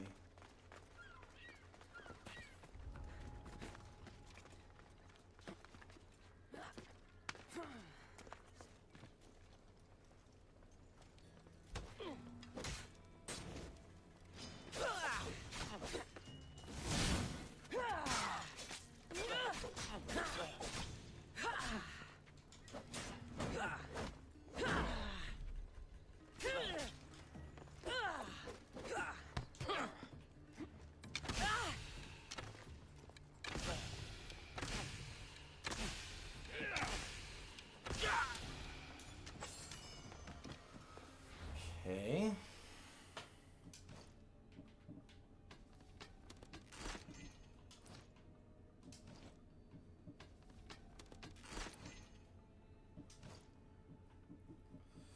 Alright, we just need one more Athenian polemark seal.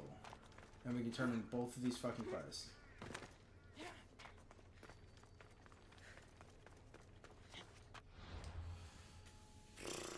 Okay. Where's the quest that we're actually turning in? We found in Attica, in the center of Greater Athens. Okay, so what is this under control? This is under Athenian control. And there's a fort right here. Let's go.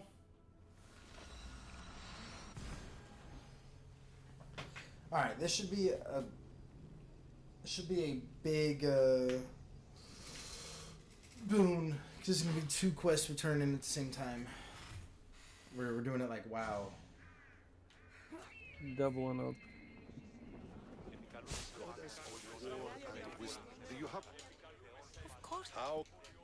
I'm interested. Did you? I had hoped. I fixed this. Not if you. I warrior killed the. I know.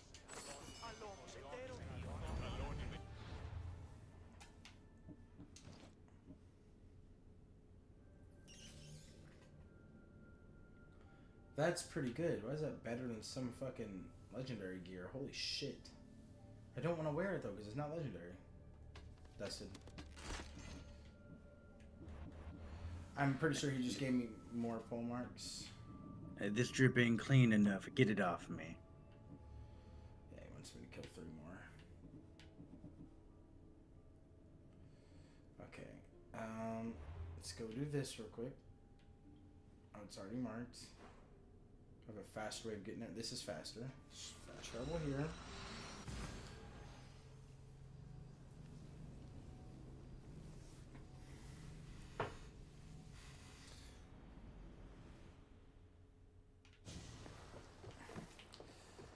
This is a bit of a grind, though. I will say.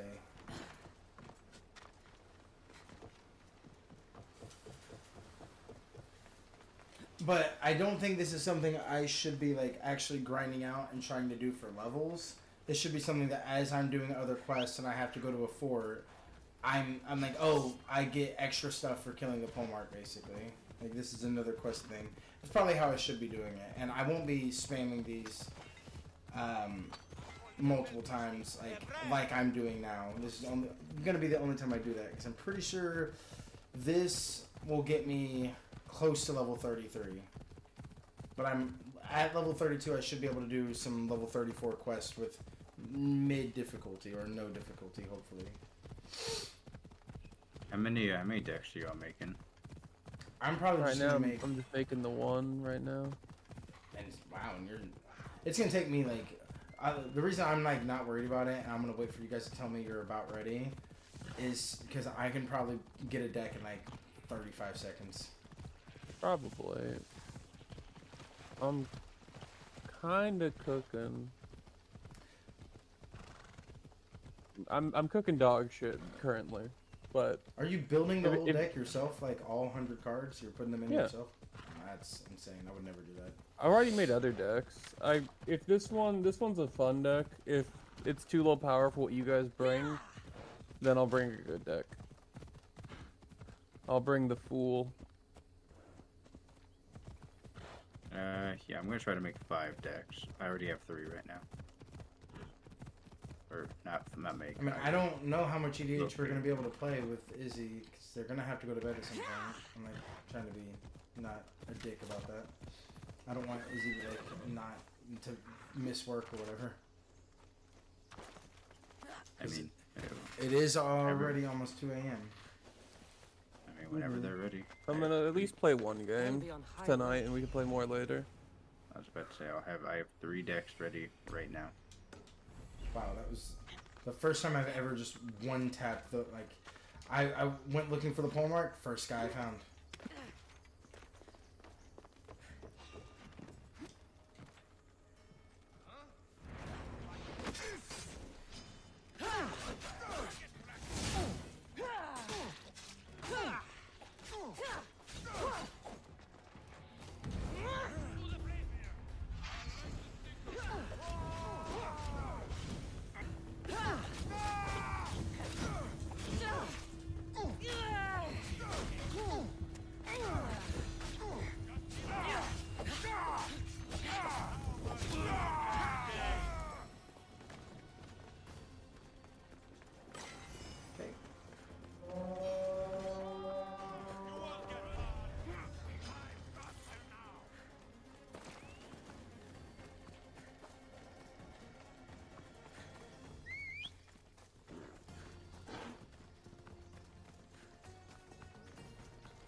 Let's go. Okay. We just got a cultist clue, I think.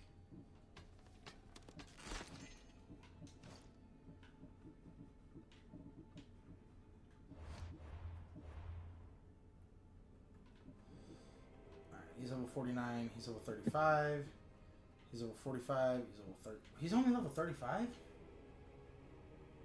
Huh? Are we way closer to the end than I thought? Oh shit. Oh, nice. I thought it was supposed to be level 50. Maybe there's a post game. Unfortunately, I will not be doing that. Because... That's what I'm saying. Maybe the rest of the levels are for the post game. Yeah. Maybe.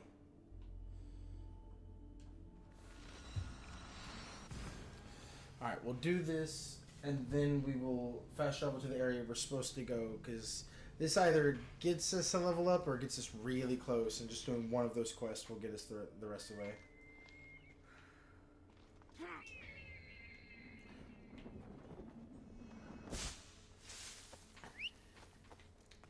So something I do like about this specific area, because it's the capital city of Sparta, I'm pretty sure there are 2 leaders here. Because that's how Sparta works. They have the 2 kings of Sparta. So yeah. If I want to kill the leaders, I have to kill 2 leaders in this area, because I don't know if you know that, but Sparta always has 2 kings. I knew they did, I don't know why. It's the same principle that why we have like executive Congress and Senate and all that. It's just one can punch the other one if they're being. Yeah, it's just a check and balance. If one of them does something that they think betrays Sparta, the other king has the authority to call them out on it. And almost always you try to pick 2 kings that are antagonistic to each other for that very reason. You want to have them hate each other. You want to have them hate each other so that they're checking each other constantly. But I mean, sometimes it doesn't always. Like there have been brothers that have been the kings of Sparta and they get along and check each other pretty well. So one of the best things is that it's a warrior culture. So you know, people are big on honor and not being a sneaky fuck. What the fuck? I try to fix my headset and a bear comes up. You just kill my horse? Fuck, we gotta get out of here, big dog. Animals be wildin' over here. What the fuck? Just a random bear appeared. I heard you was sitting AFK for too long, motherfucker. That would be a really funny mechanic, that if you AFK'd in the game for too long, they just summoned a bear on you. Sounds like a Minecraft That would be pretty mod. fucked up. Yeah, we just wanted our player never to relax. I'm in my house though. How did you get a bear in here? Don't ever relax, man.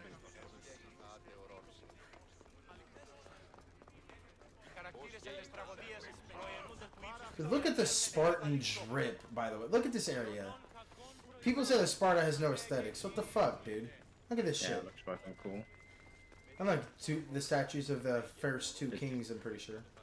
Is this actually how it looks or no? Yeah, this is how it looked at the time, for sure.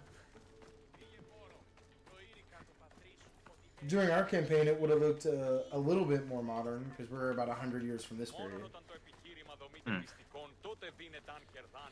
So I think there'd be a couple more temples that were built, and there would have been a couple of areas of Sparta that would be run down from an earthquake that they didn't ever quite fix.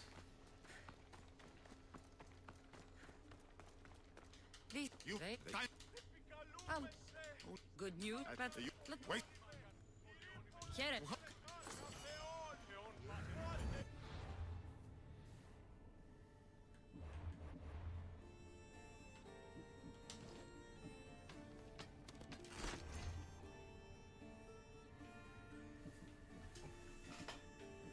Alright, so now these aren't fucking red quests. It's like, you're never gonna do this, big dog.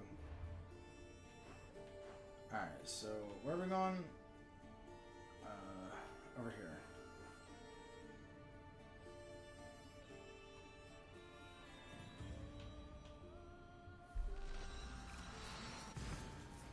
So yeah, the second we step foot in this area, we're gonna have 3 mercenaries on us at all times, pretty much.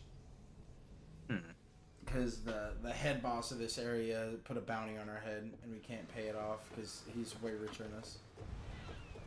It's too much money.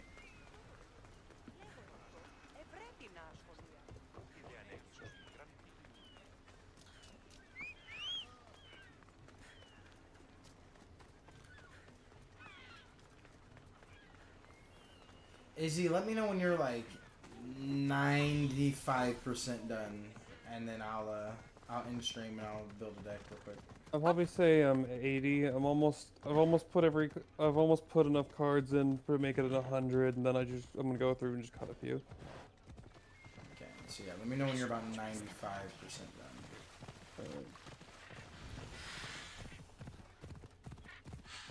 Because if you at 80%, I'm gonna get in and build a deck, and then it's gonna be another. I was about to say, Izzy's 80% means 62% done. Hey. Come on. I take my time when I was making progression series decks because I didn't want to just get overboard.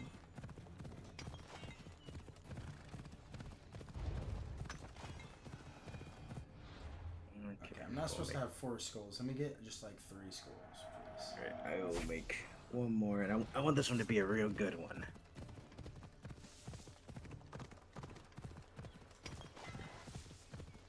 Actually, James, pick a color that's not... Actually, yeah, pick a color. Green. Yeah, pick green. I love green. I know. You're pick green because I never played green. Ah, I just like green. Green's my favorite color and my favorite magic color.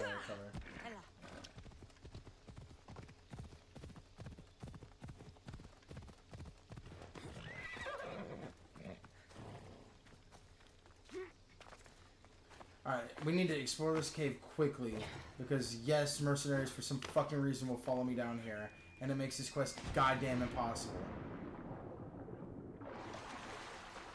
So we gotta do this shit with a quickness.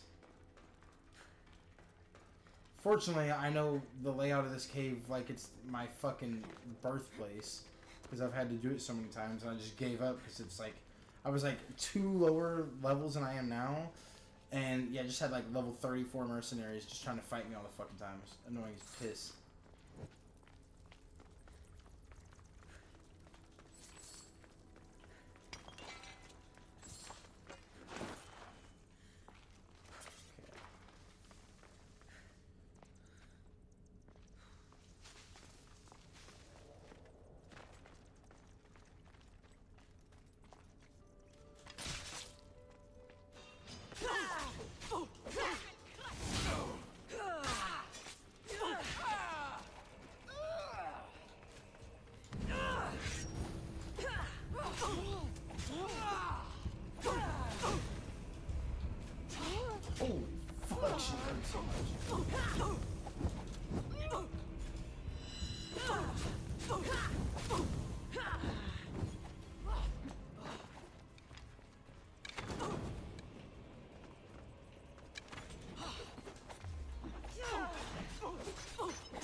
Okay.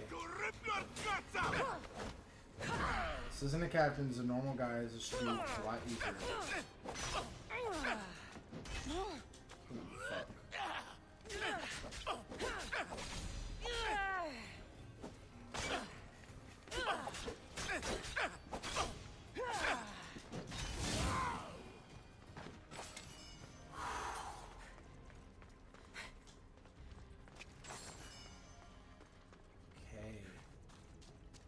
Okay, we still need to be quick, because, again, we have mercenaries fucking on our ass.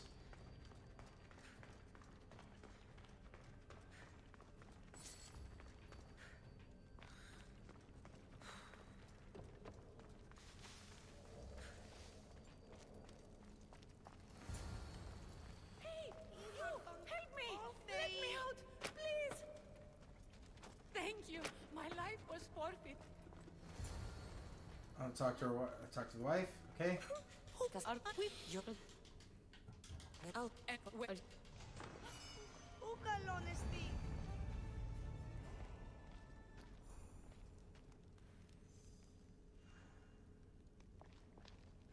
Did I?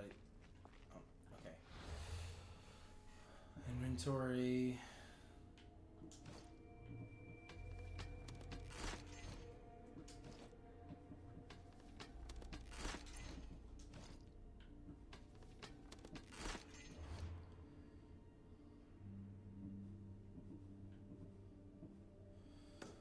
Okay, now we just need to clear that last fort.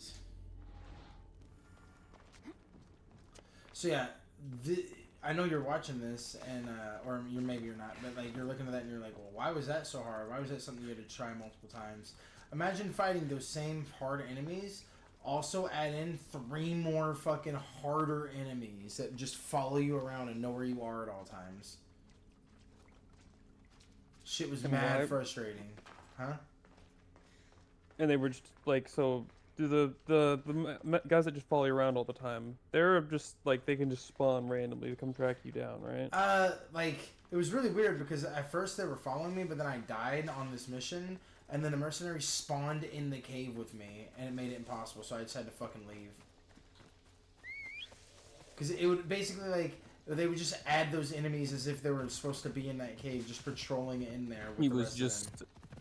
sup. Yeah, and there was like 3 of them, and they were all harder than the normal enemies that were already in there. And look, I think I completed one of the quests, and so my bounty went down by 1 skull. Because I guess some of his forces were killed, and so there's not enough heat on me. And if I clear this fort, maybe it'll go down another skull. Fort at last. Should find a quiet way in. So, what's cool about this mission is I don't do the location objectives. I have to kill every single fucking person that's in this fort, by the way.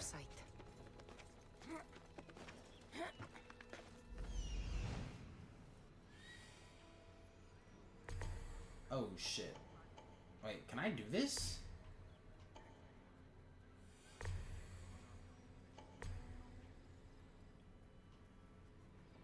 These are all pretty high level goobers, fellers.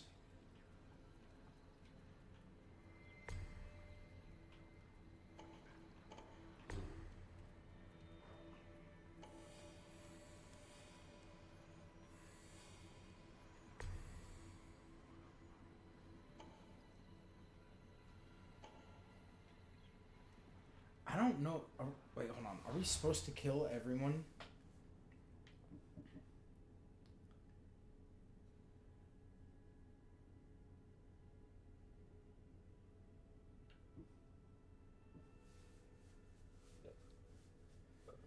Oh, I don't know if I can do this, bro.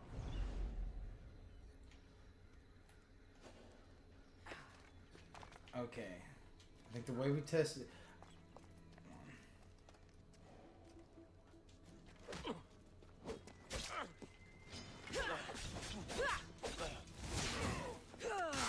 Okay, this doesn't seem impossible. This is a level 35 normal guy. This is doable. Okay, this is doable. I can do this. This is gonna be a fucking hassle, though.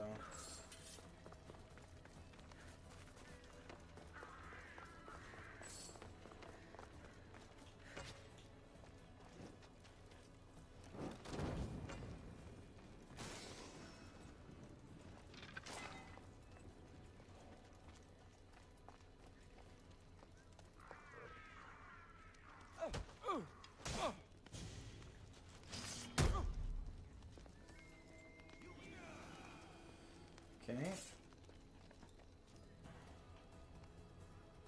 Okay, I think I'm at the point where I'm supposed to tell you. Alright, let me finish this fort, and then fuck.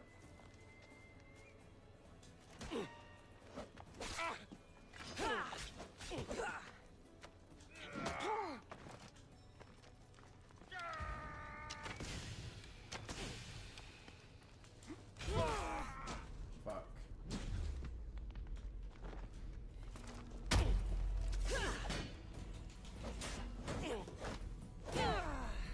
Nice. We did knock him off. Yes! That's so lucky, actually. Okay, we're at like the fucking... we're a tiddlywink of cum away from fucking leveling up. And then this mission becomes way easier. Ooh, ooh, ooh. Okay, we're here now. Trap set, so if they call for reinforcements, they just die.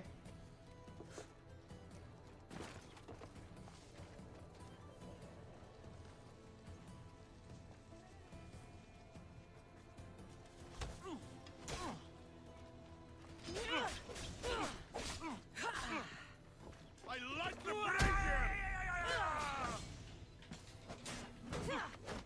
Please fall off. Oh my god.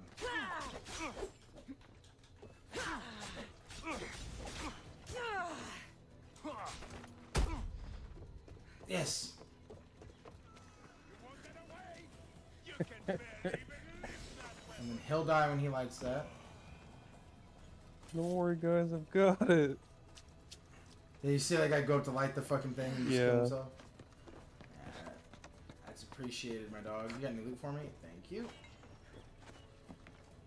Well, that's weird. Even the one on Discord is delayed a little bit. Yeah, there probably is a little bit of a delay.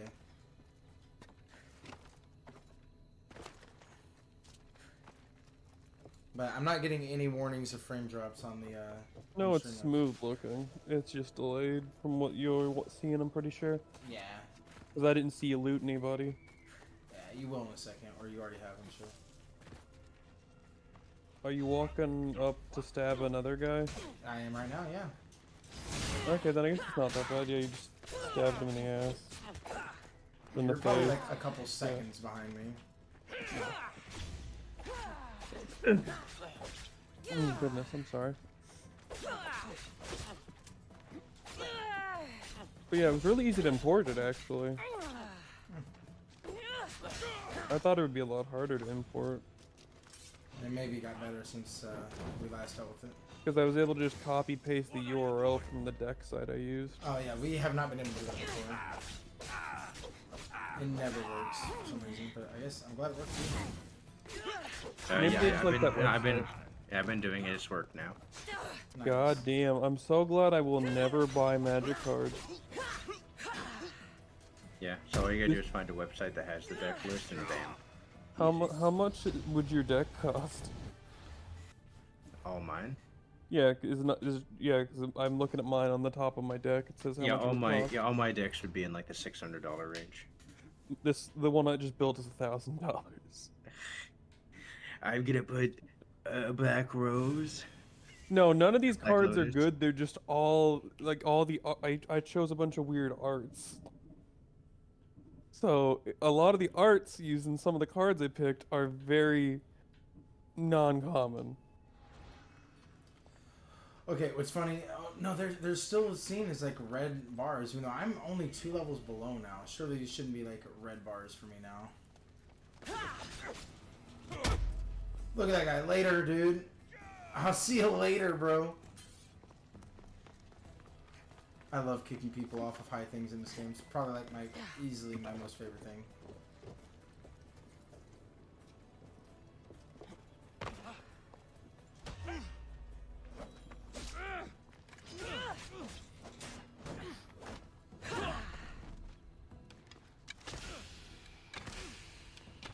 How do you change what the fucking face card is? You pull it up to in-play. And it'll be in the commander slot. No, I have that. Like, you know, like when you're looking at your list of decks, it just picked a random land to be the face card. Because he's set as a commander properly. But come on, he's the star of the show.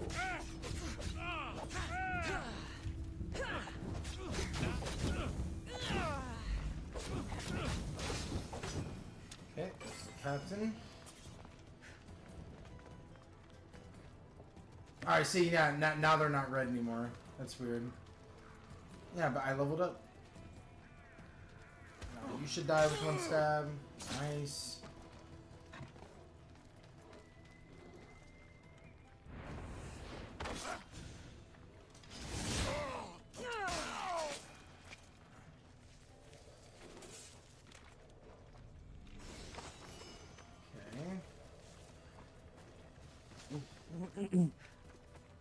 Just gotta kill this captain now.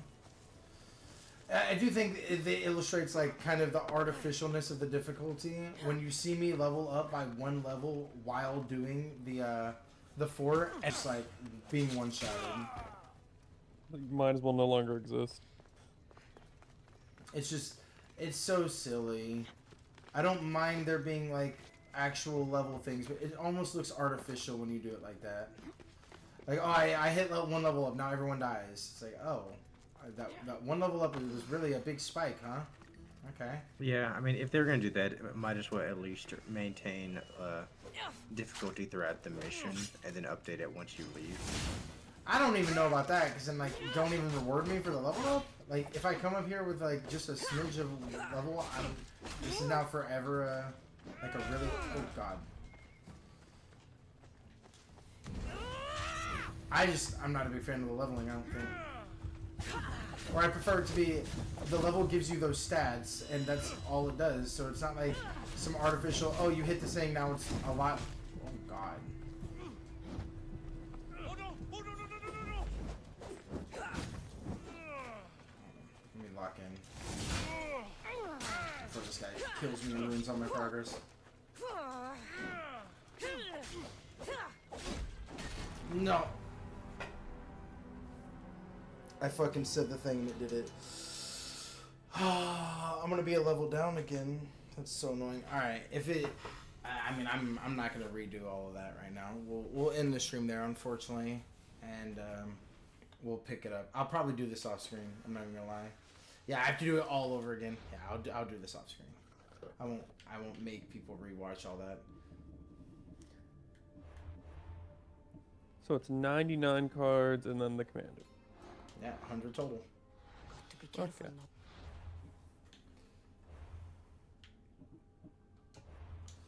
Alright, I gotta pee, and then I'll start building decks. But yeah, that's gonna be in the stream. It was a good one. We made a lot of